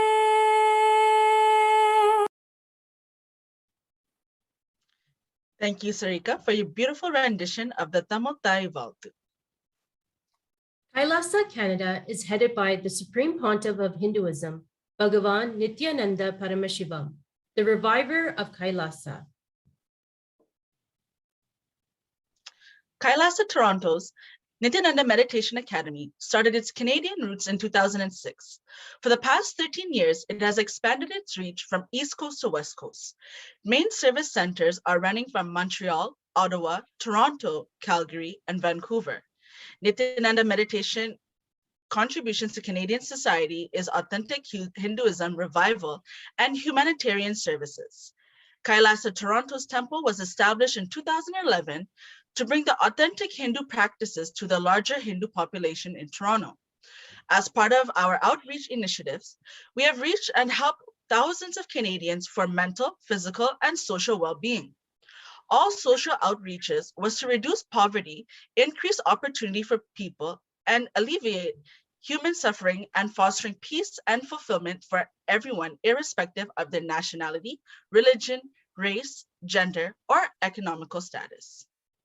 During this COVID pandemic, Kailasa Canada has continued all our outreach services with free 24-hour online programs to provide spiritual healing and mental healing solutions through empowerment for women, youth workshops, free online yoga, pujas, wealth counseling, family and relationship programs, and spiritual healing, as well as personalized pranayama and breathing techniques provided for healing seniors. Due to the unprecedented need of Canadians at this time, Kailasa Canada, through its centers coast to coast, have also paid special attention to supporting local food banks to provide to Canadians in need. Today marks another milestone for Kailasa Canada and for all Canadians in celebration of the Tamil Heritage Month. Today, we are blessed to bring together 22 women of excellence and 28 dignitaries and members of parliament, working together for the common goal of preserving and enriching the lives of all Tamil and Tamil Canadians, as well as benefiting from the unique contributions of the Tamil heritage. More than 300,000 Tamils today call Canada their home.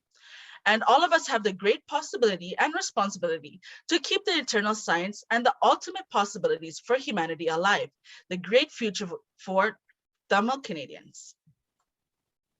Kailasa's Toronto is an example of one of the ecosystems that celebrates women excellence. Here are some photos of women performing various seva and rituals like Abhishekam, Alangaram, Puja, Annadan. From various age groups, women are empowered. Kailasa Canada has its presence from East Coast to West Coast. The Supreme Pontiff of Hinduism shares, even before the formation of sand and stone, in this universe appeared the ancient Tamil civilization. Such a Tamil civilization, not only they flourish, they also enrich other communities to flourish. At one point, the whole world followed this tradition, culture, life science, and the Adi Shaivite scientific conscious lifestyle existed. The Tamil king helped spread the sacred science of Adi Shaivism all over the world, all over the universe. If we want to understand the sacred science, we need to go back at least 20,000 years and study the history. Yes, this history of our land, Kumari Kandam, our ancient Tamil scriptures, Silapati Karam, refers to the existence of Kumari Kandam, extending from the Ganges and Himalayas in the north and ruling in the south. Let such kingdom live. As per the 2016 census, Tamil population of Canada is over 300,000. Tamil is the 16th most spoken immigrant language in Canada.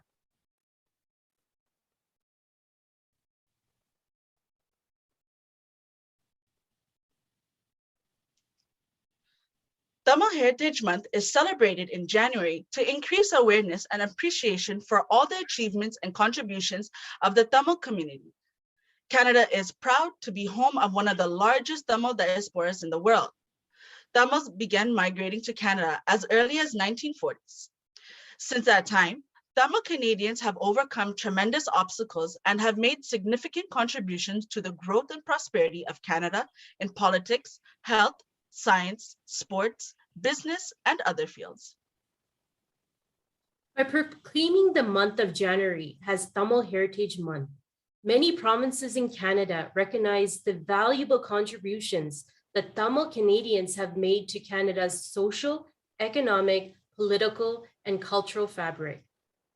Tamil Heritage Month is an opportunity to remember, celebrate, and educate future generations about the inspirational role that Tamil Canadians have played and continue to play in communities across Canada. This year revolves around the theme of Tamil Women Excellence, with the aim to showcase the strength and resilience of Tamil women who continue to contribute to our history and society.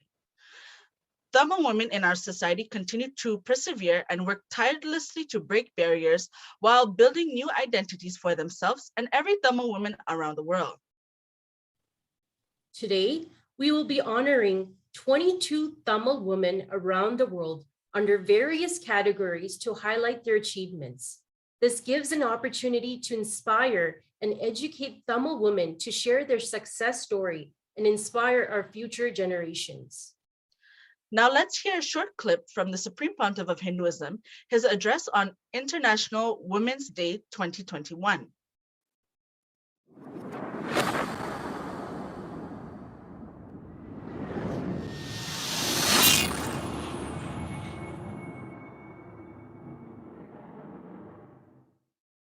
Today is also the International Women's Day. United Nations has given a theme for 2021 International Women's Day, Women in Leadership, Achieving an Equal Future in COVID-19 World. My message on this International Women's Day, understand, Hindu tradition empowers women. In Hinduism, feminism is not conquering men, it is strengthening the whole universe. In Hinduism, feminism is not all about fighting with men or conquering men or not even equivalent to men. Women have their own unique place. We call women as Shakti.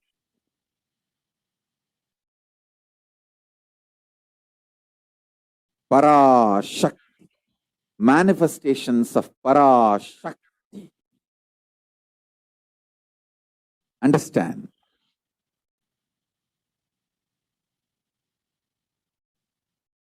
All the women all over the world, empower yourself with a spiritual strength.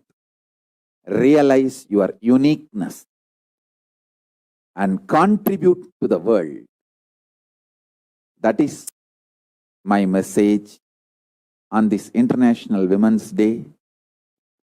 My blessings and support for all of you to achieve everything best in this universe, including enlightenment. Manu Smriti, translated as the Laws of Manu, is the most important and authoritative Hindu law book, Dharma Shastra, which served as a foundational work on Hindu law and jurisprudence in ancient India for at least 1500 years. The Manusmriti promotes gender equality and women empowerment within the family and the society at large. Women must be honored and adorned by their fathers, brothers, husbands, and brother-in-law who desire their own welfare. Where women are honored, the gods are pleased, but where they're not honored, no sacred right yields rewards.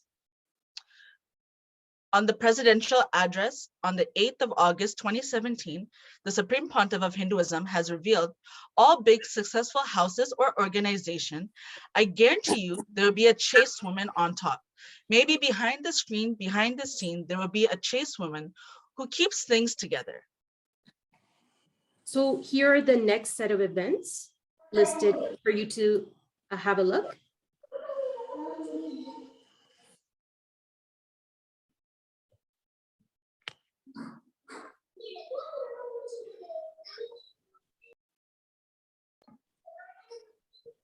Today, we celebrate the divine feminine consciousness through all her manifestations. Devi Parashakti is the greatest example for all of us. Now, we will be sharing the award nominees. Let's welcome our award nominees, dignitaries, and parliamentarians. There are 5 award categories based on the divine feminine consciousness. The first award is the Devi Meenakshi Administration Award. Devi Meenakshi is endowed with extraordinary yogic powers, infinite qualities and energies. Also known as a warrior princess with a regal upbringing beyond even that of most valiant prince. She was the queen of the blessed Pandya Empire headquarters at Madurai city. Ruling for a considerably long period, she elevated the Meenakshi Samraj, rule of Meenakshi, with cosmic justice, extended divine empire in all directions, ruling with extraordinary administrative acumen. Devi Saraswati Arts and Culture Award. Devi Saraswati, the beholder of knowledge, music, arts, wisdom, and learning. All understandings from the ocean of knowledge starts with her. The next award is a Devi Mariamman Health Science Award. In Hindu tradition, Devi Mariamman, compassion, neem, and rain are very closely connected. Devi Mariamman is a healing and rejuvenation expression of the Cosmic Mother. The next award is Devi Annapurneshwari, Humanitarian Award. Devi Annapurneshwari is the goddess of food and nourishment, providing for the well-being of humanity. And Devi Kamakshi World Peace Award. Devi Kamakshi, through her incarnation in Kanchipuram, has brought down the science of creating enlightened beings through creating enlightened civilizations and holding the space for world peace. Now, let's welcome our award nominees, dignitaries, and parliamentarians who are present with us now to celebrate the Tamil Heritage Celebration 2022. Now, we welcome Her Worship Bonnie Crombie, Mayor from Mississauga, Ontario. We welcome you with our love and respects, and we kindly invite you to share your greetings.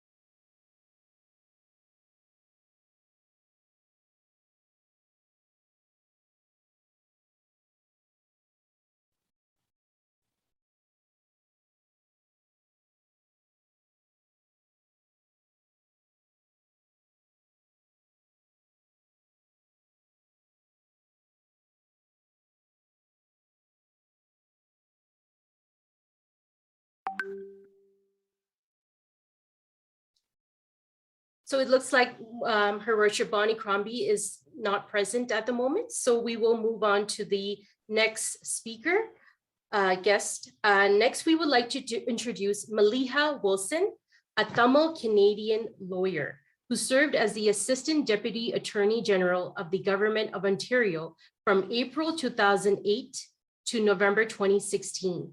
She was the first visible minority to hold that office. She currently serves as a senior counsel at the law firm Nava Wilson in Toronto, Ontario. Shri Kailasa is honored to present the Devi Meenakshi Award to Maliha Wilson. We welcome you with our love and respects, and we kindly invite you to share a few words. Thank you very much. Can you hear me? Yes, Ma, you can go ahead. Okay. I'm very honored to receive this award. I am truly honored. I was asked to speak a little bit about my career and what I have done. So when I entered the legal profession in Ontario, I was frankly at law school, I think I was one of two visible minorities. And then when I joined the government, again, I was in a serious minority position. As I obtained managerial positions and finally Assistant Deputy Attorney General, I was the only person of color in those positions for a long, long time.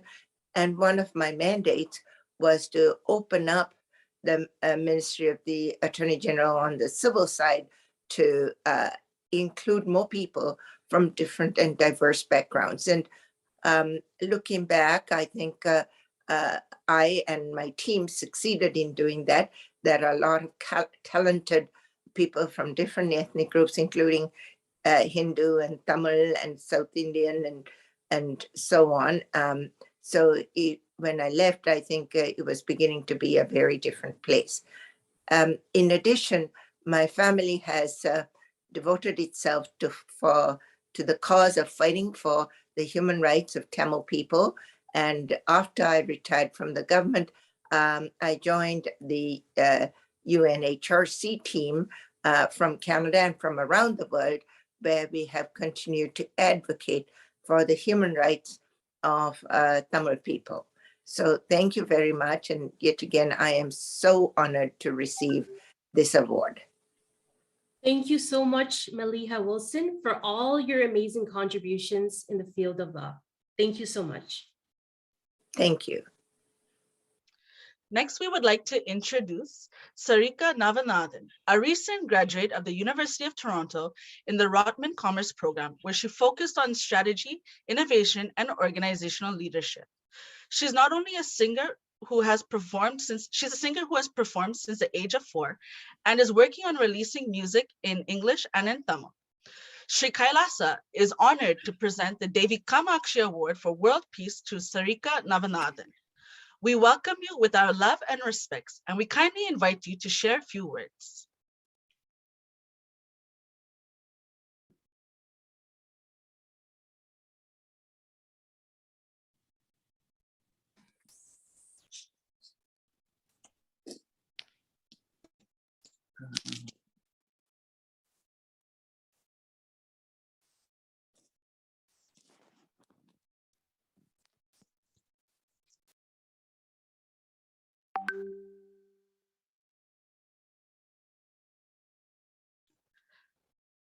We'll be moving on to welcome the Honorable Whitney Isick, Associate Minister of the Status of Women from Alberta, on behalf of the Honorable Ron Orr, Minister of Culture. We welcome you with our love and respects, and we kindly invite you to share your greetings.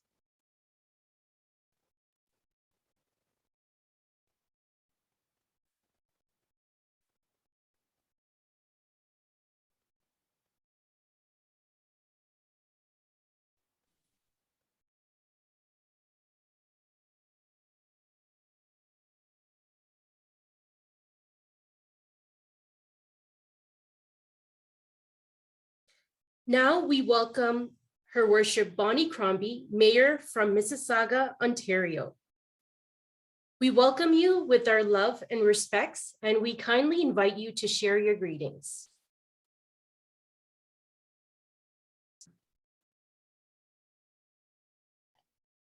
There we go. I was just trying to get myself unmuted. Can you all hear me now? Yes, welcome. Oh, good, because I think we couldn't hear the other two speakers, so I'm glad you can hear me. Let me just say wanakam.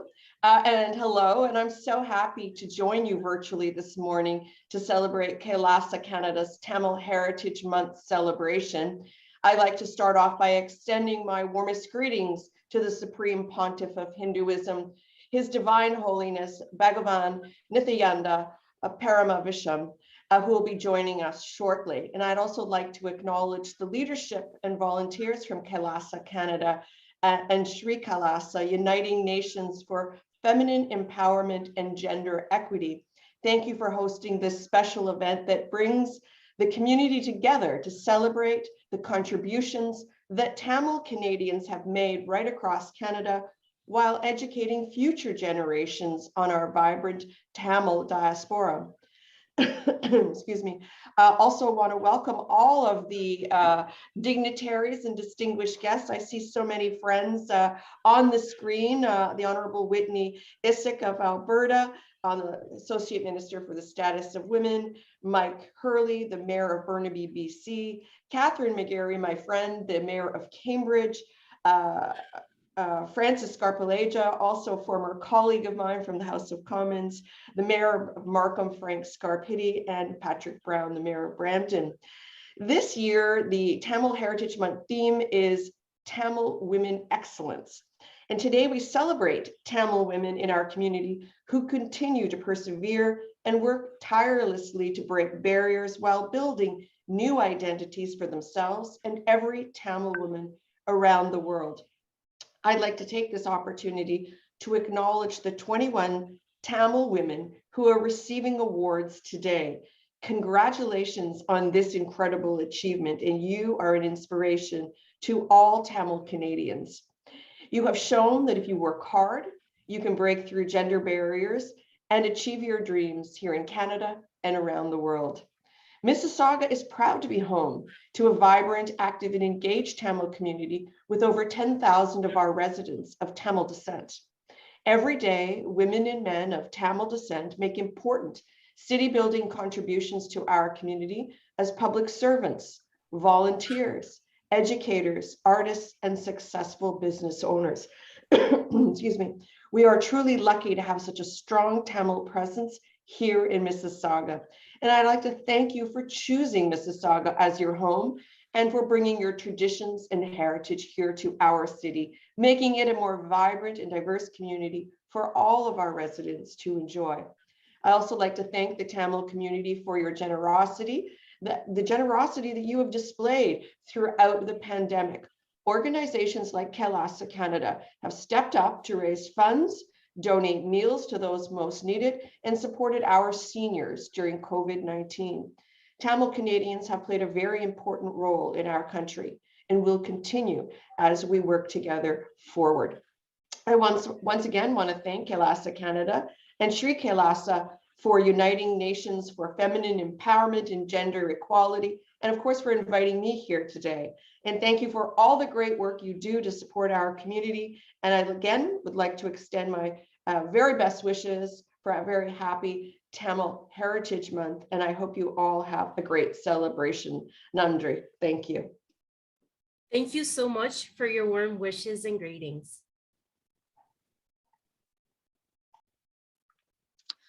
Next, we would like to invite Sarika Navanathan.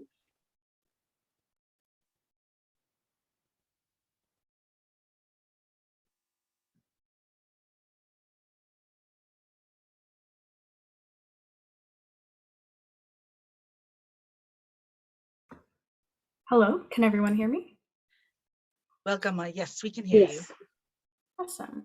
Thank you so much for having me here, and it's really an honor today to be honored alongside 21 other Tamil women in our community. And for everyone on the call, it's really exciting that for a decade now, I think, we've gotten to celebrate Tamil Heritage Month in this country and in this province. So I'm always very, very happy and excited to join these kinds of events and celebrations. And in that sense, it's an honor to be awarded as well. Once again, alongside a lot of wonderful Tamil women who are doing so much for our community. And honestly, it's been a privilege to be a part of things. I see someone has put up like bullet points and, being a Tamil law student, being a president of different organizations over time and being involved in the community, and everything I've done through music, whether it's been traveling to India to compete or traveling around the world to perform, and even now the opportunity I get to teach students, it's all truly been a privilege, and I don't take that very lightly. Like I understand that those opportunities are unfortunately not available for a lot of young people and people my age in our community.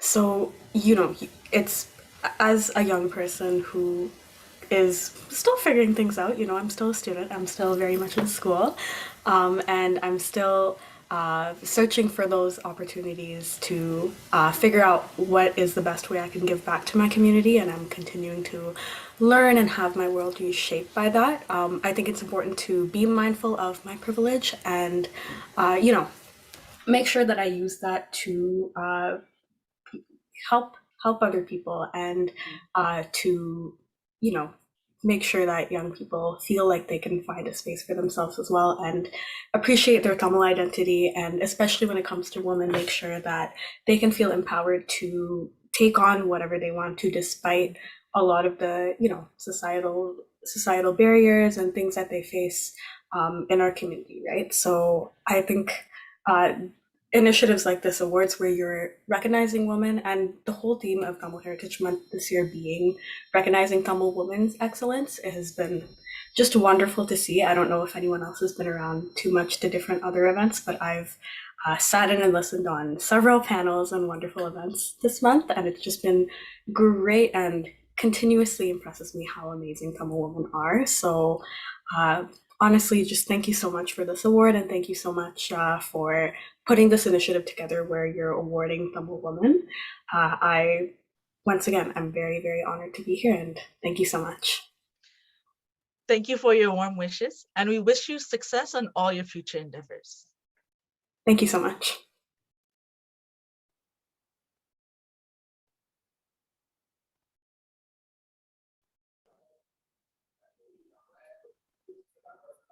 We would like to introduce Dr. Kavishankari Jayalogendran. She was the head girl at Vincent Girls High School for the year 2009 and was awarded the Best Vincedit for the same year. She's a devotee of Supreme Pontiff of Hinduism.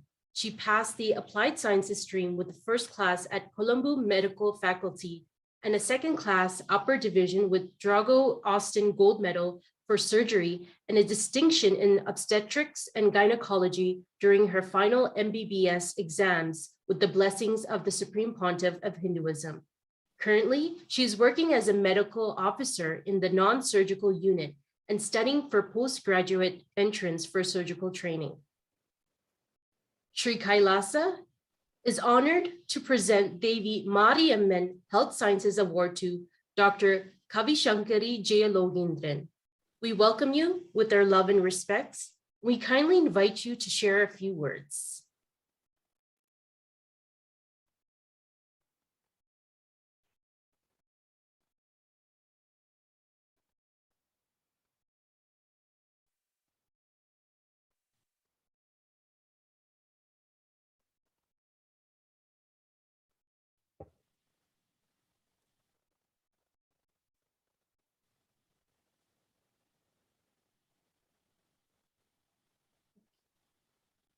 We'll move on to the next guest speaker. We welcome His Worship Frank Scarpitti, Mayor from City of Markham, Ontario. We welcome you with our love and respects, and we kindly invite you to share your greetings.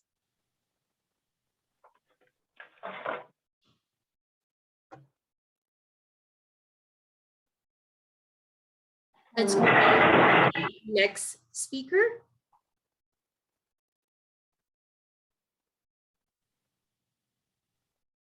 We would like to introduce Dr. Jamuna Krishnaraj from Chennai, India. She holds a double master's in English and in Hindi and a PhD in Hindi. She's a recipient of several awards for her accomplishments.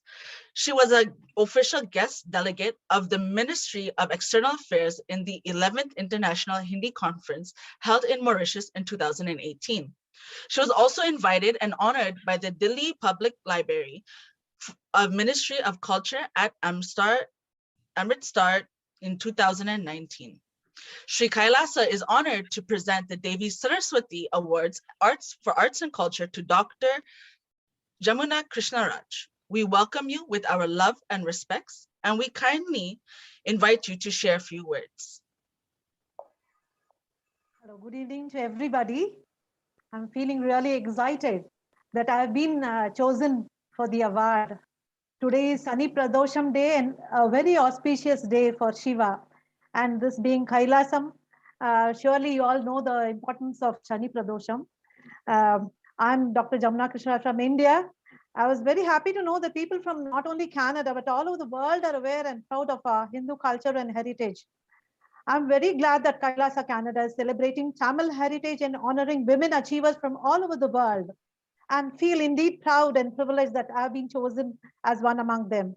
As you all know, India is a vast country with varied languages and cultures, but the predicament is that most part of India is familiar with Hindi and not Tamil or its cultural heritage. So after completion of my doctorate in Hindi with my thesis being comparative literature of Tamil and Hindi, I decided to act as a bridge between the two languages, and hence my works comprise of a book on freedom fighters of Tamil Nadu, which won the government award for me. Translation of Mu Mehta, a poet, a Sahitya Academy Award winner, Manidanai Tedi, In Search of Humanity, that too I had done. Last year, my book on 63 Nayan Mars, Saivate Saints of Tamil Nadu, was published in Hindi by His Holiness Sri Shankaracharya of Kanchi. Short stories of Shiva Shankari, eminent Tamil writer, have also been translated by me into Hindi. Kalam Oru Naal Marum or Zamana Badlega. I have been encouraged by the government, state as well as the central government, Tamil Valarchi Thurai, and also the central government, Central Hindi Directorate, with their cash awards and honorariums and gifts for grants for publishing my books. And now, very recently, sloka chanted in Tamil during Navaratri celebrations, namely Devi Bhagavatam, has also been translated into Hindi as Devi Part and is on the anvil. Complete works of Avayar are also being translated by me into Hindi, and I hope to bring it out soon. I know I'm a small fry in this mighty world, and hope my contribution to the literary world may prove as useful as the squirrel in Ramayana. I seek the blessings of all elders and the Almighty in my literary pursuit. I thank once again the organizers of this mega event for taking the trouble of contacting me and honoring me, for which I shall ever be grateful. Thank you once again. We thank you for your warm wishes and your contribution to the literature in multiple languages. We would like to invite again. We would like to invite Dr. Kavi Shankari J. Logindran. We kindly invite you to share a few words. Can you hear me? Yes, you're welcome. Yes. I'm sorry for the network error that I was encountering. Thank you so much for recognizing me as a person who deserves to be honored by Shri Kailasa. I'm Dr. Kavi Shankari Jailogendran, who's a person who's aspiring to become a surgeon. A general surgeon with a special interest in hepatopancreatic biliary field and laparoscopic surgery. And I'm a devotee of Paramahamsa Shri Nithyananda Paramashivam, the Supreme Pontiff of Hinduism. And I became a devotee after seeing a miracle that happened in my mother's life, and which eventually took me to one of the prestigious medical faculties in Sri Lanka, the Kalama Medical Faculty. And I went through a lot of ordeals, a lot of ups and downs, where at each and every point, Swamiji was there with me, and he made me sail through. And if I'm a person who's aspiring to become a surgeon in a patriarchal society, that is mainly because of Swamiji's blessings. And I want to live Sanatana Dharma in my country, because the people here do really need me. And what Swamiji is giving, I mean, the love that Swamiji is giving to everyone. So I would like to serve the people of my country and live Sanatana Dharma and enrich everyone. That is what I really want. And having said that, I would like to also emphasize the fact that even amidst this patriarchal society, there are few men who had always stood beside me and who's always standing beside me, and I don't want to disappoint any of them. And once again, thank you so much for recognizing me as an aspiring surgeon and recognizing my achievements and making me a part of this grand event. And I congratulate all the other participants who are, getting the award today. And I hope that Kailasa Canada will come up with a lot of projects like this. And I hope all of us get Swamiji's blessings. And once again, thank you so much. Thank you for your amazing contribution, and we wish you well on your studies for your postgraduate entrance for surgical training. Thank you. We welcome His Worship Frank Scarpitti, Mayor from City of Markham, Ontario. We welcome you with our love and respects, and we kindly invite you to share your greetings.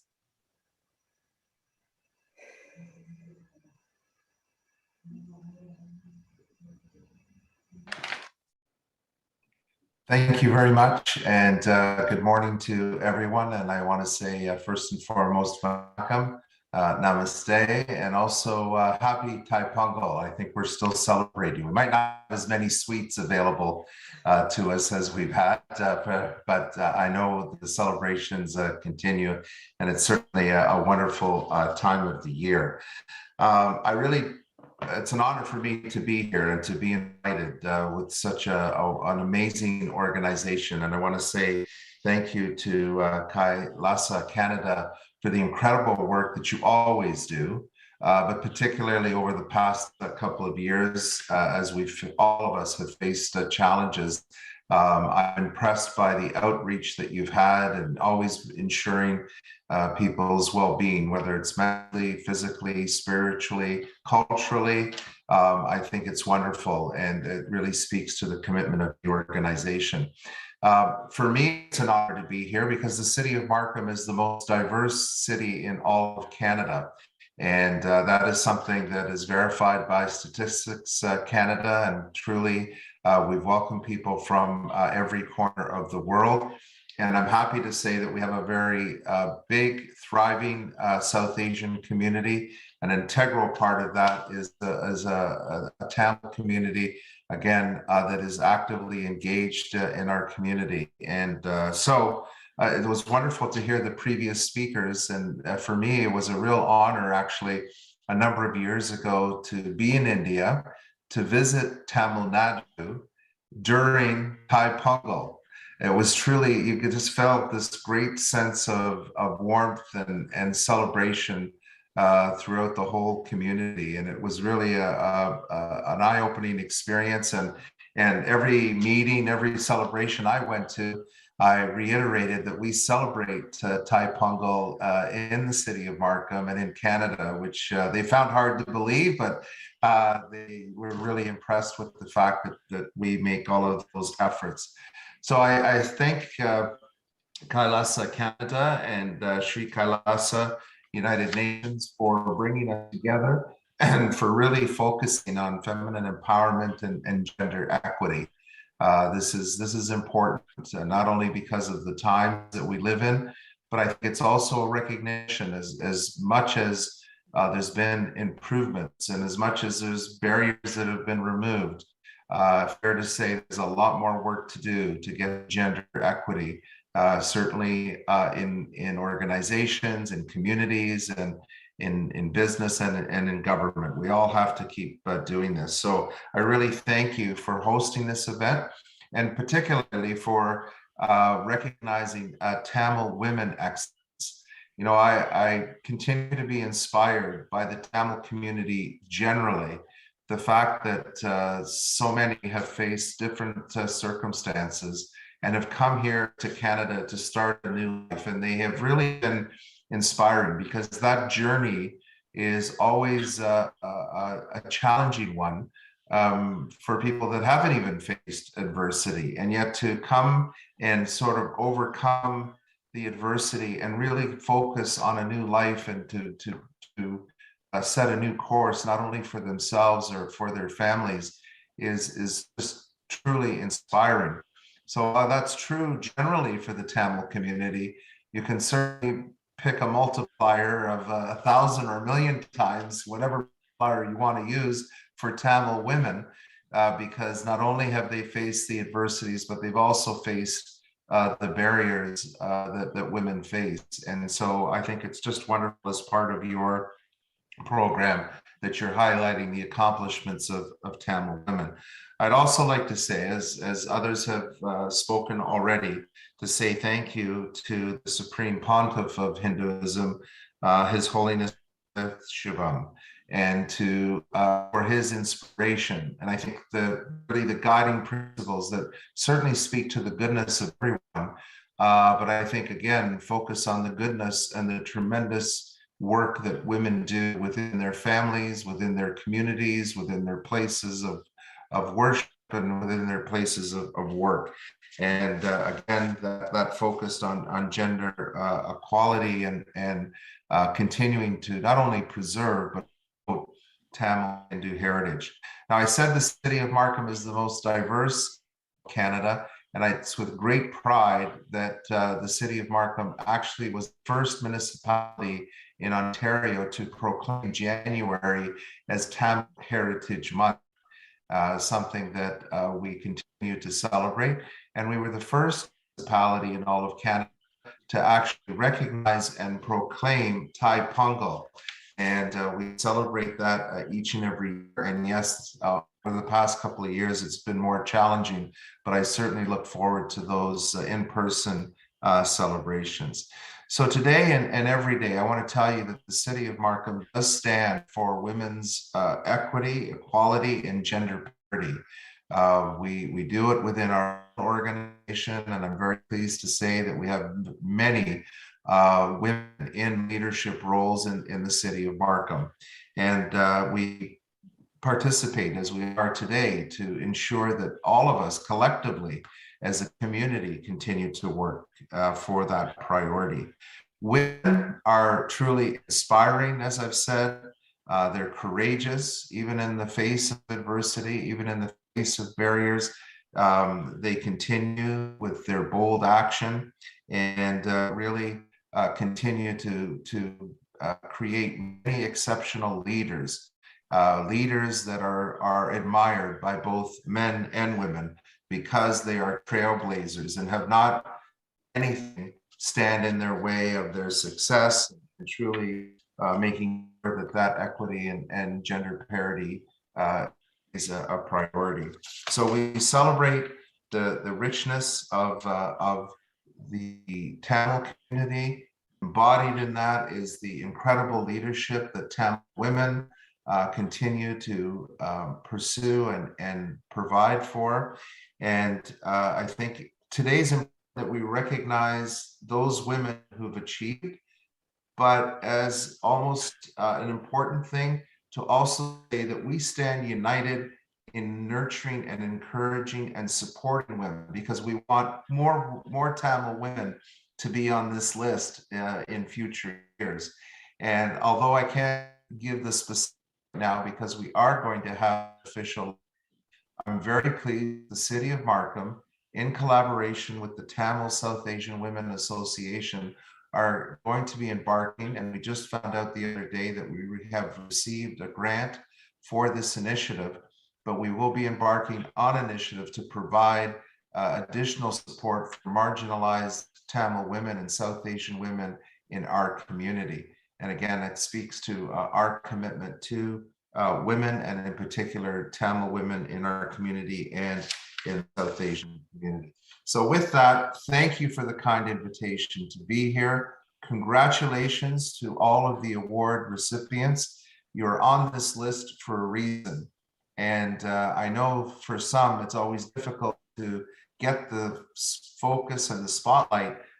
You deserve it today, you really do. And in getting your award, it's not, again, just recognition of everything you've done. It's an example for others, both men and women, to be able to support women in their success, in their journey. And I wish all of you the very best. And thank you again for organizing such an important event. Nandri, Thank you. Happy Taipongo, and wonderful to be with you today. Thank you so much for your warm wishes and greetings. Thank you. Next, we would like to welcome His Worship Mike Hurley, Mayor from the City of Burnaby. Hello, we welcome you. Please. Hello, everyone, and thank you for inviting me to take part in today's celebrations. My name is Mike Hurley, and I am the Mayor of the City of Burnaby. Before I go any further, though, I'd like to take a moment to recognize that I'm located on the ancestral and unceded homelands of the Hunkaminam and Squamish-speaking people, and I extend appreciation for the opportunity to join you from this territory. Tamil Heritage Month is a special time for Canada and for the City of Burnaby. Tamil culture is one of the oldest traditions in the world, and Canada is proud to be home to one of the largest Tamil diasporas. And as one of Canada's most diverse cities, we are always eager to celebrate the wonderful cultures that make Burnaby such a unique place to live. Each year in January, Canada celebrates Tamil Heritage Month, a time for us all to recognize the Tamil community's spectacular achievements and accomplishments here in Canada. And we've seen some of that here before us.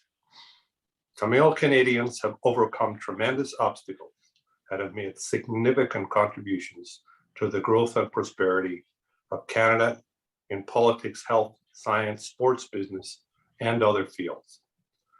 This year's event, hosted by Kailaasa Canada and Shri Kailasa Canada, Uniting Nations for Feminine Empowerment and Gender Equality, has a special focus on the accomplishments of Tamil women.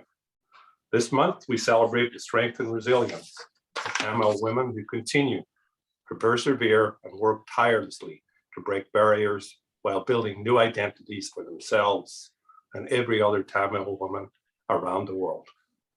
Congratulations to all the Tamil women who are receiving the awards today. As Mayor of Burnaby, I'd like to thank the Supreme Pontiff of Hinduism, His Divine Holiness, Bhagavan Nithyananda Paramashivam, for guiding Kailaasa Canada to continue to work on feminine empowerment and gender equity while preserving the Tamil Hindu heritage. So once again, I'd just like to congratulate all the recipients of the awards today. It's tremendous to watch that and to see the growth of a great community. And we are always open to joining you every year to celebrate these wonderful achievements. So thank you very much once again for inviting me. Thank you. Thank you for your warm wishes and greetings. We would like to introduce Induga Devi Ganesh, an international boxing champion from Mullaitivu, Sri Lanka. She won a gold medal at an international boxing tournament in Pakistan in January of 2020. Shri Kailasa is honored to present Devi Saraswati Arts and Culture Award to Induga Devi Ganesh. As a front runner in the League of Boxing, your determination is an inspiration to all women around the world. Thank you and congratulations. Now, let's hear from the Honorable Pam Parsons, Minister responsible for Women and Gender Equality from Harbor Grace, Newfoundland and Labrador.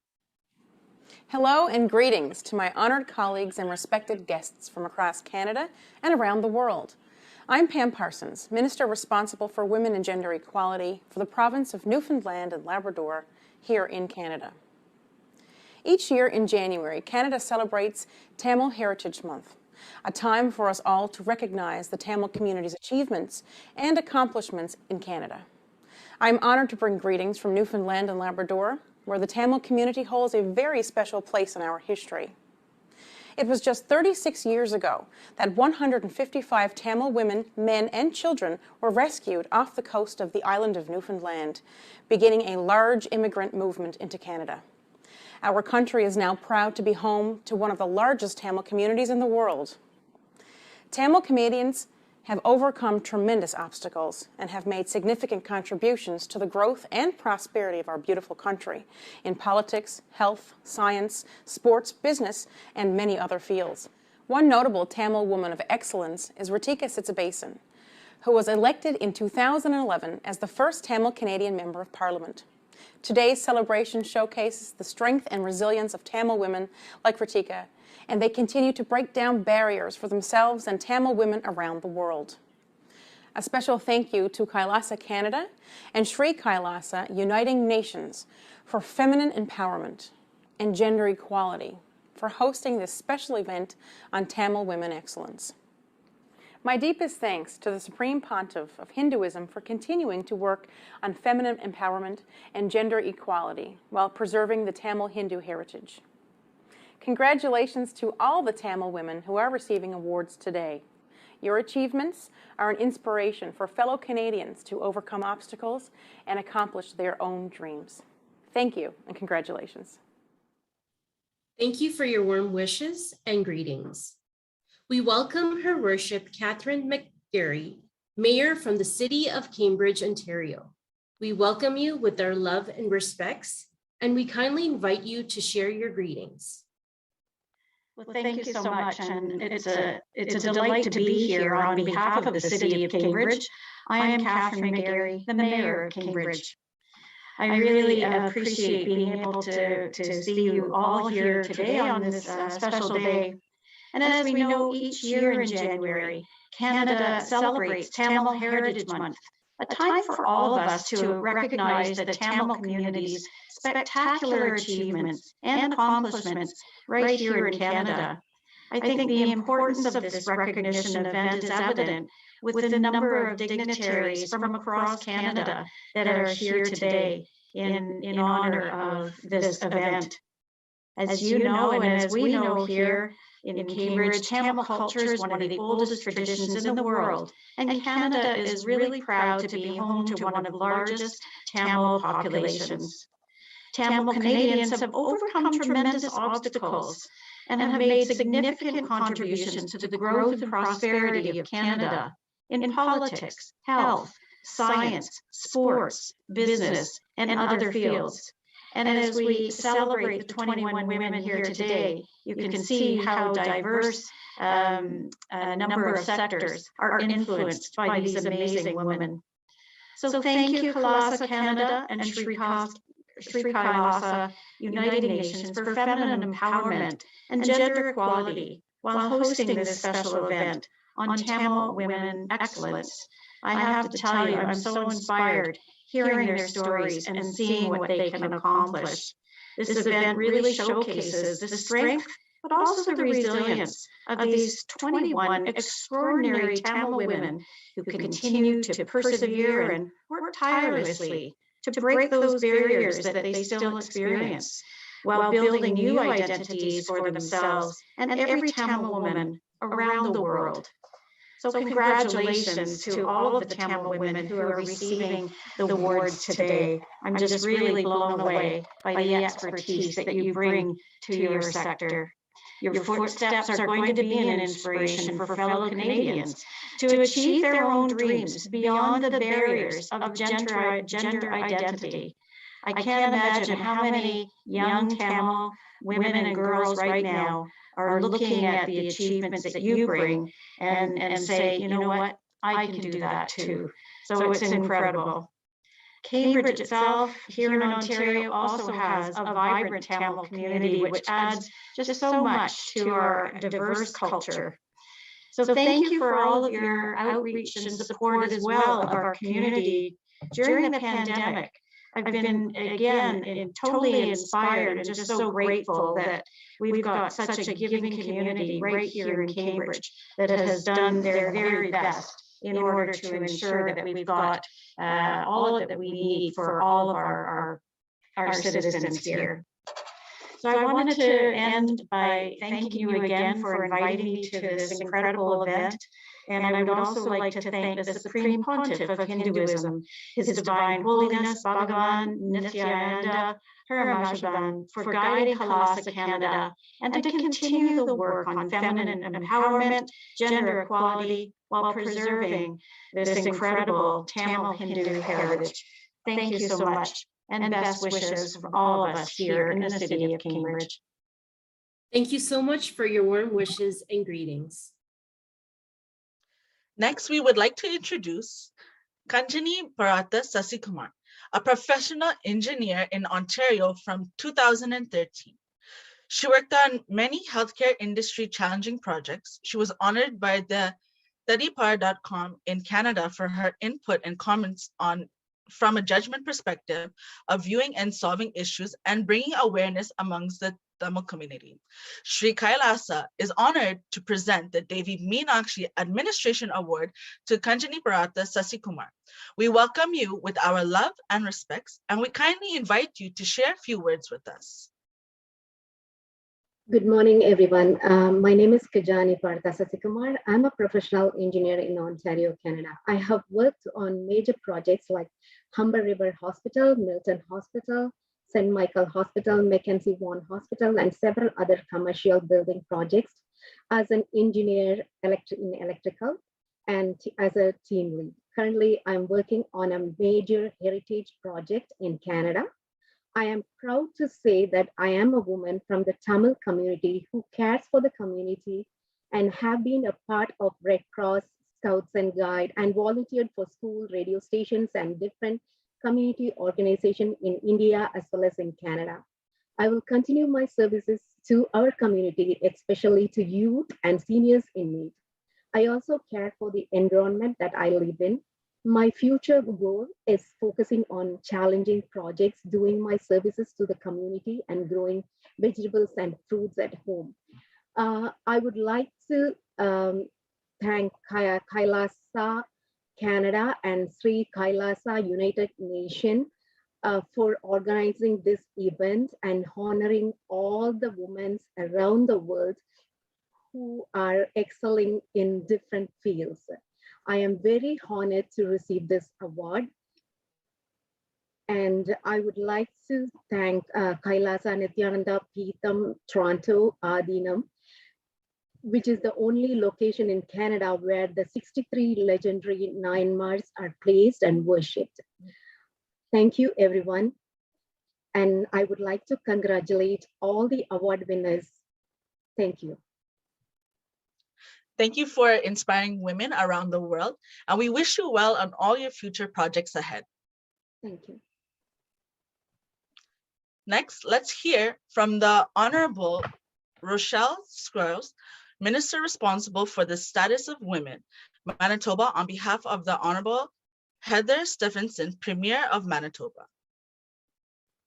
Good morning. As Minister responsible for the status of women, and on behalf of my colleagues at the Manitoba Legislature, I am honored to be able to share this message with you to commemorate Tamil Heritage Month and recognize Tamil women excellence. I want to acknowledge that I'm delivering these greetings from my home on Treaty 1 territory and in the heart of the Métis Nation. Historically, Tamil women have demonstrated strength and resilience and continue to do so. Your celebration here recognizes the legacy of those women who have come before and those who continue to work tirelessly, breaking barriers for themselves and every Tamil woman around the world. This morning's event is special, as you are honoring 21 remarkable women from your community for their distinguished service. It is heartwarming to know that you are recognizing them for their notable efforts and spirit of leadership. It is at gatherings such as this that we can take stock of our collective progress towards gender equality, to call for change, and to celebrate acts of courage and determination by women here at home in Manitoba and around the world. I believe that all of us here can imagine a world where all people have equal rights and opportunities. In this world, women and girls are not afraid of walking home late at night, and men and boys are not drawn into the gender roles of the past. In this world, gender equality is the norm. Men and women get paid equally for work of equal value and share the caregiving work at home. While there has been much advancement and progress for women in Manitoba, the reality is that many women continue to be denied their rights and opportunities to fully participate in society. We need to ensure that all women, women of color, Indigenous women, and women with disabilities also enjoy the benefits and rights afforded to other women. Until all women can enjoy public spaces, private spaces, and workplaces free from harassment and violence, and until we are in a society where teenage girls are not preyed upon and exploited, and until women are properly represented on boards and councils and in legislatures, then we must keep pressing for progress. Over the years, we have witnessed an unprecedented expansion of women's rights here in Manitoba and across the globe. More now than ever before, girls are reaping the benefits of higher education, more women have entered the labor market, and more women are in positions of leadership. Today's event reminds us that we all benefit when women and girls have the opportunities and the resources they need to succeed and reach their full potential. It is also a call to action for all of us to keep forging ahead to create space for women and girls in all areas of our communities. Therefore, in recognition of the excellence of Tamil women, I celebrate the women whose shoulders I stand on, and I take heart in knowing that the young women and men of today will carry us forward on the path to equality. Thank you for being here to support Tamil Heritage Month and Tamil Women of Excellence. Have a wonderful event. Thank you. Thank you for your warm wishes and greetings. We welcome next His Worship Sean Collard, Mayor from Town of Ajax, Ontario. We welcome you with our love and respects, and we kindly invite you to share your greetings. Good morning, everyone. Can you hear me? Yes, we can hear you. Excellent. Thank you very much. Welcome. Thank you for the opportunity to be here today. As you said, I'm Sean Collier, Mayor of the Town of Ajax. On behalf of Ajax Council, I just want to thank you for including me in your virtual Tamil Heritage Month celebration today. Before I start, I'd like to introduce two of my colleagues who are also in attendance. We have Councillors Lisa Bauer and Councillor Rob Tyler Warren, who are on the call with us this morning as well.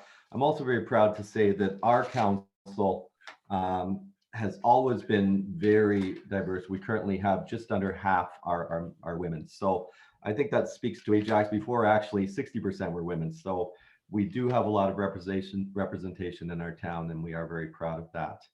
For the entire month of January, Canada's Tamil community is celebrating its history and culture. And the Tamil Heritage Month provides an opportunity to showcase and share the Tamil community's vibrant culture and traditions. The Tamil community in Ajax is one of the most established communities and dates back to a number of generations. And currently, it's Ajax's largest and fastest growing racialized community. The town is home to a number of different Tamil community organizations which observe and celebrate the rich history of the Tamil people, while bringing knowledge and understanding of their ancient history to future generations through community programming. And diversity is one of our biggest strengths, and the Tamil community is one of the many cultures which continue to play an important role in the town of Ajax's vibrant and diverse community. This year's theme of Tamil Women Excellence creates space to acknowledge and honor the power and leadership of Tamil women who continuously strive towards breaking systemic and cultural gender barriers within our community. So my congratulations to all the Tamil women who are achieving awards today. I would like to thank the Supreme Pontiff of Hinduism, His Divine Holiness, Bhagavan Nithyananda Paramashivam, for guiding Kailaasa, Canada, to continue to work on feminine empowerment and gender equality while preserving the Tamil Hindu heritage. And thank you to Kailaasa for this, to Kailaasa Canada and Shri Kailasa, Uniting Nations for Feminine Empowerment and Gender Equality, for hosting this Tamil Women's Excellence event. It's my honor to be here to celebrate with you. Have a great day. Thank you. We thank you for your warm wishes and your greetings.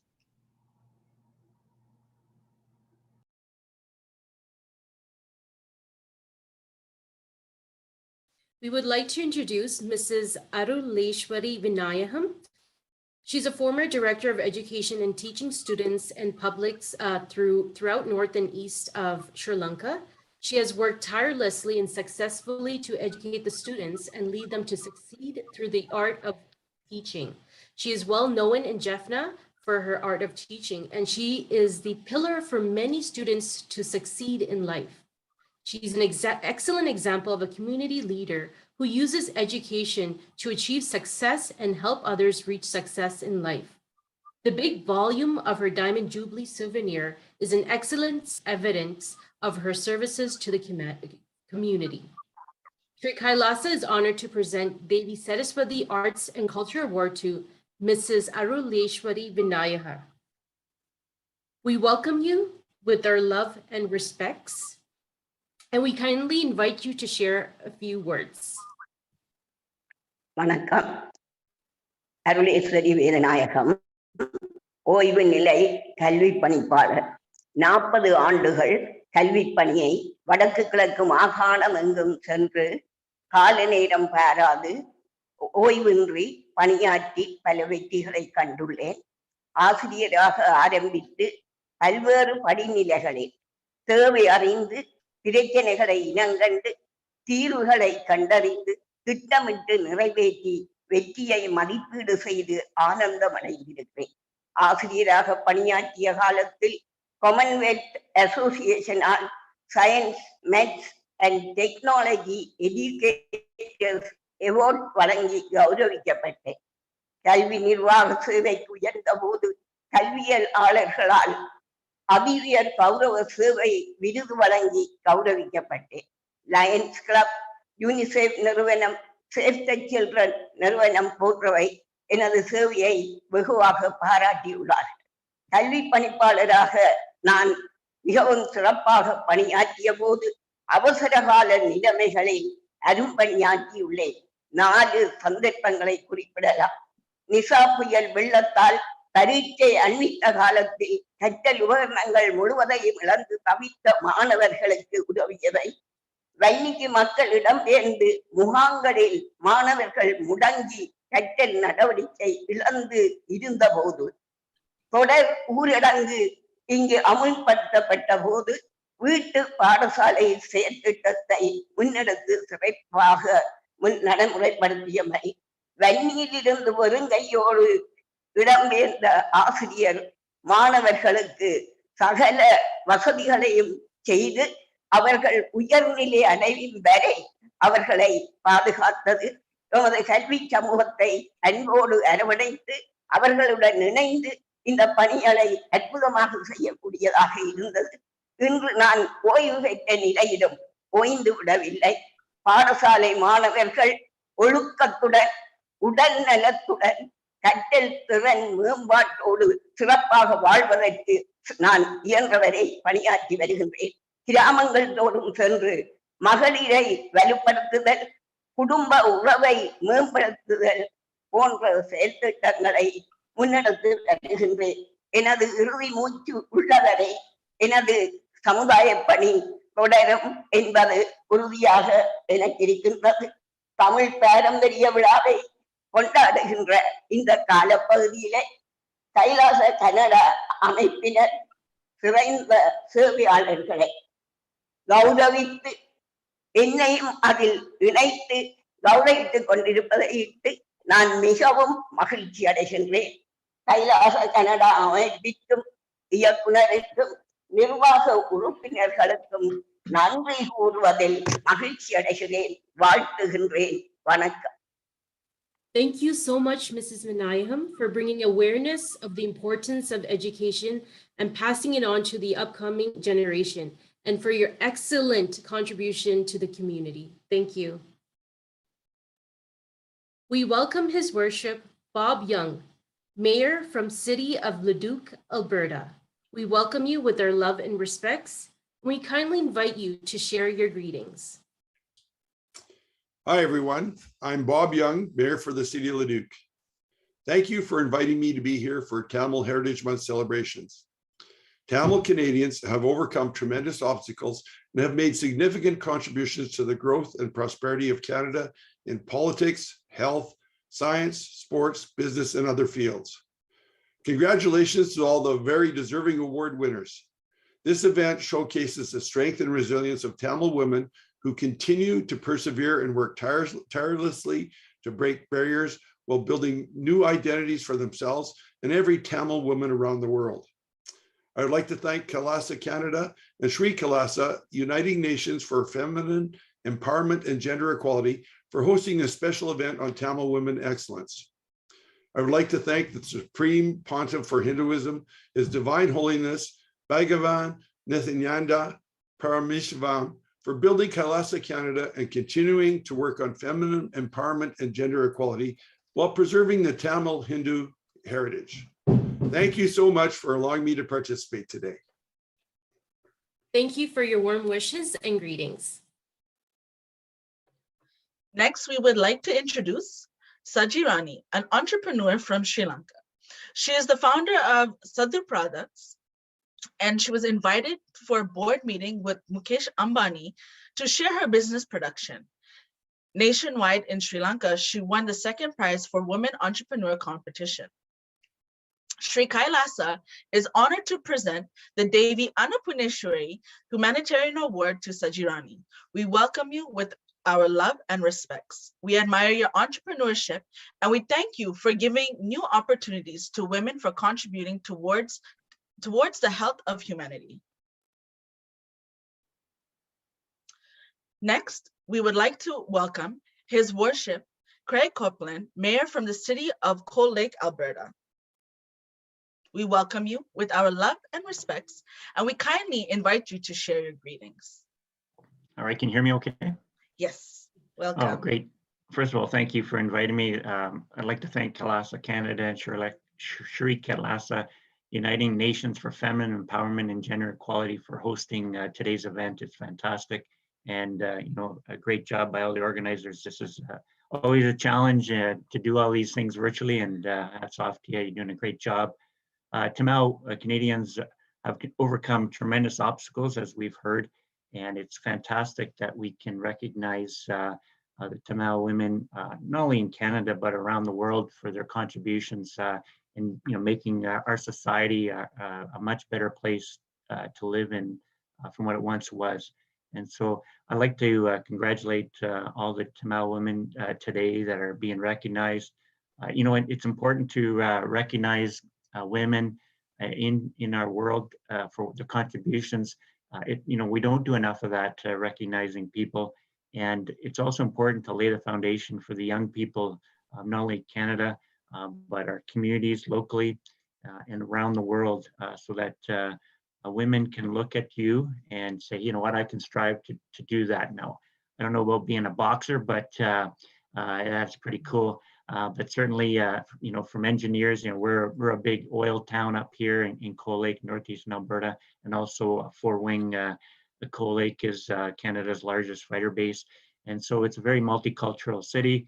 And we certainly have people from Sri Lanka and India here living in our community and contributing immensely. So it's fantastic to recognize you, all 21 women, and congratulations. Fantastic.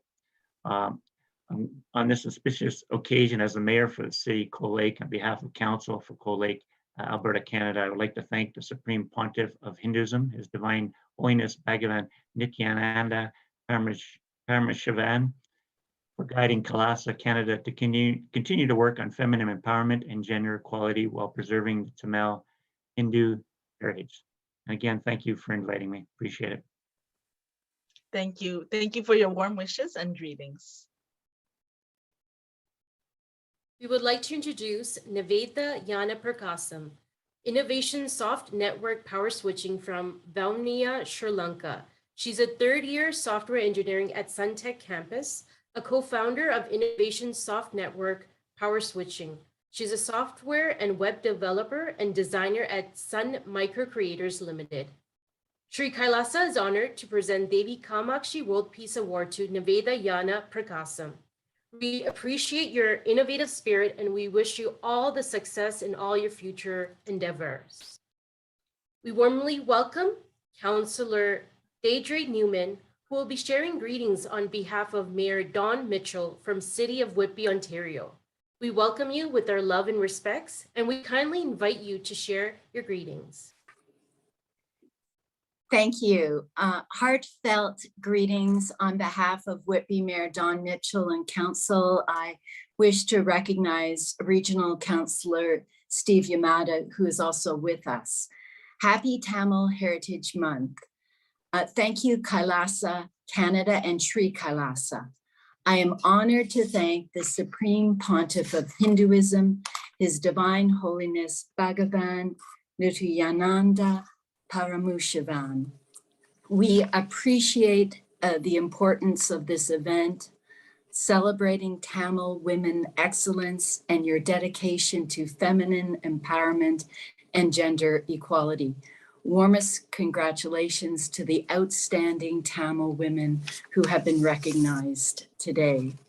Before my public service, I served as a lawyer, often advocating for Tamil women, and I have come to appreciate the passion, spirit, and unwavering hard work of Tamil women to rise above difficult histories, to find hope and achieve dreams in Canada. Your dedication inspires us deeply and touches our heart. We wish you great success. Thank you. Thank you for your warm wishes and greetings. We would like to introduce Darshan Putraran Sigamani, Deputy Mayor of Nuwar Ilya Urban Councillor. This council system has been established in Sri Lanka by the British after many years, a few years before she got the chance to enter into the council as the first Tamil woman. Shri Kailasa is honored to present the Devi Meenakshi Administration Award to Yadarshana Putra Sigamani. We welcome you with our love and respects, and we thank you for your contributions to the political field. And next, we welcome Councillor Paul Ainsley from Scarborough Guildwood Ward. We welcome you with our love and respects, and we kindly invite you to share your greetings.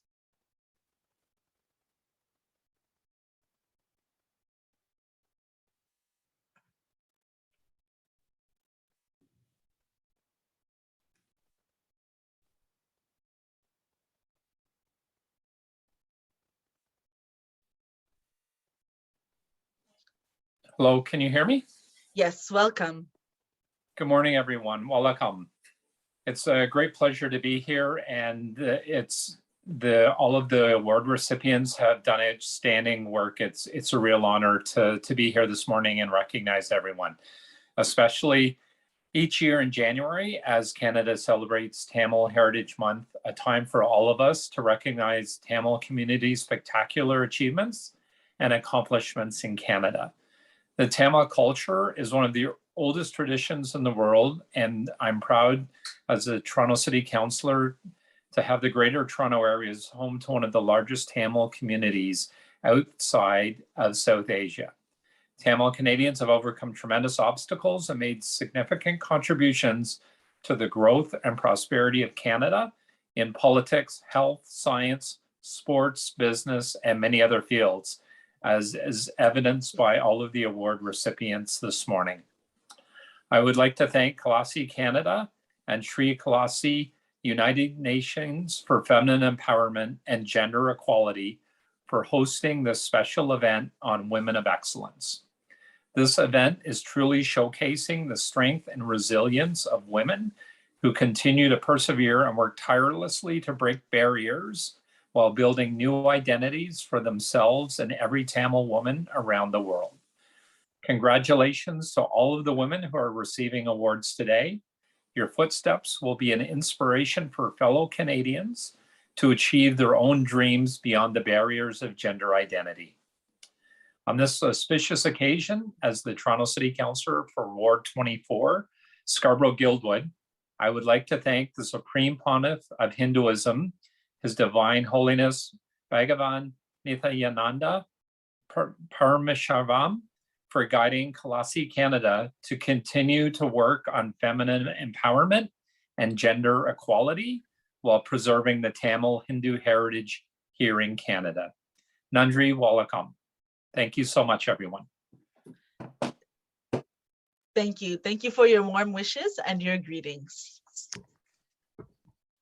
We would like to introduce Meena Tavaratnam, an inspiring chemistry teacher from Toronto, Canada. She graduated from Madras University and received a first-class degree in chemistry and a postgraduate diploma in education with a merit pass in Sri Lanka. She served the community for 27 years as a chemistry teacher. She received a gold medal from the Tamil scholar Pallavar Ilathu Sivanandan. Shri Kailasa is honored to present Devi Saraswati Arts and Cultures Awards to Meena Tavaratnam. We thank you for your dedicated contribution to uplift society in education.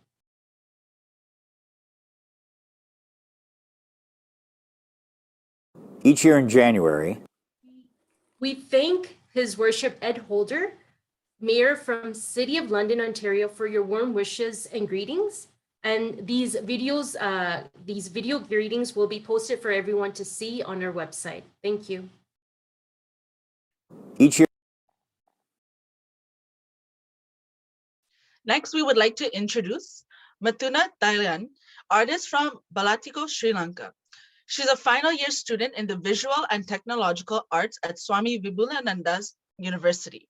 She grew up without parents in a children's home. Due to the Civil War, she had transitioned to many cities and group homes. In spite of her economical, social, racial, and gender limitations, she achieved acceptance in a well-known university. She didn't have enough resources to go to university, and she was inspired to draw. By looking at her photos and practicing, she started to sell her portraits, and this is how she paid for her university. Shri Kailasa is honored to present the Devi Saraswati Awards, Arts and Culture Awards to Mithuna Thailand. We welcome you with our love and respects. Here, we are showcasing some of Mithuna's spectacular portraits and drawings. Your creativity, courage, and will persistence to strive through adversity are an inspiration for all.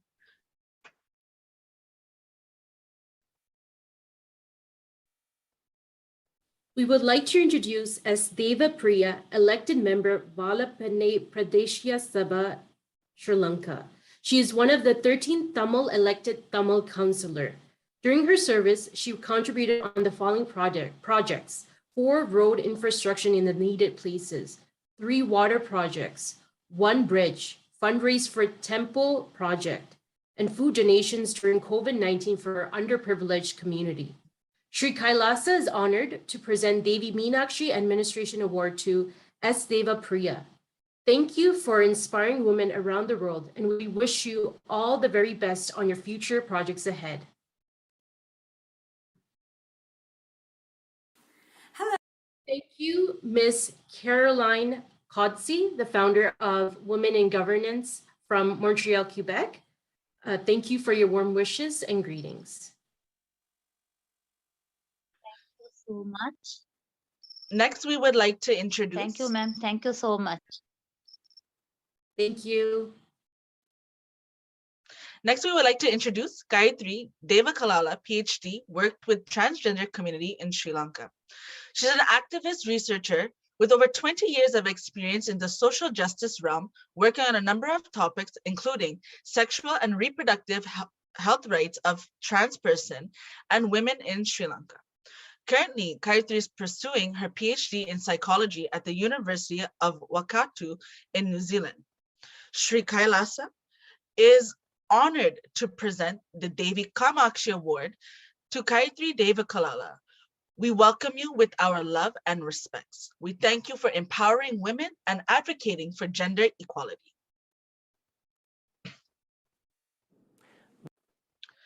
Next, we thank His Worship Stephen Boyer, Mayor of the City of Laval, Quebec, and Aline Dib, Associate Member for the Executive Committee responsible for intercultural relations.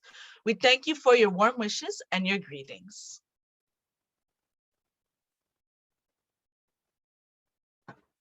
We would like to introduce N.K. Hemalada, innovative Tamil teacher from India. Teaching Tamil through technology during pandemic, she received recognition from the Honorable Prime Minister Shri Narendra Modi. She is the first government teacher in the world to create the virtual video presentation of 10th study. Shri Kailasa is honored to present Devi Saraswati Arts and Culture Awards to N.K. Hemalada. We thank you for your dedicated contribution to uplift society in Tamil education. Thank you.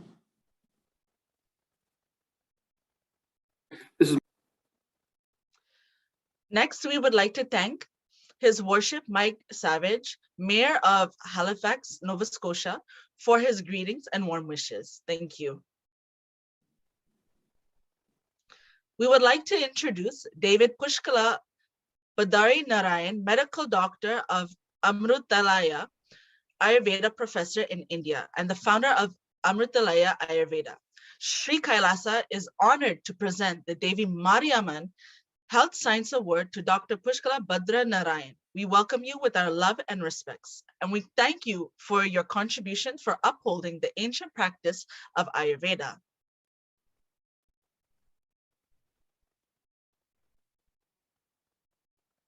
We would like to introduce Ms. Rajani Nadaraja, Sangeeta Radhanam Coordinator for North Ceylon Oriental from Sri Lanka. She was awarded the Asian Pacific Achiever Award for her excellent service and won silver medal for contributing for 25 years on her occasion of 100 years of commemoration. She was the coordinator of the North Ceylon Oriental Music Society for the district of Batticaloa, and she trained students to sit for Carnatic music and Panissei exams and conducted the exams as well. Shri Kailasa is honored to present Devi Saraswati Arts and Cultures Awards to Ms. Rajani Nadaraja. Congratulations and thank you for your contribution in aesthetic education and guiding future generation in Carnatic music. Next, we would like to introduce Radha Tiwar, Senior Product Manager in South India, Oxford University Press in Chennai, India. She has a PhD in English and a Senior Product Manager at Oxford University Press, a devout Hindu nationalist who cares for this nation's well-being more than anything else. Been working in various Hindu organizations to prevent conversions and help people who have been affected. Focuses towards the Delta community who's still striving to grow socially, financially in the society. Now at present, trying to build homes for the rural community who are either homeless or have houses in bad shape. Shri Kailasa is honored to present the Devi Kamakshi Peace Award to Radha Tiwar. We welcome you with our love and respects, and we thank you for your contributions in preserving Hinduism and empowering the community. We would like to introduce Dr. E. Sudha from Chennai, India. She has a master's in English literature and she holds masters in yoga and a gold medalist recipient. She studied on Devadasi of Andhra Pradesh and received scholarship from the Ministry of Culture Government of India. She's an advocate, social worker, lecturer on communication skills and stress management. Shri Kailasa is honored to present Devi Saraswati Arts and Culture Awards to Dr. E. Sudha. We thank you for preserving the Hindu culture through your advocacy and social work.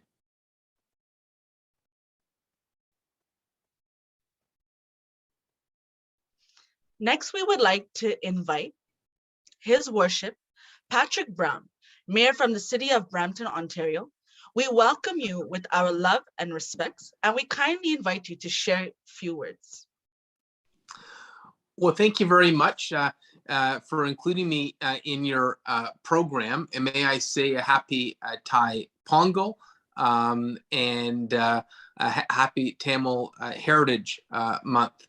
I know there's been celebrations across the province, and I look forward to a time when we can do those celebrations in person again. But these virtual platforms are a safe way to celebrate. Let me say, first of all, that in the city of Brampton, we have a very robust effort to celebrate the Tamil heritage, ancestry, and history. We're building a monument at our Shinkuzi Park to remember the victims of the Mulavakal massacre. And we have spoken firmly at all levels of government about never forgetting. You know, when there was attempts by the Sri Lankan High Commission to diminish our efforts on the Mulavakal monument, I stood up against that. I even faced an integrity commissioner complaint for refusing to acknowledge their false claims that it wasn't a genocide. It was a genocide, and we must never forget the lives lost. And the city of Brampton will be aggressive advocates to never see that history diminished. So during Tamil Heritage Month, I think it's an opportunity to continue to tell your story, the resilience of the Tamil community, the adversity that the Tamil community has faced, and the beauty of the Tamil community, the culture, the dance, the culinary delights, the perseverance. And I should note, what we saw happen with the Tamil Journal this year with their Instagram page should be a reminder that we need to continue to recommit to make sure history is not rewritten, that propaganda does not win the day, that truth carries the day, that true and accurate history carries the day. And rest assured that in the city of Brampton, we will always be a friend to the Tamil community. We will always be an ally in celebrating your ancestry, your history, and your lineage. And I hope you have a wonderful celebration today, and know that we are only a phone call away or a visit away. The doors are always open at Brampton City Hall, and we're proud of the work we're doing with the Tamil community in the city of Brampton. Scarborough, I think you're based in Scarborough, which is not too far. And I should, note, right now we have the first Tamil chief of police in Canadian history in Nishan Derappa, and I was proud to support him becoming our chief of police in Peel Region. My chief of staff is of Tamil ancestry. My senior advisor is of Tamil ancestry. So let me say the Tamil community is doing very well right now in Brampton and across Peel Region. And during my days in provincial politics, I was active supporters of MPP Logan Kanapathy and MPP VJ. And I have to say, seeing their work right now, whether it's with the Tamil Genocide Education Awareness Act for the school system or the Cultural Center, MPP Logan and VJ have done exceptional work, and I'm so proud to support their efforts as well.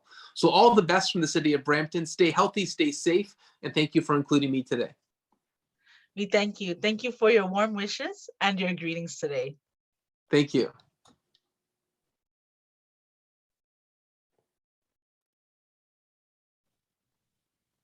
Next, we would like to introduce Indumati. She is the founder of Annapulayam, active social worker in the field of child welfare and women upliftment. Her core strength stems from the principles of universal gender equality and equitability society. Shri Kailasa is honored to present the Devi Kamakshi World Peace Award to Indumati. We thank you for your contributions to the welfare and the upliftment of women and gender equality. We would like to introduce Pubana Lojini Jeevanathan, Ayurvedic doctor and counselor from Sri Lanka. She's the 8th generation of practicing Ayurvedic medicine and passionate about reviving holistic wellness. Shri Kailasa is honored to present Devi Mariamman Health Science Award to Dr. Pubana Lojini Jeevanathan. We thank you for your practice and preservation in Ayurveda and the wellness of humanity. We welcome Father Adrian Martins, Reverend from Diocese of Calgary, Alberta. We welcome you with our love and respects. It's wonderful to be here. Can everyone hear me there? Yes, welcome. Wonderful. Well, thank you for having me this morning. First of all, I want to say my glorious thanks here to be on the land of McKinstis here in Calgary. And I'm humbled to have been invited to come to this wonderful and amazing event. First of all, I want to thank the Supreme Pontiff of Hinduism, His Divine Holiness, Bhagavan Nithyananda Paramashivam. The Tamil culture contribution to Canada and around the world has been has been wonderful. And I thank you for all that you do. As you know, here in Calgary, we do a lot of work with Calgary Catholic Immigration Services and other places with the Tamil community. And I want to thank all the people that are here for all the contributions they've done toward the furtherment of Tamil culture around the world. I also want to thank Kailaasa Canada and Shri Kailasa Uniting Nations for Feminine Empowerment and Gender Equality for hosting this amazing event on Tamil women excellence. And I want to congratulate all of you. Amazing work as women, and truly for all of us together to work towards the importance of the transcendence of the human person. As always, brothers and sisters, please reach out to us if you have any need from the Catholic community. We're here for you. I'm also representing the Calgary Interfaith Council, which I am the co-chair for, as well as Catholics here in Western Canada. Thank you so much. Let us continue to celebrate Tamil Heritage Month as we believe in the transcendence and in the importance of the human person. Thank you. Thank you so much for your warm wishes and greetings. Next, we would like to introduce Sivajoti, a woman entrepreneur from Sri Lanka. She lost her whole family except her sister to the tsunami in 2004. She started her own business to produce packaged snacks. With the help of the entrepreneur loan, she expanded her business and presently is giving employment to the underprivileged people and women, and has been awarded for her contributions. Shri Kailasa is honored to present the Devi Annapuneshwari Humanitarian Award to Shivajoti. We thank you for your entrepreneurship and creating opportunities for employment for the community. We wish you success in all your future endeavors.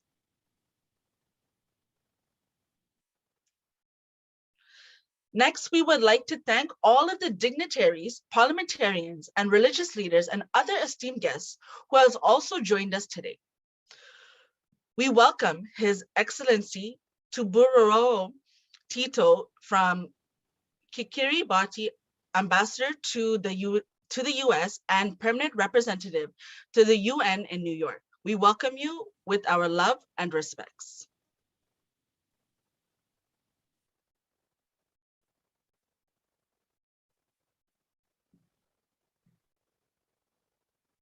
We welcome Ms. Naomi M. Gray, Assistant Minister, Afro-Asian Affairs from Monrovia, Republic of Liberia.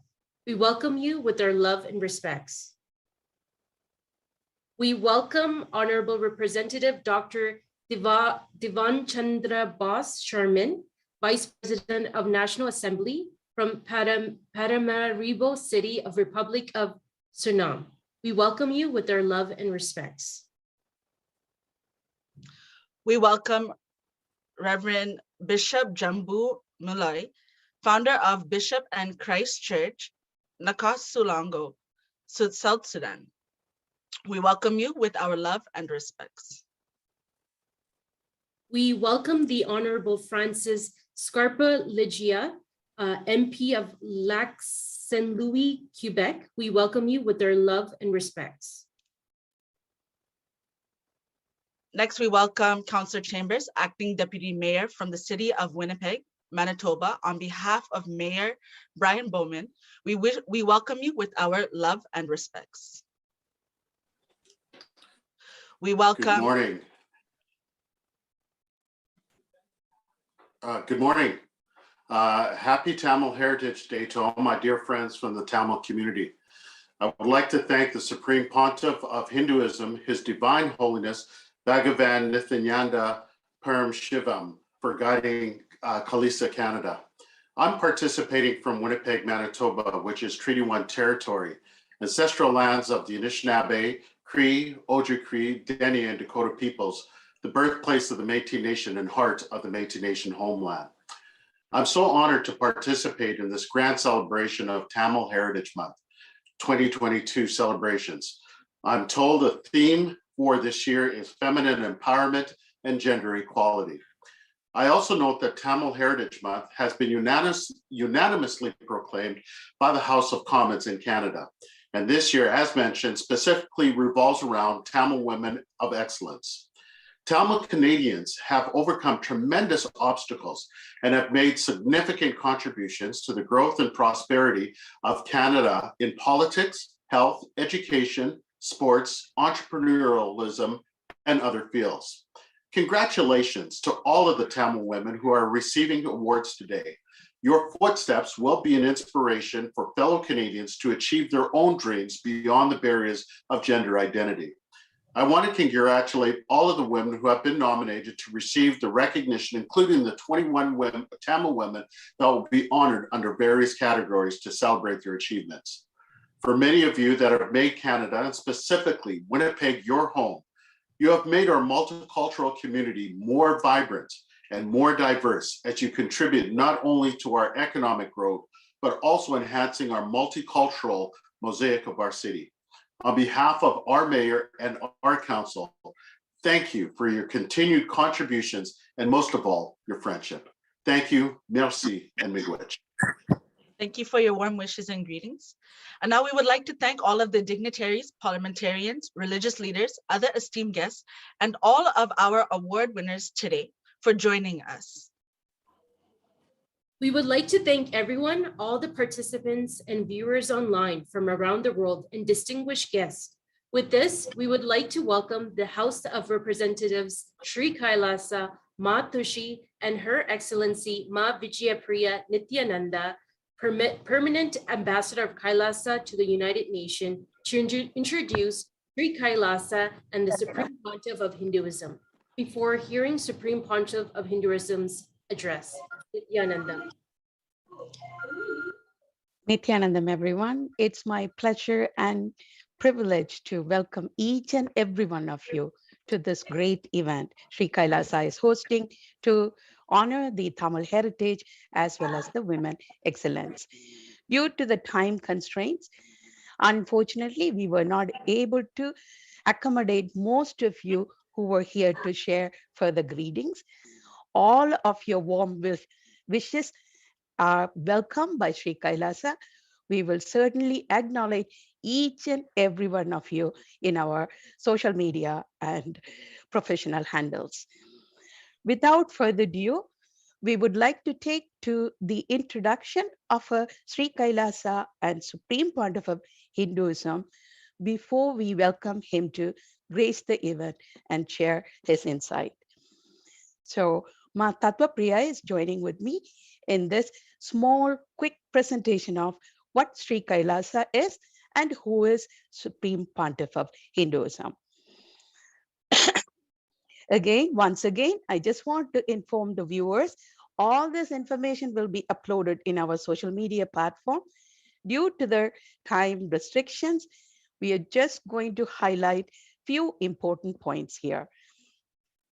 The Tamil heritage and roots starts with Kumarikandam. As you could see, how fast and spread it had. And this is the place where Adi Saivam was practiced in long years ago. Next slide, please. Adi Saiva communities worshipped Paramashiva most devotedly. They lived the lifestyle of Adi Saivisham, which is graced by Paramashiva, possessed deeply insight in departments like geography, stats, theology, politics, economics, and chemistry. And they also had a deeper understanding about cosmos. They know the power of the cosmic source is the science of becoming one with it and merge with the cosmic source from which we came from.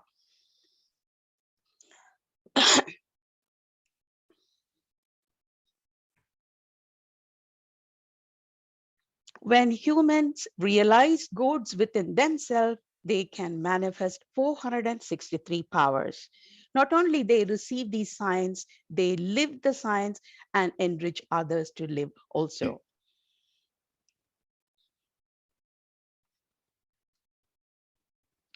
The Supreme Pontiff of Hinduism, Bhagavan Nithyananda Paramashivam, who is recognized as the 1008 incarnation of Paramashiva by enlightened masters and adepts, was born and brought up in the holy town of Tiruvannamalai in South India, Tamil Nadu. He was brought up in the ID Saivat community and was thoroughly trained by various masters and gurus to revive Shri Kailasa nation, the enlightened Hindu civilization nation.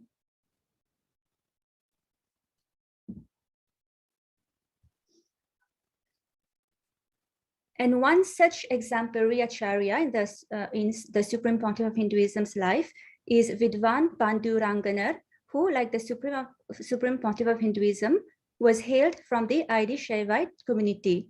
And he's the one who guided the Supreme Pontiff of Hinduism in the study of the Shaiva Siddhanta, the sacred Tamil text extolling the principles and glory of Paramashiva from a very young age.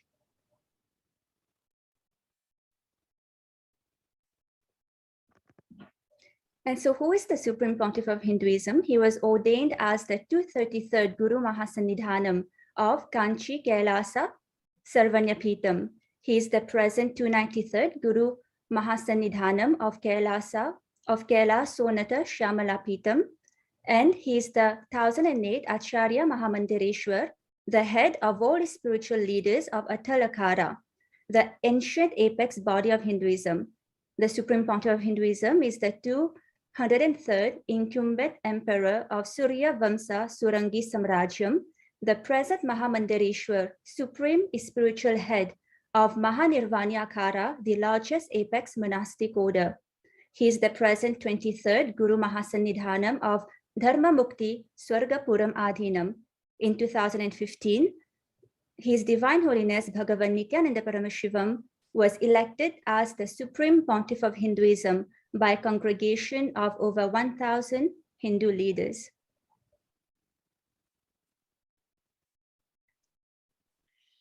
SPH was Supreme Pontiff of Hinduism, was coronated on April 27, 2012 as the 293rd Pontiff of Madurai Adhinam by the 292nd Pontiff Madurai Adhinam, Shri Arunagirinatha Jnana Sambandha Desika Paramachiva Swami.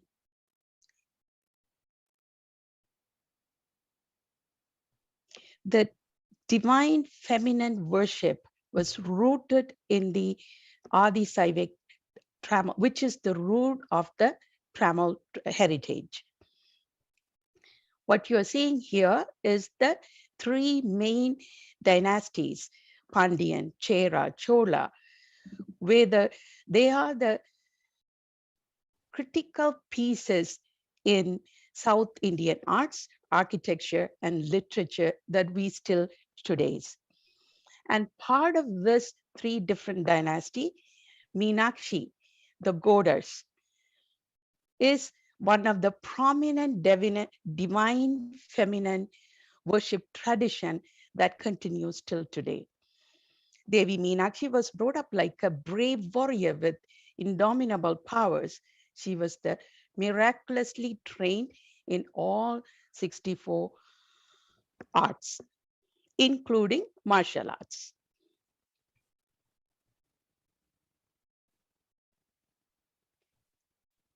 Devi Meenakshi was the perfect leader, administrator, and strategy planner. And she have mastered all the Vedic arts, and she taught that to all the people who lived in those eras. In fact, Rudrakanyas, who are among the elite of the ancient enlightened lineage, were doctors, nurses, healers, and great power manifestors. They rescued society in the time of crisis and calamities. Rudrakanyas stood as the backbone of the society.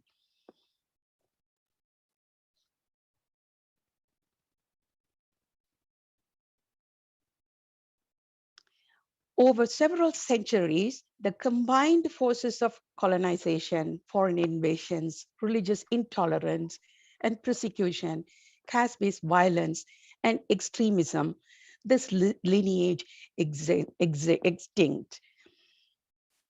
Powerful indigenous women, including the Rudrakanya, have been shamed, marginalized, turned into sex slaves, or labeled as witches and persecuted since time immemorial. The Shri Kailasa Uniting Nations for Women Empowerment and Gender Equality.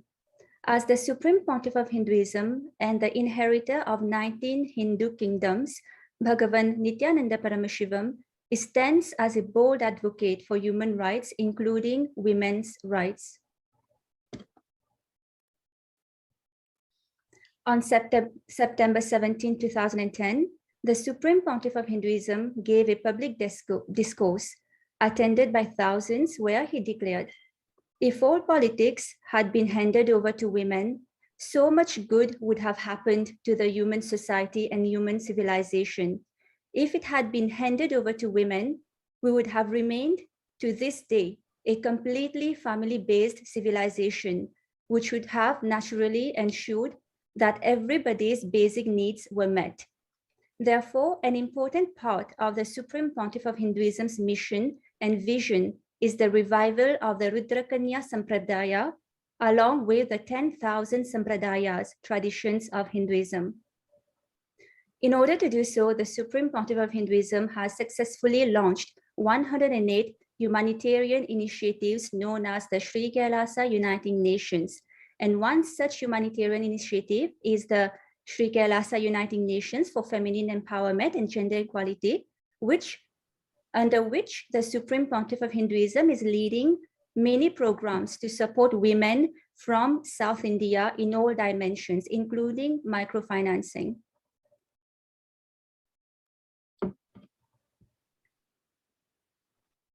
Additionally, the Supreme Pontiff of Hinduism continues to empower the indigenous women by teaching them to perform Hindu rituals, temple administration, and temple sciences, specifically in order to bridge the gender gap and to bring equal rights. The Supreme Pontiff of Hinduism actively initiates women into sannyas, monkhood, and ordains them as priests in his monastic order, the Nithyananda Sannyas Sampradaya. To empower and support women, the Supreme Pontiff of Hinduism has established de facto spiritual embassies across the world, where women and girls are empowered and naturally flourished into leaders. And consequently, over 80% of leadership in Kailasa is held by women.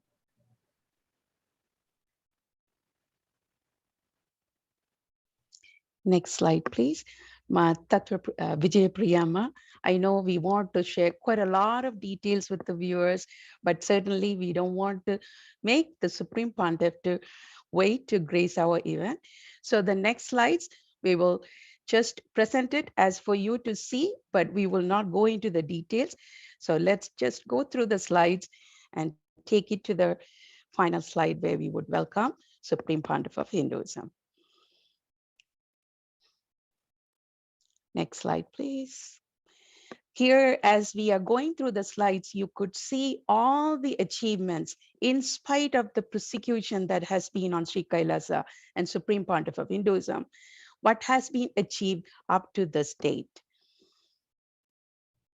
And here we are highlighting the Jaffna Library, which was burnt, which contained over 97,000 books and palm leaf manuscripts, which is the source of sustenance of the Tamil culture, which was burnt. Let's move to the next slide, please. So from here on, we are just going to highlight all the achievements up to now from Shri Kailasa. Ma Vijayapriya, please highlight the things that you want to. Thank you, Matushi. So Shri Kailasa is the ancient enlightened Hindu civilization. It is not a competition for any other countries. It is a seed bank for Hinduism. Next slide, please. And Shri Kailasa has sovereign territory in more than one places and has home country agreements in many countries. And Kailasa has the license to run banks in more than 27 places. And in many countries, we have our Kailasa's Nithyananda Hindu University. Next slide, please.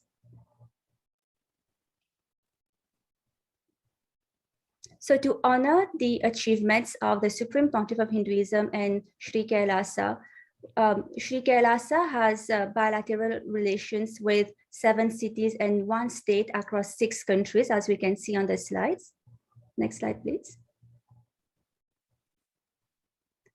and 115 proclamations and certificates of recognitions from politicians across 14 countries have been conferred to the Supreme Pontiff of Hinduism, and 36 cities across 4 countries have declared Kailasa's SPH Nithyananda Day on January 3rd. And these are some of the examples of the certificates conferred to the Supreme Pontiff of Hinduism. As we can see from other countries also. It's so wonderful to see what Shri Kailasa has achieved with the guidance and blessings of Supreme Pontiff of Hinduism. Ma Vijay Priya, thank you so much for joining me with this introduction presentation.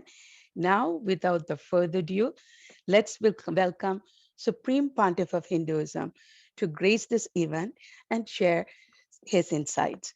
Thank you, Nithyanandam.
Connecting with the divine with your eyes closed is meditation. Connecting with the divine with your eyes open is darshan. Come, let us all now move from meditation to darshan. Slowly, very slowly, please open your eyes.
नित्यानन्देश्वर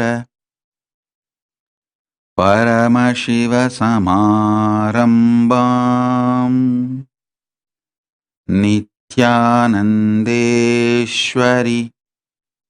परमशिवशक्तिमध्यमाम् अस्मदाचार्यपर्यन्ताम् वन्दे गुरुपरम्पराम्.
I welcome you all with my love and respect.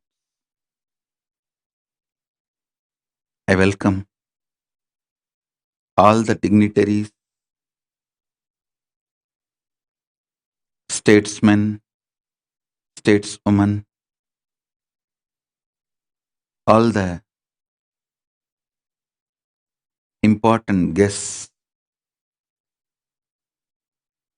and all the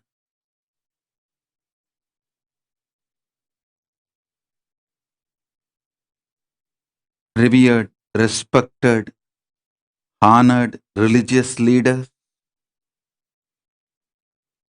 political leaders, social influencers,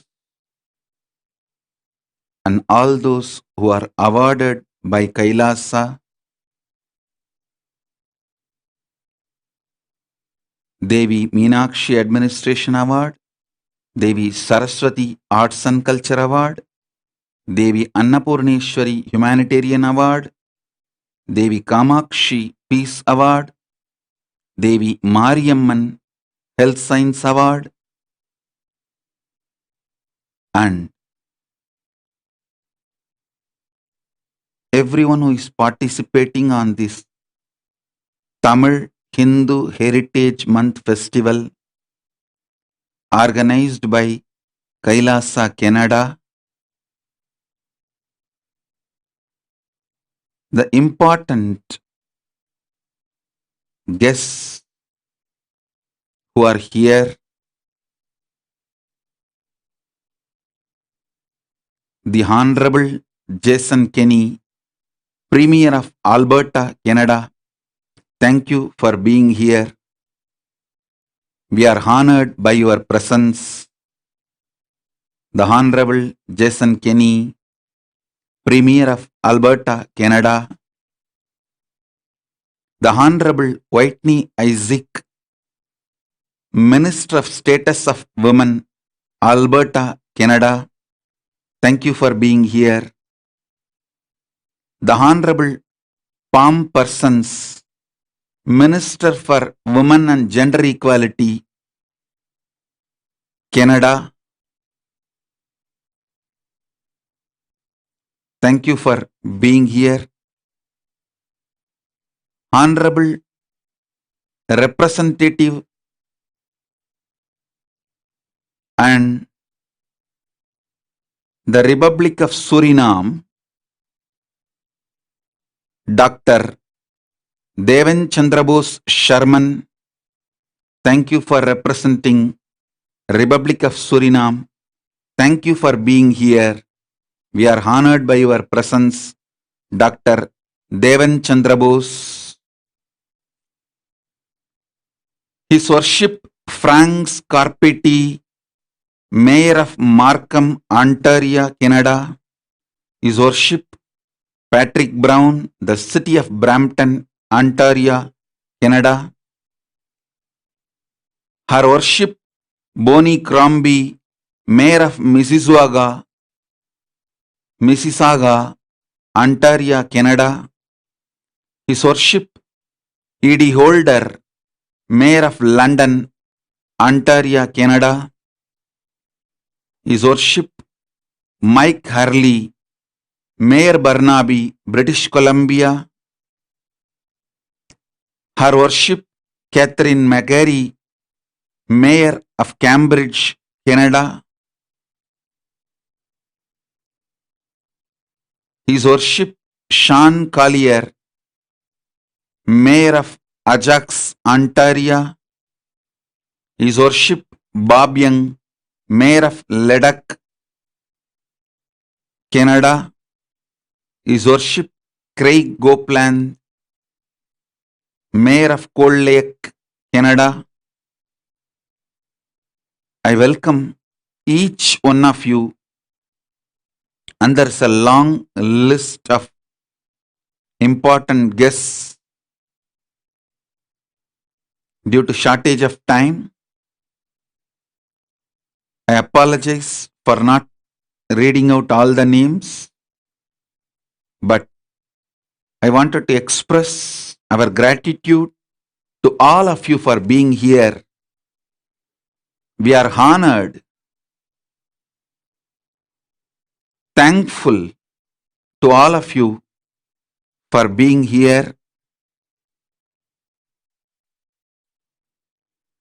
Thank you for being here.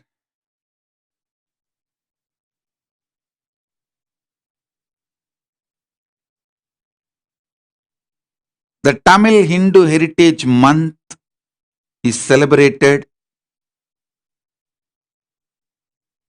Especially this program is organized by Kailaasa, Canada. So today I'll give my address in English and in Tamil both.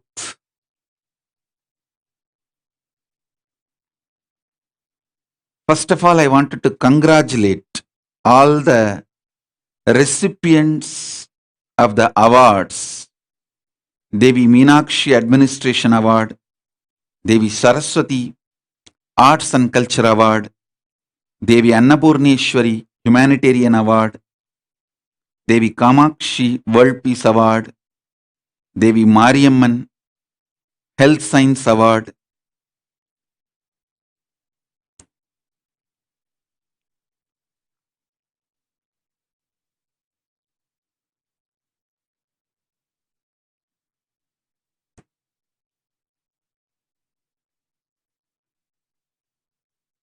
Paramashiva's message directly from Kailaasa.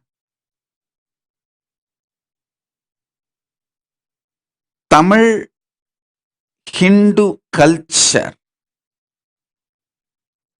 is conscious-centric, aligned to the natural law of the cosmos, enlightened civilization. When I say enlightened, absolutely in tune with the cosmos and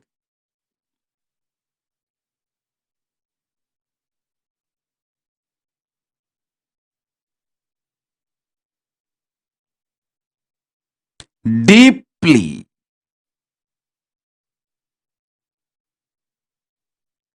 grounded, connected to the nature,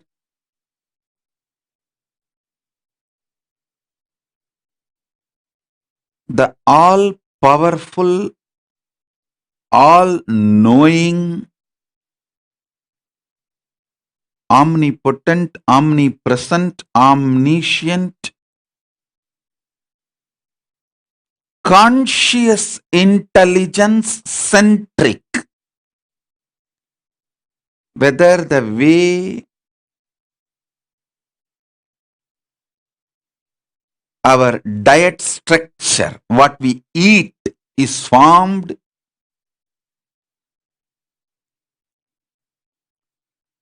or the way we grow our food, or the way we dress up, we jewel ourselves, our arts, music, dance, our concepts about life, religion, rituals, spirituality, celebrations, festivals, everything is enlightenment centered. We celebrate our existence as consciousness. We celebrate our existence in tune with the cosmos.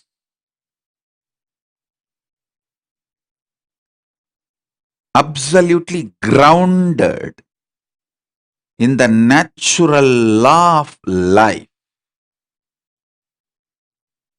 The human greed was never allowed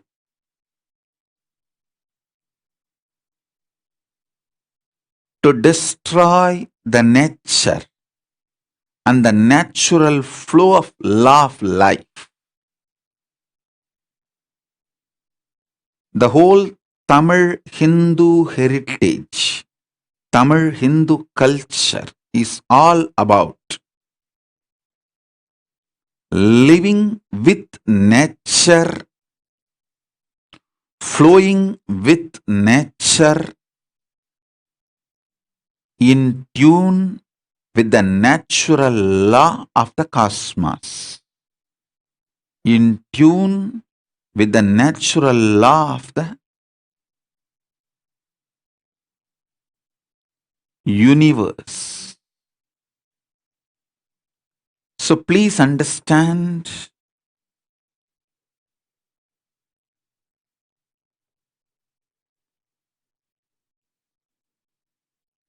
let me repeat, please understand, this Tamil Hindu culture as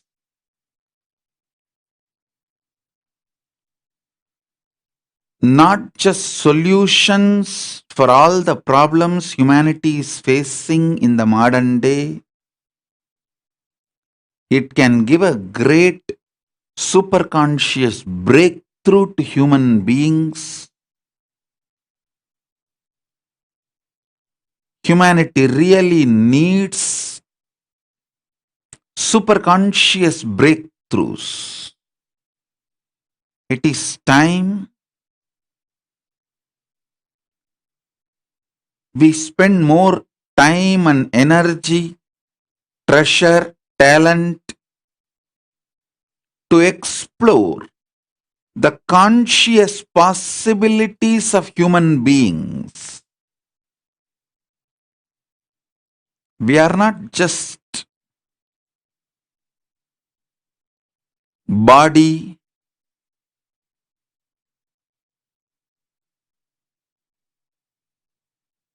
we are not just this physical frame alone, which is trained, civilized, and educated. Say, educated to take up a job and pay the bills. Almost like all education all over the world is focusing on jobination of the people, which is practically indirect enslavement of the human beings. Tamil Hindu heritage is all about enlightening human beings, liberating people, giving superconscious possibilities and letting people explore life. It is the culture which respects creativity, innovation, exploration, the various possibilities and powers of the consciousness,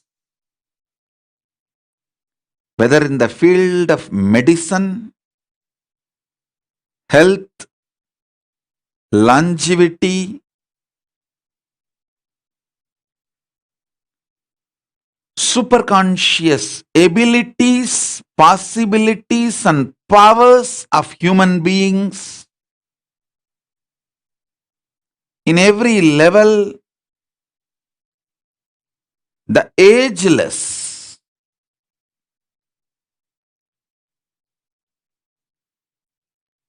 Tamil Hindu civilization, which was originated, I should say, better word is gifted directly by Paramashiva himself. Paramashiva, the Almighty himself, assumed the Nijavatara, the human body, in the name of Irayanar, Sundaresa Peruman. He himself delivered this Tamil Hindu culture, which is absolutely enlightenment centric.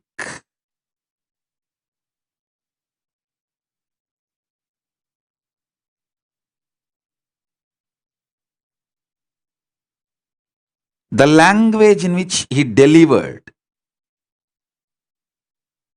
the whole knowledge and the source of knowledge is Tamil.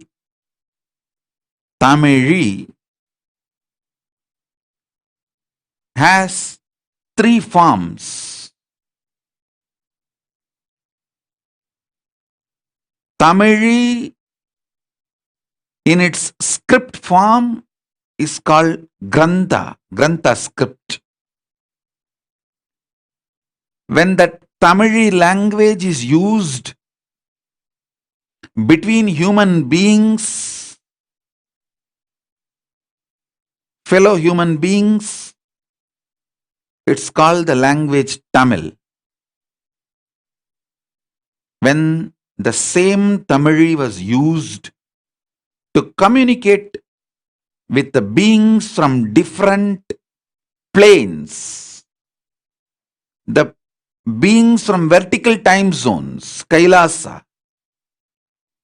I want all of you to know, beings from other dimensions were never aliens for Tamil Hindu culture. They were very much part of our culture. Human beings used to regularly go to the higher dimensions and vertical time zones. And the people, beings from those time zones used to regularly visit planet Earth, this dimension. They were very much part of us. There was no aliens in Tamil Hindu heritage. in Tamil Hindu culture. Only recently, maybe last 1,000 years, when we lost touch with them, when we stopped going and they stopped coming and the communication system got broken, destroyed, we feel they are aliens and their visits are miracles or just fantasy stories. No, it's neither myth nor miracle or fantasy stories. It was a lifestyle for Tamil Hindu culture. So the method, vibration, the language modulation through which Tamilians communicated with the vertical time zone beings is evolved as Sanskrit. So please understand, Grantha, script, Sanskrit, verbalization, Tamil, verbalization, all the three is from the source called Tamili. So the language Tamili is not just a language, it is a culture. Only if you understand the culture of Tamil, you will even understand the basic definition of the language Tamil.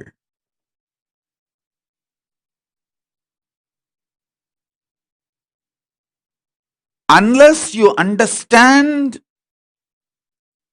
the culture of Tamil, you can't understand the language called Tamil. That is the reason the modern day, even sincere people who are interested in Tamil culture are struggling between the question, Tamil or Sanskrit, which is older, which is higher. The moment you enter into this question, you are destroyed. Whichever side you take, you lose a big part of you. People use the language to destroy the culture. The most unfortunate thing happened with the Tamilians. We allowed the people who don't understand our culture to use our language to hurt our culture.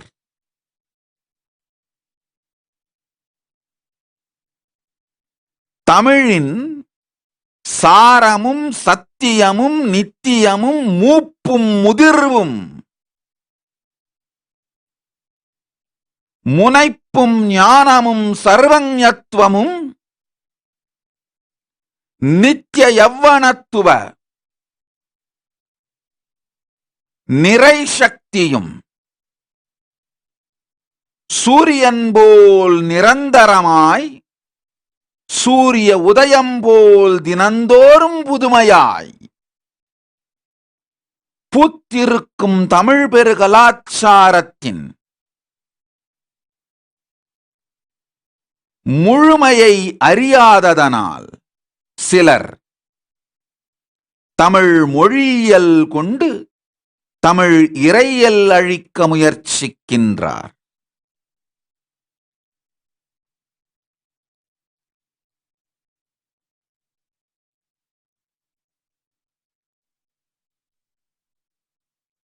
தமிழர்களே, விழித்துக் கொள்ளுங்கள். தமிழ் ஹிந்து கலாச்சாரம் பரமசிவ பரம்பொருளே நிஜாவதாரமாக இறையனாராய் திருமேனி தாங்கி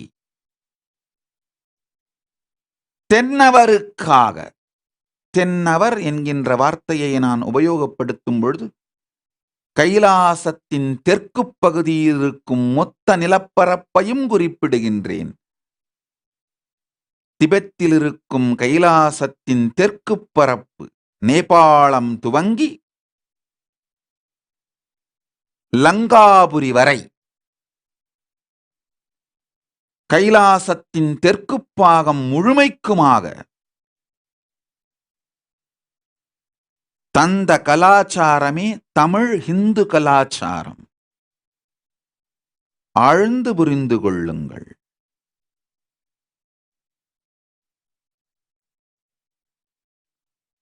பெருமானே நேரடியாக நிஜாவதாரமாக வந்து இறையனாராய் இன்று இருக்கும் மதுரையில் தலைமை பீடம் கொண்டு அதற்கும் தெற்காக அழியாது அக்காலத்து இருந்த குமரிக்கண்டத்தின் எல்லை வரை ஆஸ்திரேலியாவிற்கும் கீழாக குமரிக்கண்டத்தின் எல்லையில்தான் நான் குறிப்பிடுகிற இலங்கை அமைந்திருந்தது. எல்லை சுருங்கும் பொழுது எல்லையின் எல்லையில் இருக்கும் நாட்டை மீண்டும் இலங்கை என்றழைத்தார்கள். எல்கை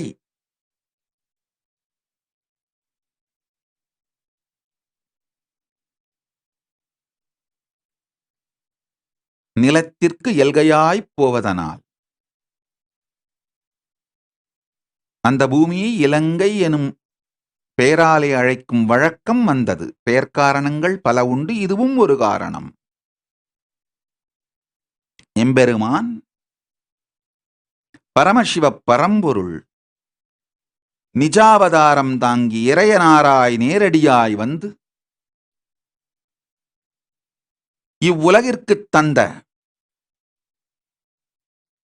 ஞான கலாச்சாரம் தமிழிந்து கலாச்சாரம்.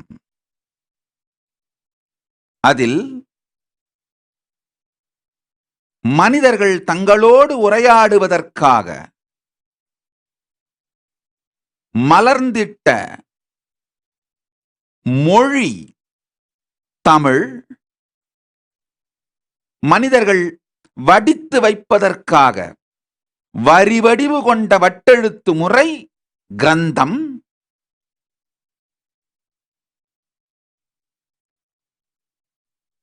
வேற்று மண்டலங்களிலே இருக்கின்ற தேவர்கள், சித்தர்கள், ரிஷிகள், கணங்கள், முனிவர்கள் இவர்களோடெல்லாம்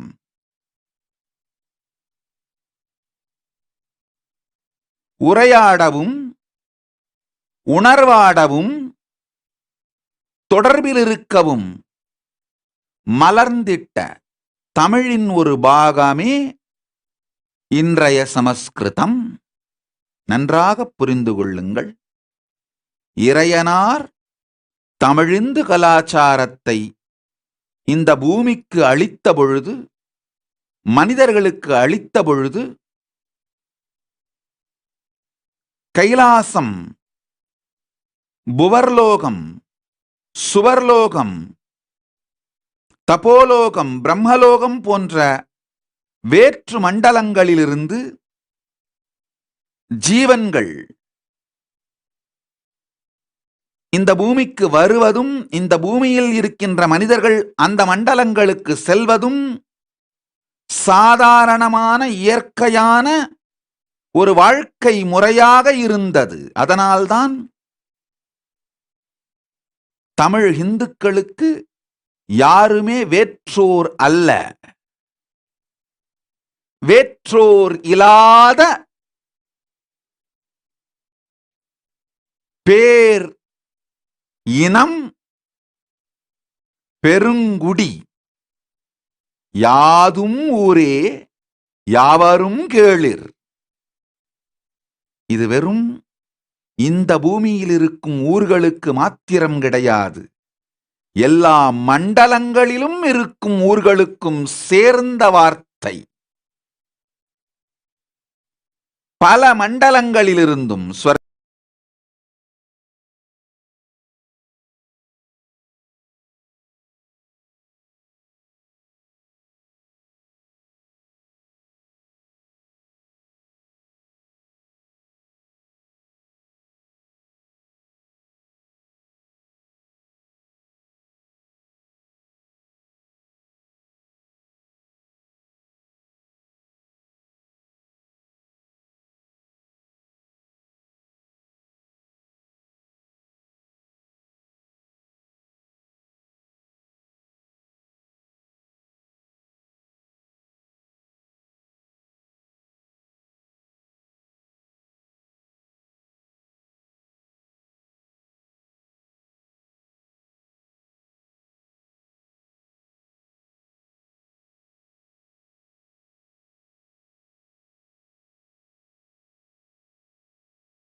कविराजाय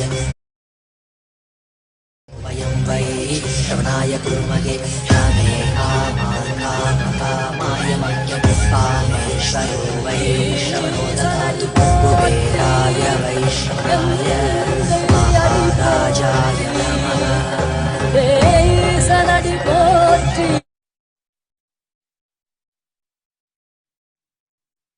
தடங்களுக்கு வருந்துகிறோம். Sorry for the technical கிளிச்.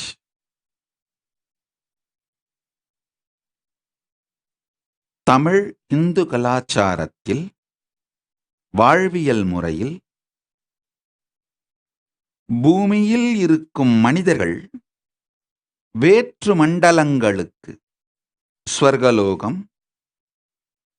தபோலோகம், Sathyalokam, Kailasam போன்ற வேற்று மண்டலங்களுக்கு செல்வதும் அங்கிருக்கும் ஜீவன்கள் உயிர்கள் இந்த பூமண்டலத்திற்கு வருவதும் இயல்பான சாதாரணமான வாழ்க்கை முறையாக இருந்தது. அதனால்தான் சித்தர்கள், ரிஷிகள், முனிகள், கணங்கள் இவர்களை நாம் வேற்றவர்களாகவே கருதவில்லை. மிகச் சாதாரணமாக சில ஆயிரம் ஆண்டுகளுக்கு முன்பு கூட முசுகுந்த சக்கரவர்த்தி தான் மட்டுமல்ல, தன்னுடைய படையோடு சேர்ந்து, தன் படை வீரர்கள் முழுமையாக சேர்ந்து, தளபதியோடு எல்லோரும் ஒன்றாக ஸ்வர்கலோகம் சென்று இந்திரனுக்கு ஏற்பட்ட ஒரு போர் சார்ந்த பிரச்சனையில் இந்திரனுக்காக போராடி இந்திரன் வெற்றியடைய முயற்சித்து இந்திரனுக்கு வெற்றியை பெற்றும் தருகின்றார்கள். பிறகு இந்திரன், நான் ஏதாவது உங்களுக்கு கைமாறு செய்ய வேண்டும், எதையாவது கேளுங்கள் என்று சொல்ல, முசுகுந்த சக்கரவர்த்தி தன்னோடு வந்திருந்த தளபதிகள், படை வீரர்கள், மந்திரிமார்கள் எல்லோரோடும் கலந்தாலோசித்து கடைசியில் சோழ நாட்டில் இல்லாத எதுவுமே இந்த ஸ்வர்கலோகத்தில் இல்லை என்று கண்டுபிடித்து, ஸ்வர்கலோகத்திலிருந்து நன்கொடையாக ஒரு பெரிய விஷயமாக அளிப்பதற்கு சோழ நாட்டிற்கு எதுவுமே இல்லை என்கின்ற முடிவுக்கு வந்து, ஆனால் இந்திரன் மனம் வருந்தக்கூடாதே என்பதற்காக, இந்திரா, எங்கள் நாட்டில் மூலமாக நாங்கள் வழிபடுகின்ற பரமசிவ பரம்பொருள் புற்று வடிவாக திருவாரூரிலே எழுந்தருளியிருக்கின்றார். அவருக்கு திருமேனி வடிவத்தில் தியாகராஜ பெருமானாக நீங்கள் வழிபடுகின்ற இந்த திருமேனியை அழியுங்கள், நாங்கள் அவரை உற்சவராக வைத்து வழிபட வேண்டும், இதை வேண்டுமானால் செய்யுங்கள், ஏனென்றால் நீங்கள் வைத்திருக்கும் திருமேனி பெருமானே அளித்தது, எங்களுக்கும் அவர் திருமேனி தந்தார், புற்றிடம் வடிவாக எழுந்தருளியிருக்கின்றார், உங்களுக்கு அவர் அளித்திருக்கும் திருமேனி தியாகராஜ பெருமான் சோமாஸ்கந்த திருமேனி, அதை வேண்டுமானால் கொடுங்கள் என்று கேட்க, இந்திரன் அதை பிரிய மனமில்லாது 7 திருமேனிகள் செய்து இறுதியில் 7ஐயும் அளிக்க, இவைகளெல்லாம் கதைகள் அல்ல, இவைகள் வரலாறு. மீனாட்சி தான் மட்டுமல்ல, தன் படையோடு சேர்ந்தே கைலாசம் செல்லுகின்றாள். தன் திக்விஜயத்தின் பொழுது, திக்விஜயம் என்பது வெறும் இந்த பூமண்டலத்தில் மாத்திரம் நடக்கின்ற விஷயம் அல்ல. தமிழ் இந்து கலாச்சாரத்திலே 14 லோகங்களிலும் நடத்த வேண்டியது திக்விஜயம்.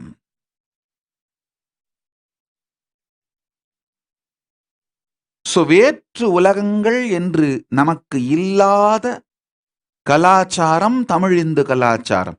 தமிழ் இந்து கலாச்சாரத்தை புரிந்தால்தான், அதை அறிந்து கொண்டால்தான் நான் சொல்லுகின்ற இந்த தமிழ், கிரந்தம், சம்ஸ்கிருதம் மூன்றும் ஒரே மொழி என்கின்ற உண்மையே புரியும். நாம கூட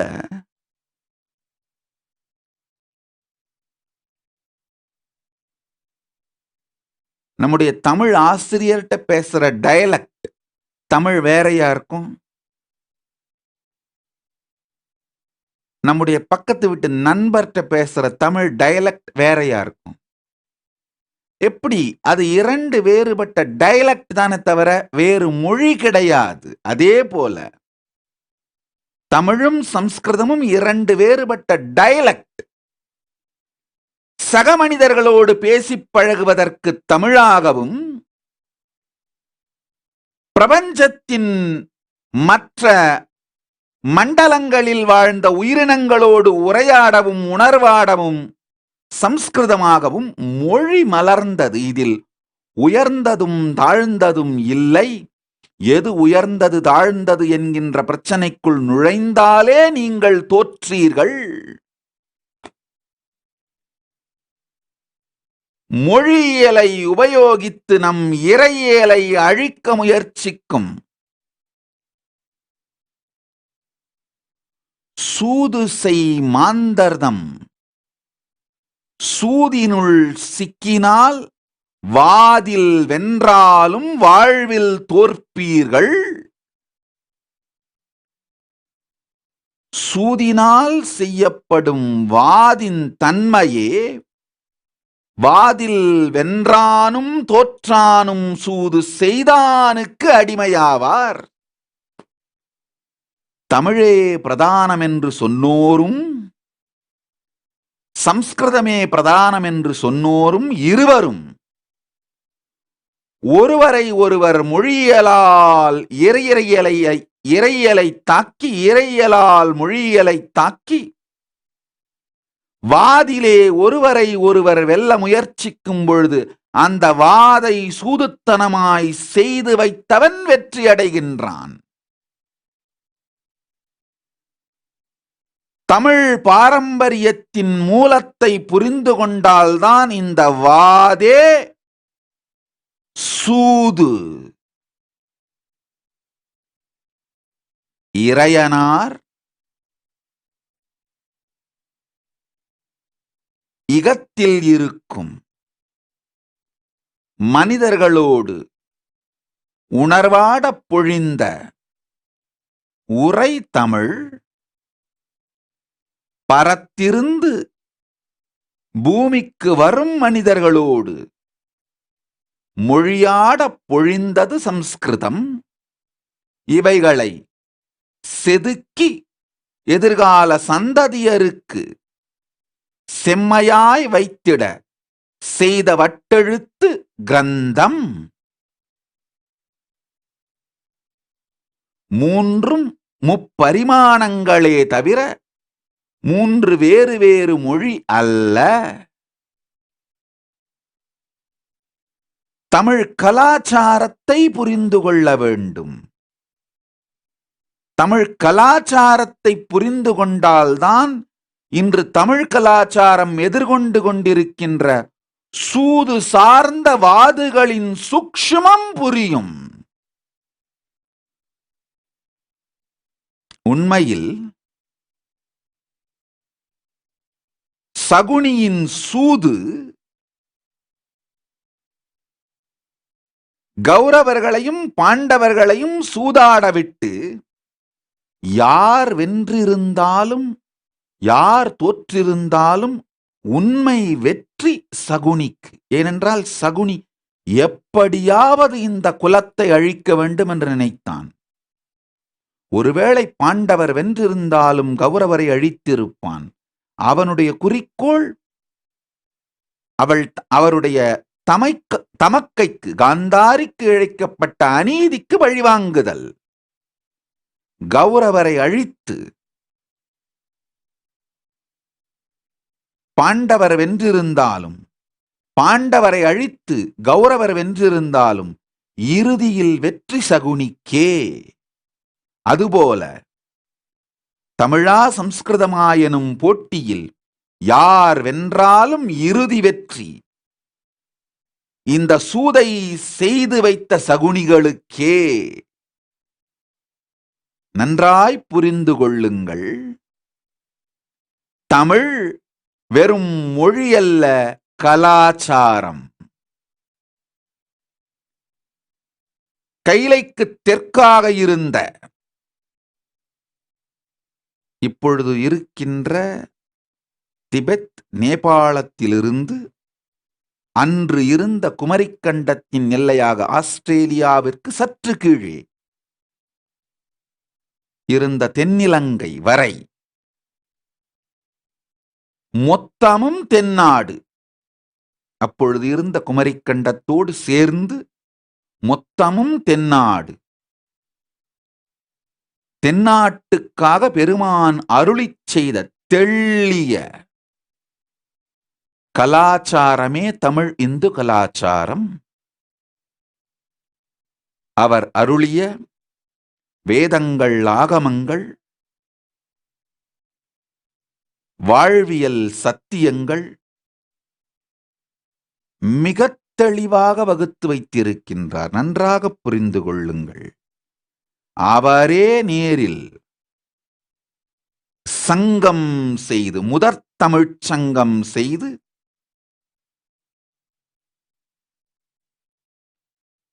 மொழி மாத்திரமல்லாது வாழ்வியல் கலாச்சாரத்தையும் இன்று இருக்கின்ற மதுரையில், இன்று மீனாட்சி ஆலயம் இருக்கின்ற மதுரையில் அமர்ந்து நிலைநிறுத்துகின்றார். அன்று அது வடமதுரை என்று அழைக்கப்பட்டது. ஏனென்றால் இதற்கும் கீழாக மூழ்கிப்போன குமரிக்கண்டத்திற்குள் இன்னொரு மதுரை இருந்தது.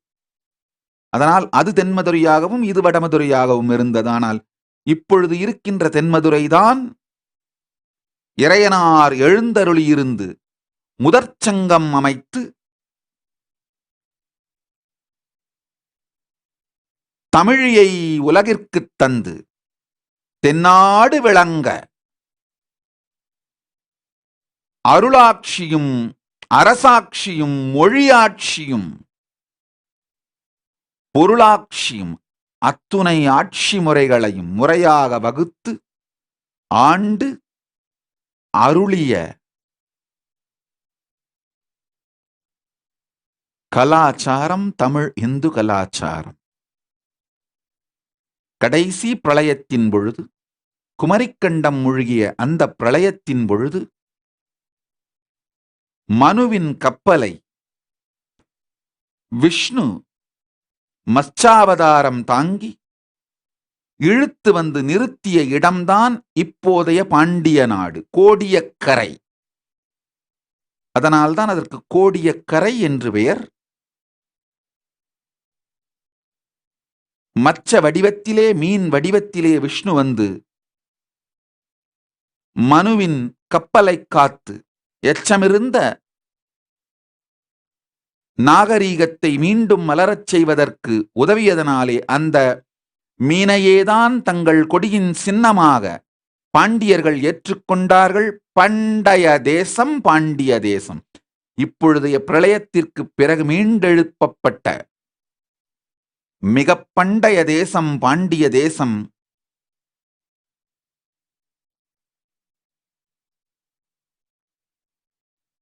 திருமால் மச்ச வடிவங்கொண்டு, மீன் வடிவங்கொண்டு மனுவின் கப்பலை காத்ததனாலே அந்த மீனையே தங்கள் கொடியின் சின்னமாக, தங்கள் நாட்டின் முத்திரையாக ஏற்றுக்கொண்டு பாண்டிய வம்சம் தழைத்தது. மனித இனம் செழித்தது. ஆழ்ந்து புரிந்து கொள்ளுங்கள். நம் கலாச்சாரத்தின் வேர்களை, மூலத்தை புரிந்து கொண்டோமானால் நாம் ஒரு மிகப்பெரிய ஞான சமூகம். நம்முடைய உணவு முறை, உடையுடுத்தும் முறை, நம்முடைய மருத்துவம், கலை, இசை, நாட்டியம் எல்லாமே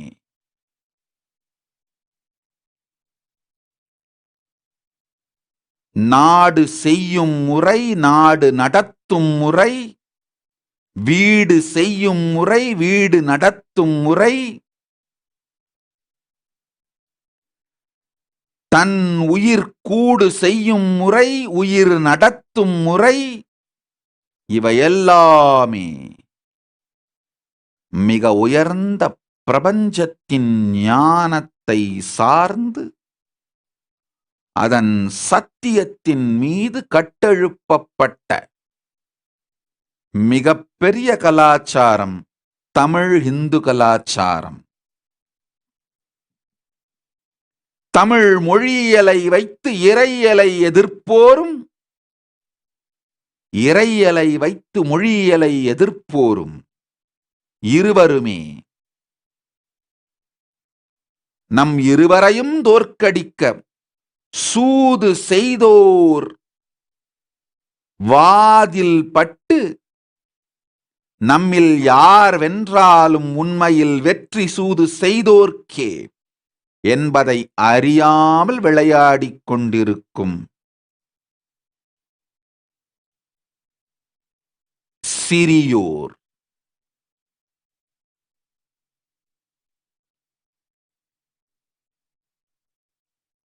சின்ன உதாரணம் சொல்றேன்.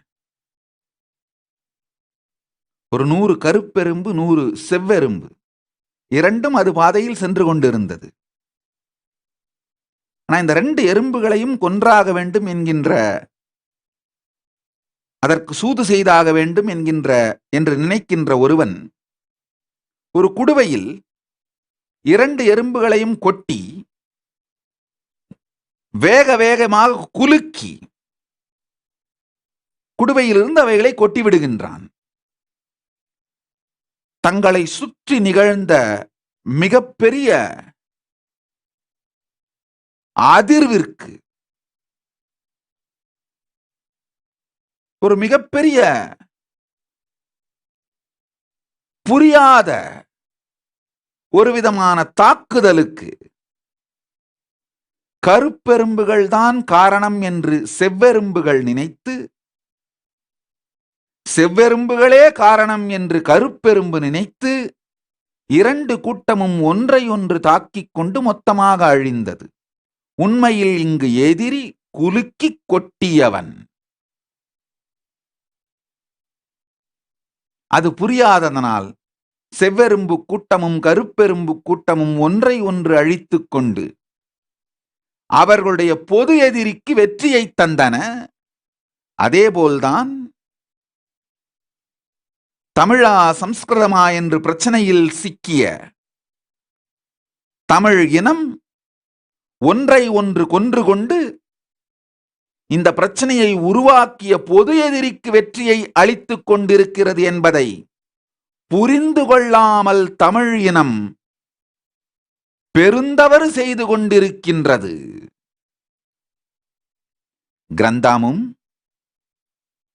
தமிழும் சம்ஸ்கிருதமும் மூலமாக தமிழில் இருந்தே மலர்ந்த வேறு வேறு பரிமாணங்கள் நம் தமிழ் கலாச்சாரம் உருவான போது இருந்த அமைப்பு, சூழல், இவைகளின் காரணங்களை புரிந்தால்தான் நான் சொல்லுகின்ற இந்த சத்தியங்களின் ஆழம் புரியும். இதை புரிந்து கொண்டு முழுமையான பிரபஞ்ச ஞானத்தை அடிப்படையாக கொண்ட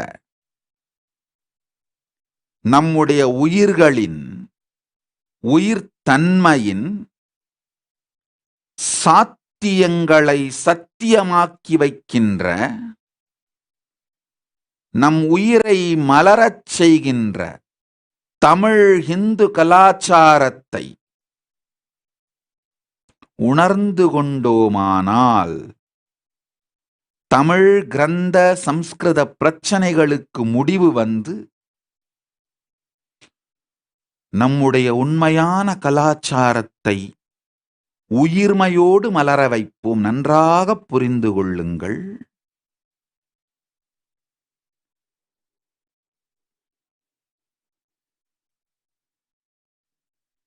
வேறு உலகங்களுக்கு, இந்திரலோகம் போன்ற வேறு உலகங்களுக்கு படை திரட்டிச் சென்று அவர்களுக்கெல்லாம் போரில் உதவி செய்து வெற்றியடையச் செய்த நம் இனம்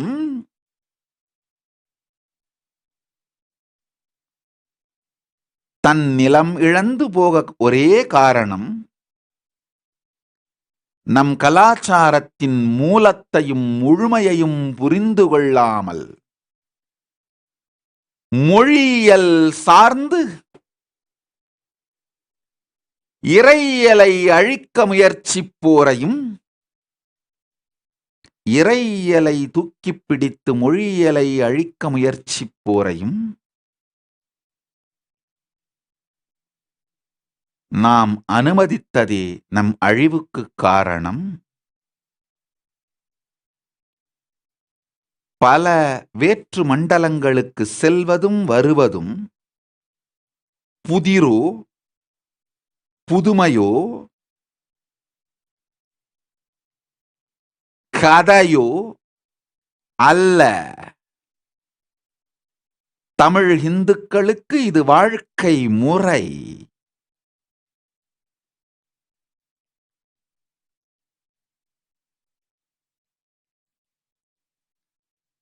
தமிழ் இந்து கலாச்சாரத்தின்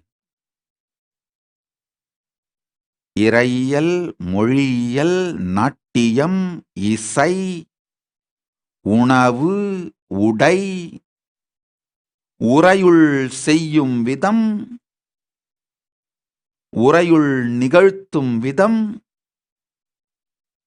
சமூக குடும்ப கட்டமைப்புகள், பொருளாதார கொள்கைகள், இவைகள் எல்லாவற்றிலும் பிரபஞ்ச பெருஞானம் சார்ந்த சத்தியத்தை ஆதாரமாக கொண்டு அமைக்கப்பட்ட பெரும் கலாச்சாரம் தமிழ் இந்து கலாச்சாரம்.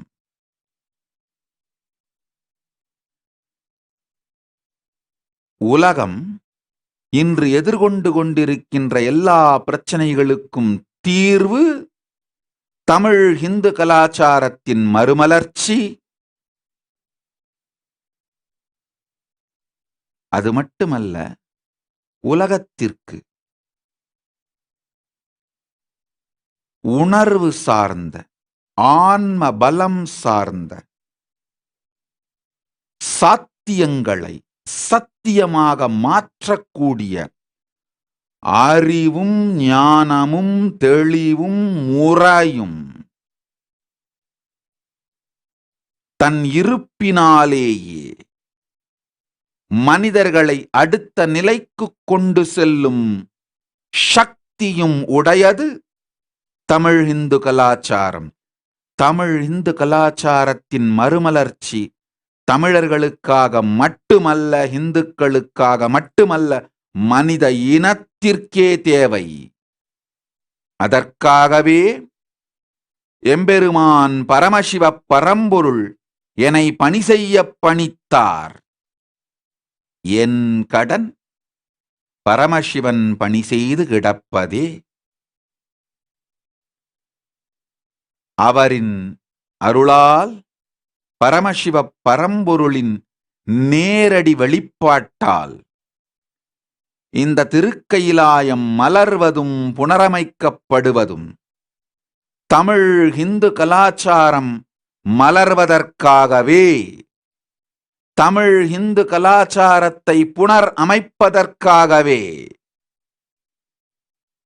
எம்பெருமான் பரமசிவ பரம்பொருள் திருக்கையிலாயத்தை மீண்டும் மலரச் செய்கின்றார். இந்த கைலாச தேசம் மீண்டும் மலர்வதற்கான காரணம் தமிழ் இந்து கலாச்சாரத்தை புனரமைக்கவே, தமிழ் இந்து கலாச்சாரத்தை மீண்டும் மலரச் செய்யவே. நன்றாய் புரிந்து கொள்ளுங்கள்.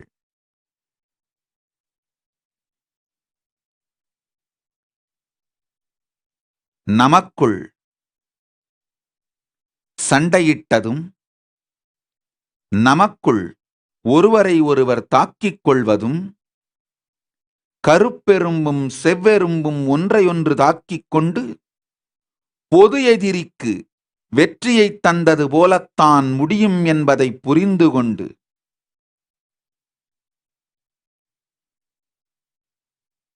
ஒன்றாய் நின்று தமிழிந்து கலாச்சாரத்தை உயிர்ப்பிப்போம். திபெத்தியர்களை பார்த்து கற்றுக்கொள்வோம். அவர்கள் நாடிழந்தாலும் தன் கலாச்சாரத்தையும் இறையியலையும் மொழியியலையும் இழக்காமல் தங்கள் மொழியியல் இறையியல் அனைத்தையும் கலாச்சாரம் அனைத்தையும் உயிரோடு வைத்திருப்பதனால் மீண்டும் நாடு பெறும் சாத்தியத்திற்கு அவர்களை உயர்த்திக் கொண்டிருக்கிறார்கள். அதேபோல் உலகம் முழுவதும் வாழும் தமிழிந்துக்களே நன்றாய் புரிந்து கொள்ளுங்கள். நம்மிடம் இருந்த 56 தேசத்தையும் இழந்தோம். அரசியல் ரீதியாக இது உண்மை. காந்தாரம் முதல், ஆப்கானிஸ்தானத்து காந்தாரம் முதல், மலேசிய நாட்டின் கடாரம் வரை தமிழ் ஹிந்து நாடுகள் எல்லா இடங்களிலும் தோண்டி பார்த்தீர்களானால் தமிழ் ஹிந்து கலாச்சாரத்தின் மிச்சமும் எச்சமுமே கிடைக்கும். 56 தேசத்தையும் அரசியல் ரீதியாய் இழந்தோம். ஆனால் நமக்கு மிச்சம் இருப்பது நம் தமிழ் ஹிந்து கலாச்சாரம். கலாச்சாரத்தை மட்டுமாவது உயிரோடு வைத்துக் கொண்டோமானால்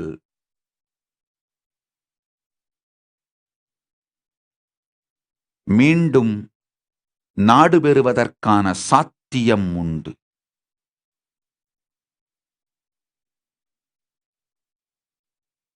என்றாவது ஒரு நாள்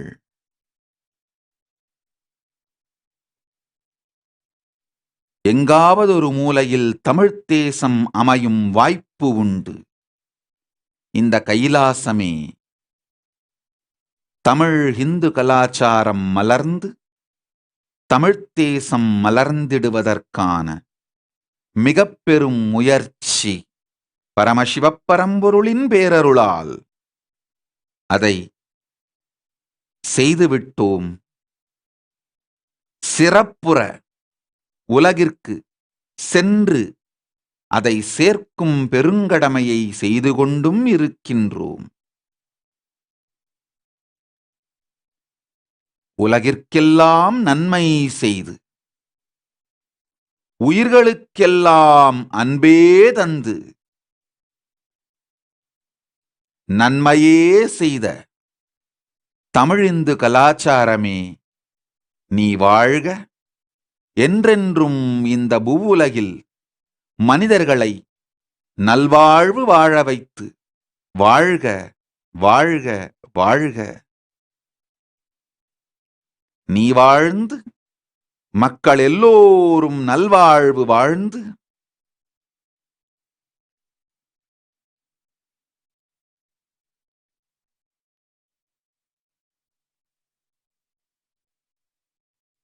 ஞானத்தை அடிப்படையாய் வைத்த தமிழ் ஹிந்து கலாச்சாரம் மீண்டும் மலரட்டும். மேன்மைகுள் சைவநீதி விளங்குக உலகமெல்லாம்.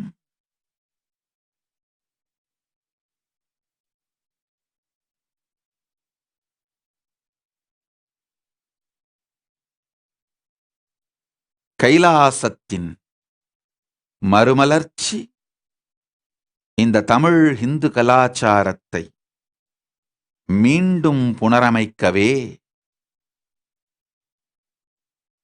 இதையே உங்கள் எல்லோருக்கும் இன்றைய செய்தியாக பகிர்ந்து கொண்டு எல்லோரும் நித்யானந்தத்தில் நிறைந்து நித்யானந்தத்தில் கரைந்து நித்யானந்தத்தில் மலர்ந்து நித்யானந்தமாகிட ஆசீர்வதிக்கின்றேன்.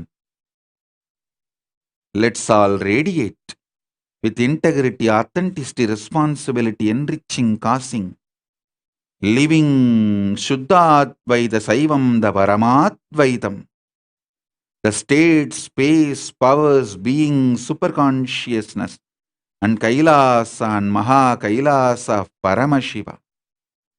Paramashivoham. Om Nithyananda Paramashivoham. The eternal bliss, Nithyananda. Thank you. Be blissful.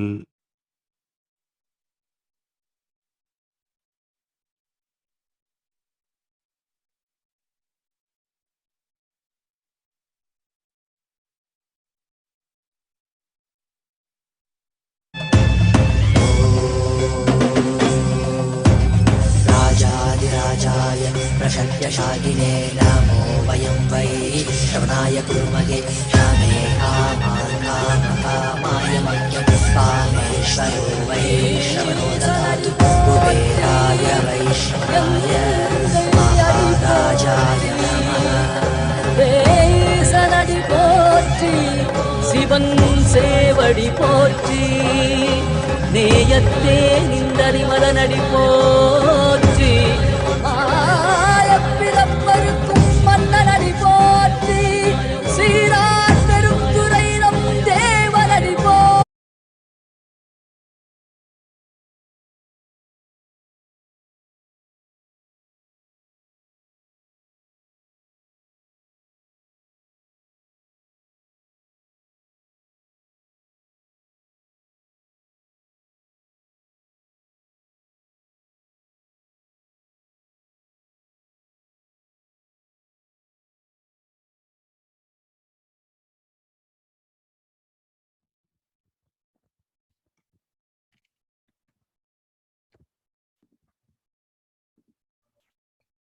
Nithyanandam.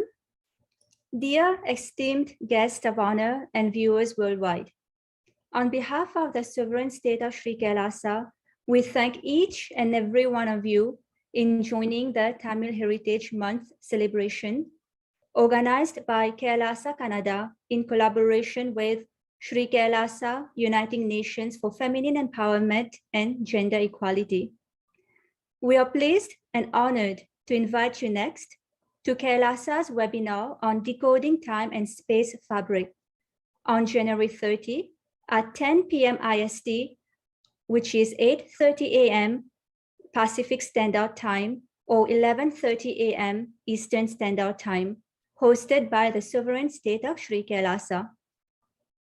On March 1st, Shri Kailasa and Hindus worldwide will be celebrating MahaParamashivoham. On this occasion, Kailasa Uniting Nations for Global Peace and Conflict Resolution is inviting you all to the grand auspicious MahaParamashivoham celebrations 2022. On this most auspicious night of MahaParamashivoham, an explosion of superconsciousness energy happens on planet Earth to remove the darkness of ignorance and give enlightenment to the whole cosmos, to the humanity, creating a more peaceful, blissful, and united world. We cordially invite you to join us on March 1st from 9:30 a.m. to 11:30 a.m. Pacific Standard Time, which is 12:30 p.m. to 2:30 p.m. Eastern Standard Time.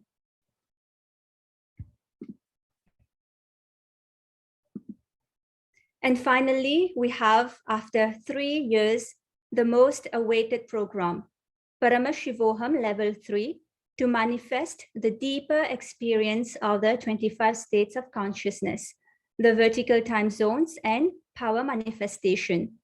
The program will be conducted directly by the Supreme Pontiff of Hinduism, and it is a 21-day intense program which will start on March 1st. We invite you to visit the links projected on the screen or the Supreme Pontiff of Hinduism's official Facebook page. And once again, thank you for joining us. We extend our heartfelt gratitude and our best wishes to all of you for a peaceful and a prosperous new year. Nithyanandam.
Let's start with the Sadguru Vandanam.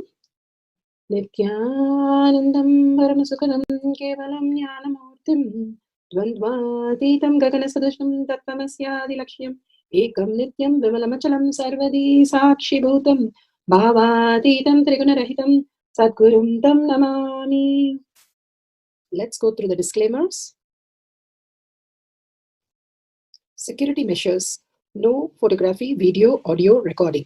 Important cautions.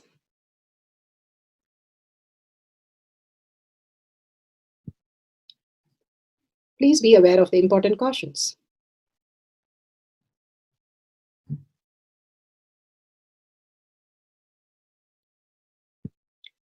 What is spa manifestation? Let's hear from Bhagwan himself explaining what is spa manifestation. All the 25 states of consciousness, when they happen in you, due to your chemicals and hormones ups and downs, it is powerlessness. When it happens in you, out of your free will and consciousness, it is powerfulness. That's all. When you fall into sleep, it is powerlessness. When you enter into sleep, it is powerfulness. When you fall into dream, it is powerlessness. When you decide to dream, it is powerfulness. So I've added the ultimate powerfulness, Turyatita, in your whole being and doing. Manifest all the powers. Understand, power manifestation is nothing but cognitive shift. It is not work. It is cognitive shift. Understand? It is just cognitive shift. It's not work. Work is a 4-letter word. Power manifestation is cognitive shift. Playing with life. Playing with being alive. Static matter, dynamic activity, strategic existence, all these three has no boundary. You are one with it. You are alive in everything. Everything listens to you. Everything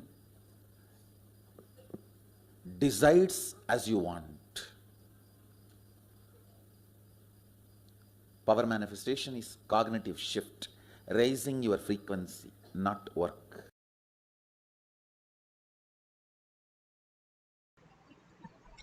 beautifully Bhagavan explained what is power manifestation. Is raising your frequency, nothing to do with work, and everything listening to you, everybody listening to you, whatever happens as you want as your reality, all your desires getting fulfilled, you becoming the kalpatru of your life.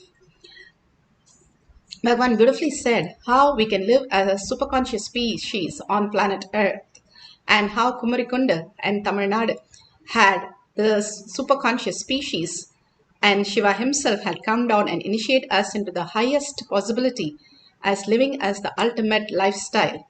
Here, Bhagavan gives us the science of our manifestation. Science of our manifestation is authentic, time-tested, scientific, and foolproof. The pramanas, just by listening to the pramanas, which is the evidences, the cognitive shift happens in us and manifest as powers. The Shastra Pramana, the eternal unchangeable truth revealed in the source scriptures as Vedas and Agamas. Apta Pramana, the experience of the results of Aptas. Who are the Aptas? Aptas are the Rishis, Munis, Ganas, Nainamas, Alvars, Siddhas, Yogis, Yoginis, Bhairavas, all of them, even emperors, like Bhagavan says, Pandya king was able to time travel into different lokas. And even the Grahasthas were able to manifest all the powers of Paramashiva. The science of manifestation was alive. They were the authority of Hinduism, and all the powers were authentic, time-tested, scientific, and foolproof. The Atma Pramana, account of His Divine Holiness, Bhagavan Nithyananda Paramashivam, this millennium's avatar's personal experience of our manifestation, Bhagavan's very own Leelas to showcase to the world how the cognitive shift can manifest as superconscious power, how to live as a new species on planet Earth. Shakshi Pramana, the experience of the millions of disciples, devotees, followers all around the world initiated by Bhagavan into the science of our manifestation. Bhagavan has beautifully given us the Kailash Kotyad, which is like a Garbha Mandir. When you enter the Garbha Mandir and whatever you want as reality, it becomes fulfilled. Because Paramashiva himself is waiting to manifest through you all the greater signs when you are in Shaktipada, Shaktinipada, feeling the oneness with Paramashiva. Pratyaksha Pramana, the scientific study measuring the effect of being in the enlightened state. Avatar Shastra clearly documents how the Balasan's devotee, disciple, and Bhagavan himself has gone through the scientific study and what happens to your brain when you manifest powers or you do healing. What happens? The thoughtless space happens, and the more and more the prefrontal cortex becomes very vivid and very clear, very active. And simply that can literally transmit what is Paramashiva into your brain as cognition and shift you into the parallel universe. The synergy trigger happens. Now science is catching up and giving every detail that Bhagavan is giving as a scientific reality. Let's go to the Shastra Pramana for the power of metallization. And this is from Spanda Karika, section 3, Vibhuti Spanda, Sutra 3.4, 3.5. परमार्थेन येन यत्र यथा स्थितं तत्तथा बलमाक्रम्य न चिरात् सम्प्रवर्तते।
1,000 acre around the banyan tree, other than our Adinam, nobody has underground water.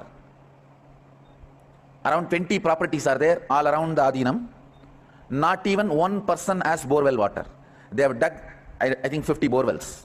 As recently as 2 weeks before, few weeks before. Nobody got water. Inside our property, we got water in 500 feet, 6-inch water. Then our neighbor put the borewell just 50 feet away. 1,000 feet, no water. I don't know whether directly comes from Ganga, special connection to. No. Even I am wondering. No, it's not that I don't want them to have water. I told them, you tell me that when you are free, I will come and bless it and let you also have water. It's not that I don't want them to have water, but I'm telling you the reality as it is happening now. Nobody has water all around. These guys told me that, Swamiji, we need at least 10 more borewells. I said, all right, you tell me where all is convenient for you to build a tank. I will put the point. They said, no, Swamiji, first you have to say where the water is. Then we will dig the borewell and we will build the tank. I said, no, that is outside. That is outside. You tell me where you want the water. Then finally I walked around and they said, this place will be good for over a tank as per the master plan. All right, then. Put the walking stick and Trishul, take the water. Amazing. Sorry, there was a mute was on. I did not see it. I'll just go back and I'll just quickly go over what I was saying again. I complete for not watching the mute button. Okay, here Bhagavan beautifully says how we can experience the oneness with Paramashiva. That is what Mahadvait was explaining, the Guru Pramana. How you surrender to the Guru, you simply raise yourself as the ultimate reality. And when Krishna showed the crow as a blue crow, Arjuna was able to look at the crow completely as in blue because he decided to just trust what his Guru said.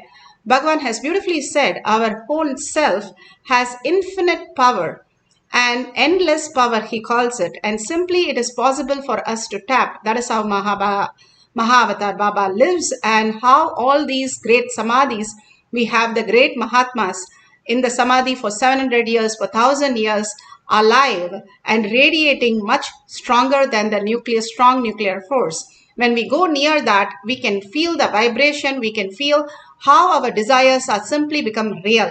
Same way, when we go to a temple, we start praying to Paramashiva saying, my exam has to get fine and please make sure I pass the exam. When we are kids, we do that, and many a times it just becomes fine. Even though we have not studied, we get the exact paper, exact questions, and it becomes perfectly fine. Because completely we know that if we go to that temple and pray that, simply it will happen. And all of us have the favorite deity, how we have a favorite doctor. If we go and listen to the doctor, we know that we will be fine. All this is because of how we project the future, which we are deciding. When we decide that Paramashiva is real in life, rather than our patterns, saying that, oh, I cannot do this, oh, this is materialization, I can maximum materialize a vibhuti or kumkum, but I cannot materialize a deity, I don't think I can travel to Loka. All this predetermined becomes your life.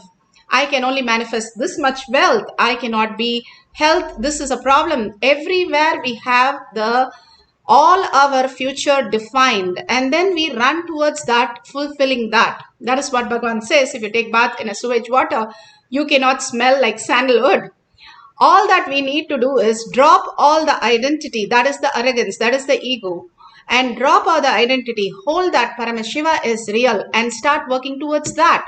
What is Paramashiva? Ultimate auspiciousness, ultimate abundance, ultimate love, and the ultimate that we can experience. Hold that as your powerful cognition, because Paramashiva himself has come as our Guru and said it is possible to have the ultimate energy. If he says it and he has experienced that, we can also experience.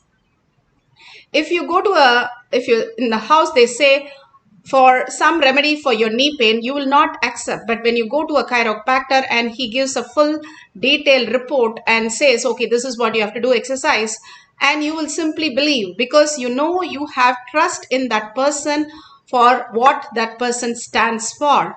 Same way, when you have Guru Pramana as your life target, that whatever Guru says is your life, is your reality.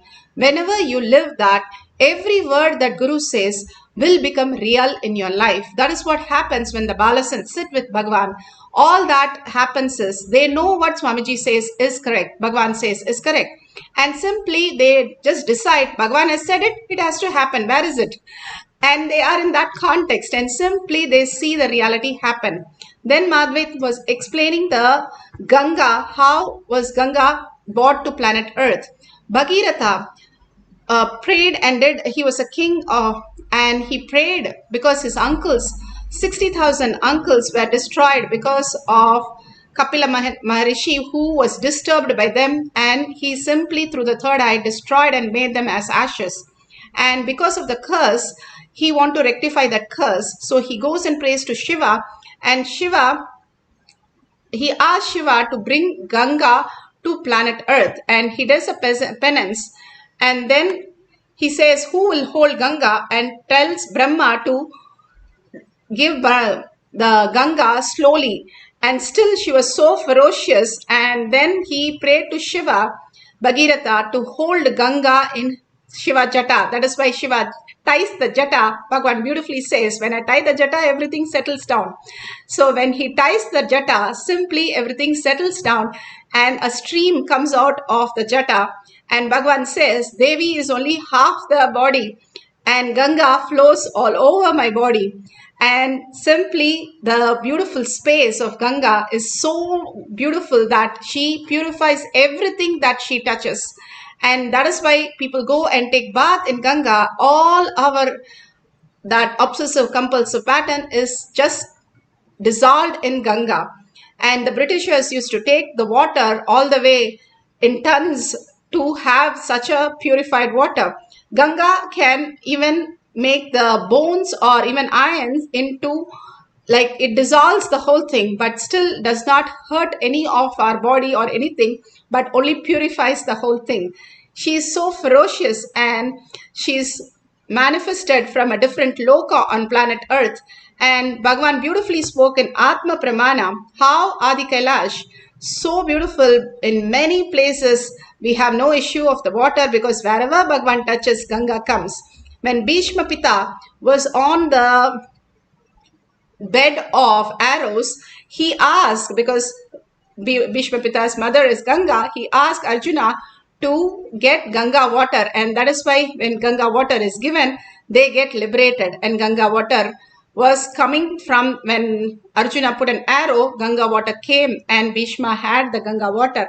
All this again and again is possibility how we exist.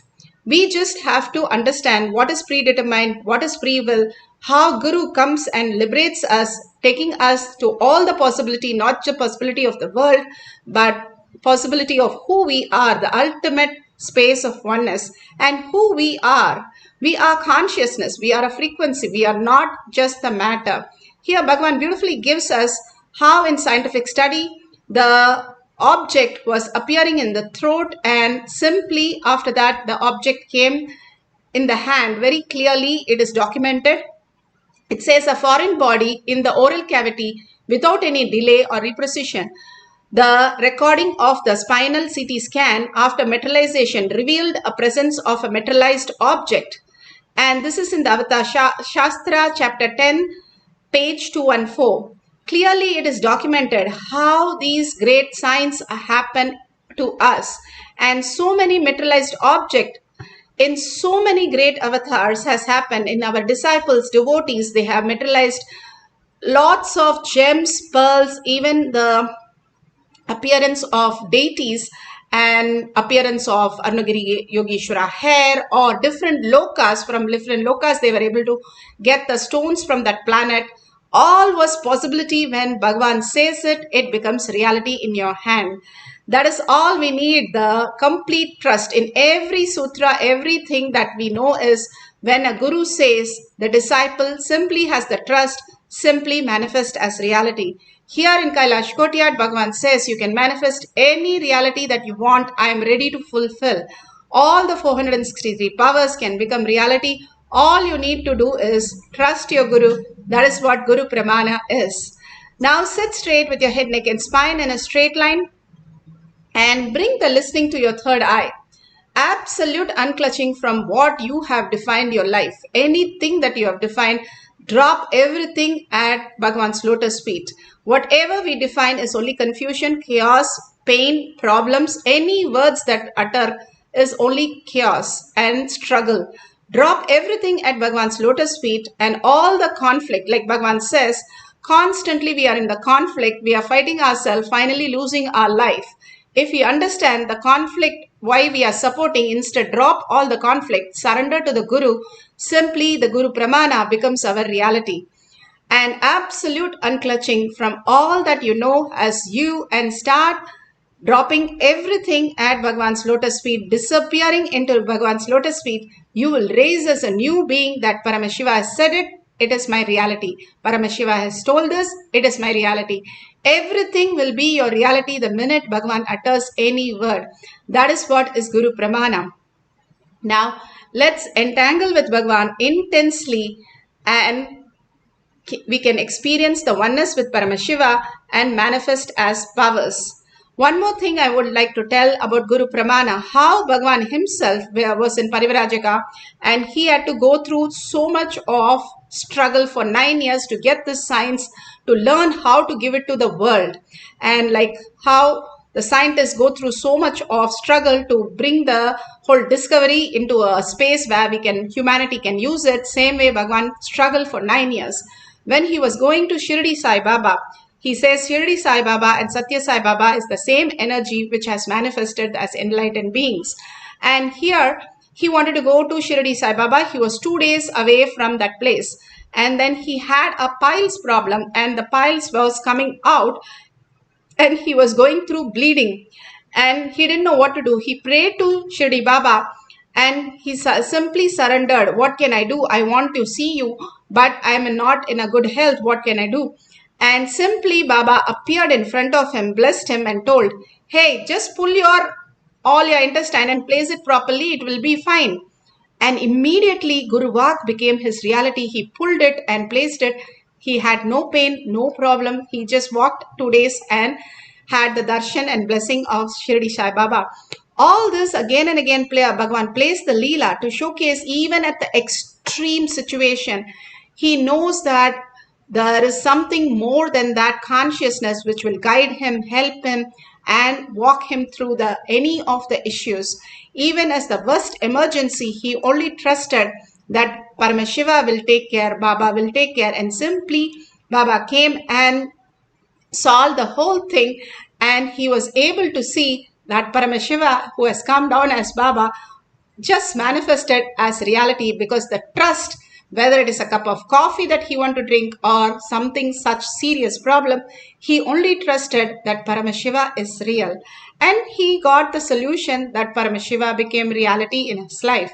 All that we need to do is decide. When Paramashiva says to bring Ganga water, honey or sacred powder, simply it happens as reality. He has seen it. When Guru ordains, he sustains it. He even sees you manifesting that power in different loka. All you need to do is surrender at lotus feet and raise yourself by chanting the Mahavakya and be in the oneness with full of gratitude.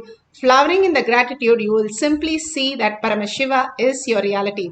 Now wipe your laptop, your phone, your hands, make sure there is nothing wet or sticky, and then you will think, oh, because before itself I ate this, that is why it is sticky. No, wipe everything and take a picture of everything so that you know clearly there is nothing there.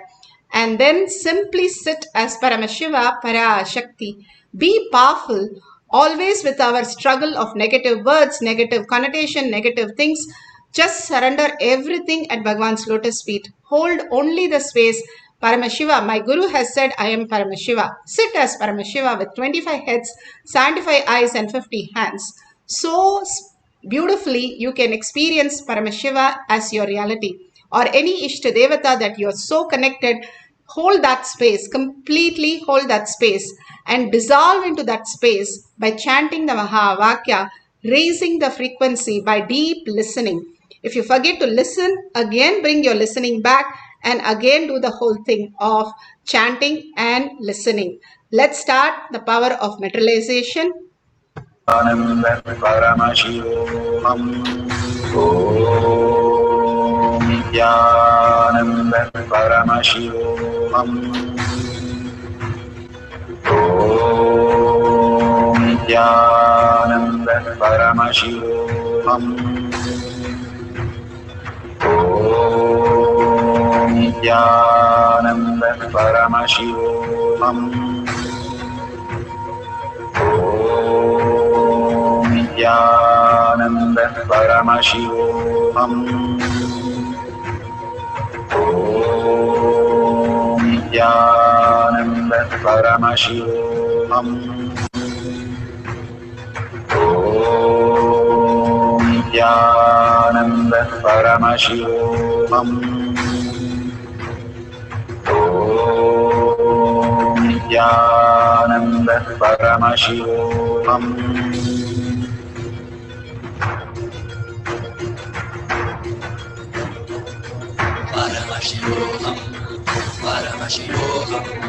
Let Paramashiva's third eye manifest in all our third eyes. Let the Amrita pour, let the Varni open up, manifest in all of us.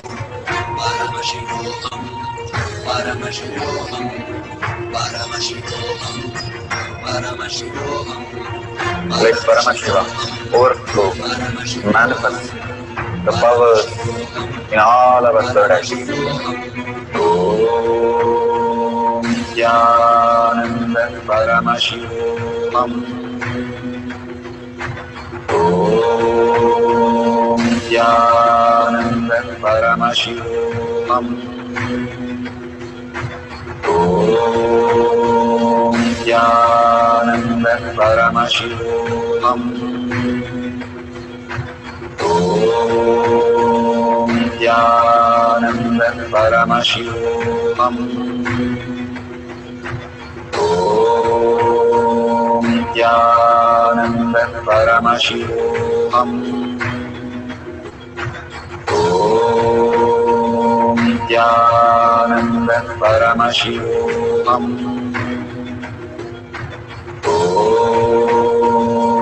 Nithyananda Paramashivoham. Om Nithyananda Paramashivoham. Om Nithyananda Paramashivoham. Om Nithyananda Paramashivoham. Om Nithyananda Paramashivoham.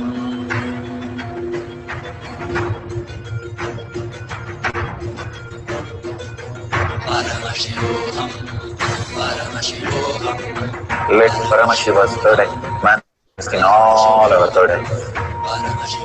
Let the Amrita pour, let the Varni open up, manifest in all of us.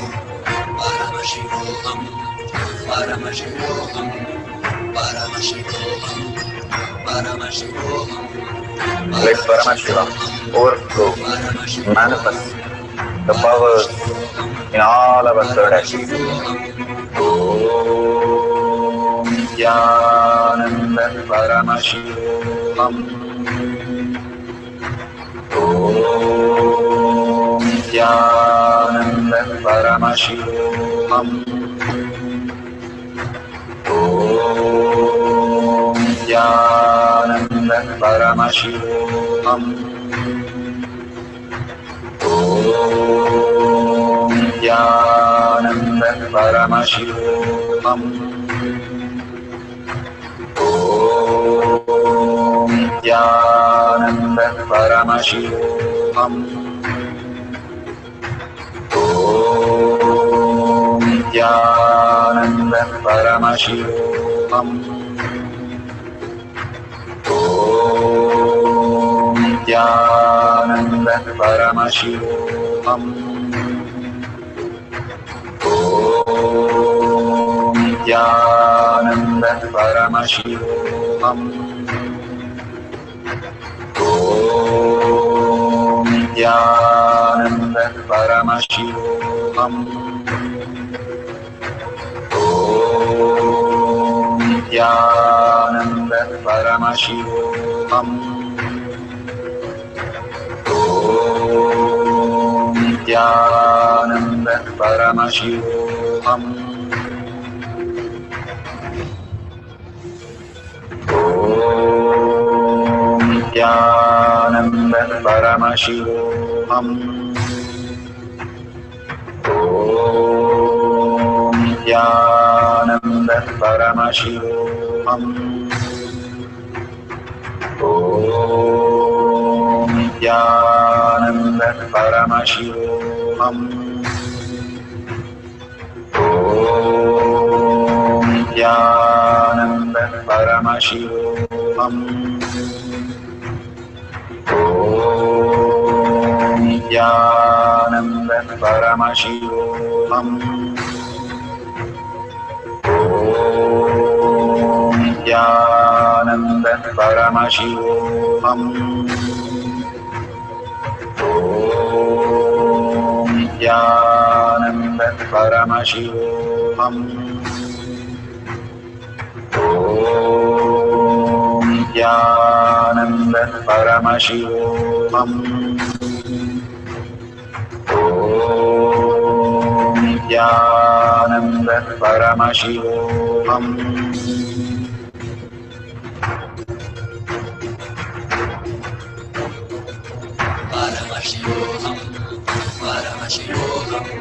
Let Paramashiva's third eye manifest in all our third eyes. Let the Amrita pour, let the Varni open up.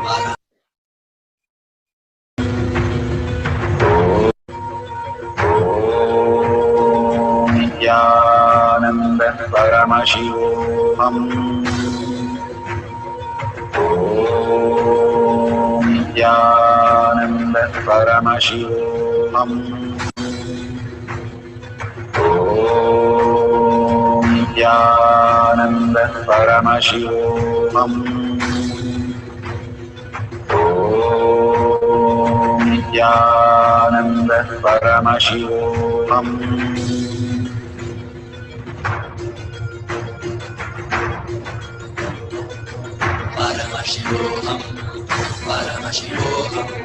Let Paramashiva's third eye manifest in all our third eyes. Let the Amrita pour, let the Varni open up, manifest in all of us.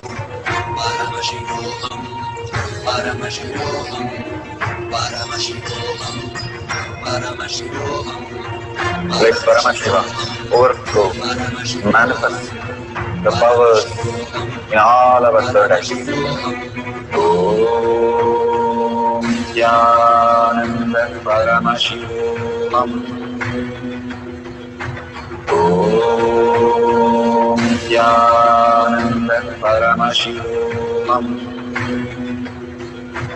Om Nityananda Paramashivoham. Om Nityananda Paramashivoham. Om Nityananda Paramashivoham. Om Nityananda Paramashivoham. Om Nityananda Paramashivoham. Om Nityananda Paramashivoham. Om Nityananda Paramashivoham. Om Nityananda Paramashivoham. Om Nityananda Paramashivoham.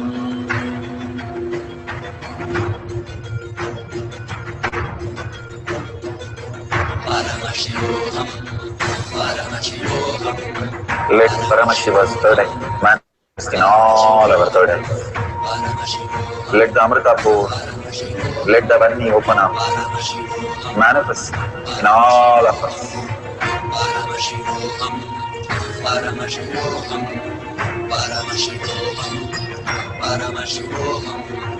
Let Paramashiva overflow, manifest the powers in all our third eyes.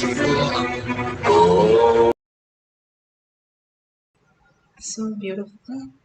Please open your eyes and verify wherever any of the kumkum, vibhuti, or you have any liquid that is appearing or anything which is sticky, the honey which is appearing, please go ahead, take a picture of these. All that prasada is the greatest gift. Bhagavan says it can even heal the cancer because it is literally antimatter becoming matter. From Bhagavan's Anandagandha, you are getting all this prasada and the different level, the lokas, parallel universe, you have already manifested. You are just seeing it in this loka happen. How Bhagavan said that king went and asked Indra and got all the deities and came back.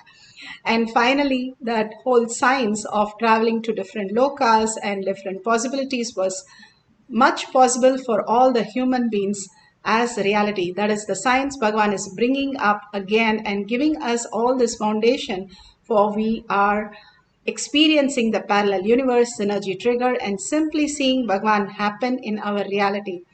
More and more we start surrendering our identity, our questions, our incompletions and words, and understand Paramashiva, who has come down as your Guru, out of the 8.4 million people and 8 billion people out there, 8.4 million species and 8 billion people. You are the chosen one to manifest all the powers. You are the Brahmanya Bahuputratam. You are the favorite inheritance of the cosmos. That is what is Guru Pramana. You know your mother has it, she will give it to you. Same way Paramashiva has it, who is waiting to give it to you. All we need to do is just drop everything and surrender. I know Paramashiva in my life is manifest everything I want, and you'll see your life full of abundance, full of auspiciousness. Everywhere you go, you will be auspicious and you'll manifest everything. You know, when Bhagavan says it, he will manifest as your reality. So hold that as your most powerful cognition. You will not just materialize the Vibhuti Kumkum, or you will materialize all the abundance and health and wealth and auspiciousness in your life. We'll have one more cycle. If you have taken the Vibhuti Kumkum, take a picture of that with a timestamp and clean it up again. If you have anything in your fingers, take a picture of that. You can put the cell phone camera light and then you can take a picture so it's very clear that you can post to the world how Paramashiva is real. Consciousness is real. Everything that exists is through consciousness only we are experiencing everything. So it is the very origin of who we are, and that is the civilization, the Kumarikanda that Bhagavan was saying was living, and he is reinventing that whole thing as Kailaasa, and all of us surrendering to Paramashiva again and again, we can all experience the same reality, whatever Bhagavan gives as consciousness, as our reality, simply seeing it materialize in our life. Hold that powerful space and start chanting the Mahavakya with a deep gratitude and surrender space, and just dissolve into Paramashiva, disappear into Paramashiva in deep love and oneness. You will create a new reality, a new you, who's a new species manifesting all the greatest signs in the world. Let's start the power of materialization. Om Nithyananda Paramashivoham. Om Nithyananda Paramashivoham. Om Nithyananda Paramashivoham. Om Nithyananda Paramashivoham. Om Nithyananda Paramashivoham. Om Nithyananda Paramashivoham. Om Nithyananda Paramashivoham. Om Nithyananda Paramashivoham. Om Nithyananda Paramashivoham. Om Nithyananda Paramashivoham. Om Nithyananda Paramashivoham. Om Nithyananda Paramashivoham. Om Nithyananda Paramashivoham. Om Nithyananda Paramashivoham. Om Nithyananda Paramashivoham. Om Nithyananda Paramashivoham. Om Nithyananda Paramashivoham. Om Nithyananda Paramashivoham. Om Nithyananda Paramashivoham. Om Nithyananda Paramashivoham.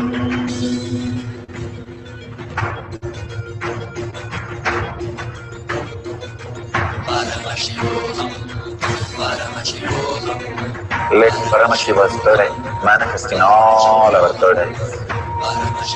Let the Amrita pour, let the Om Nithyananda Paramashivoham. Om Nithyananda Paramashivoham. Om Nithyananda Paramashivoham.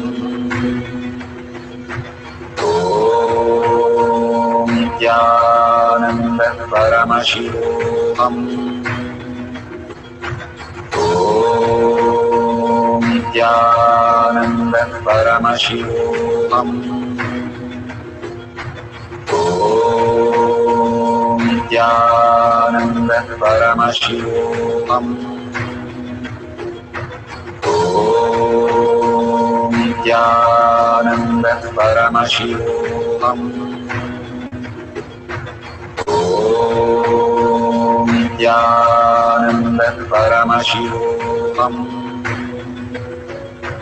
Om Nithyananda Paramashivoham. Om Nithyananda Paramashivoham.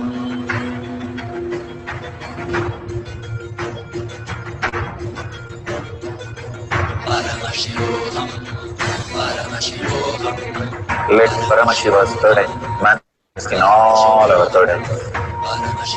Let the Amrita pour, let the Varni open up, manifest in all of us.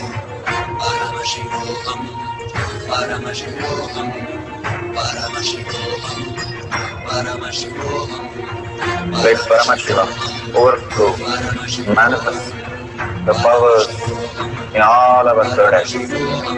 Om Nithyananda Paramashivoham. Om Nithyananda Paramashivoham. Om Nithyananda Paramashivoham. Om Nithyananda Paramashivoham.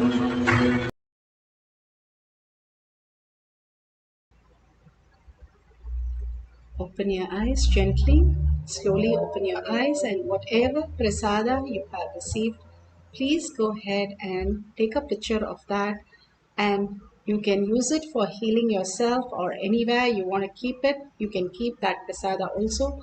And whatever your experience from Bhagwan's Satsang, initiation, and all this darshan, go ahead and share to the world. Anything you share in the world multiplies, Bhagwan says.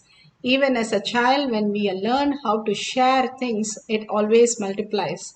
Now, the sharing all the violence is what we have learned right now, but dropping all that, sharing all this great science to the world, Paramashiva is real, consciousness is real, and enriching and causing more and more people into experiencing that oneness with Paramashiva, especially your friends and family, is so important, where you start understanding that Paramashiva is real and he is in everyone that you are around with.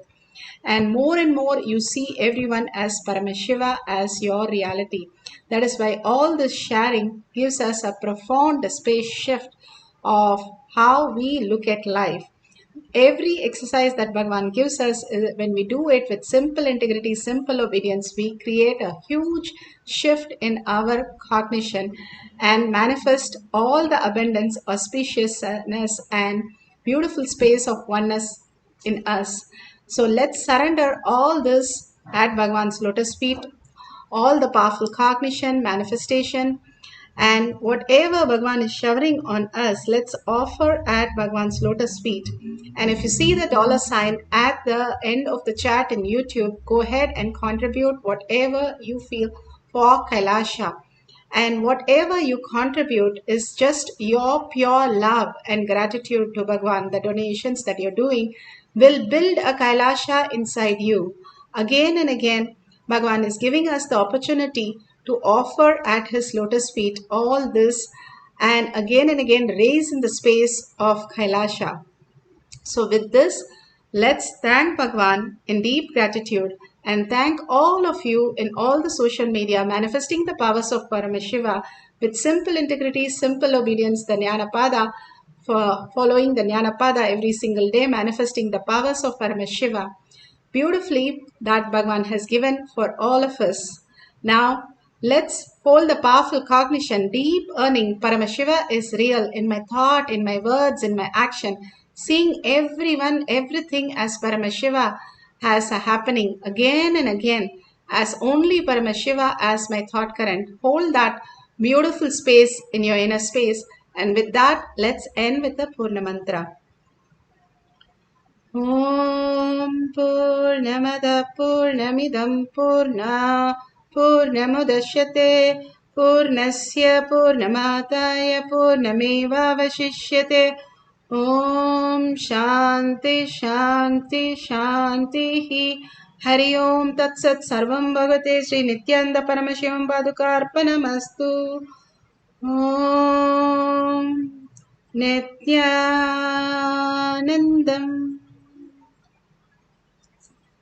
Thank you so much.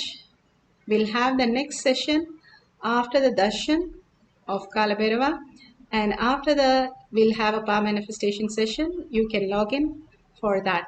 Thank you. Nithyanandam.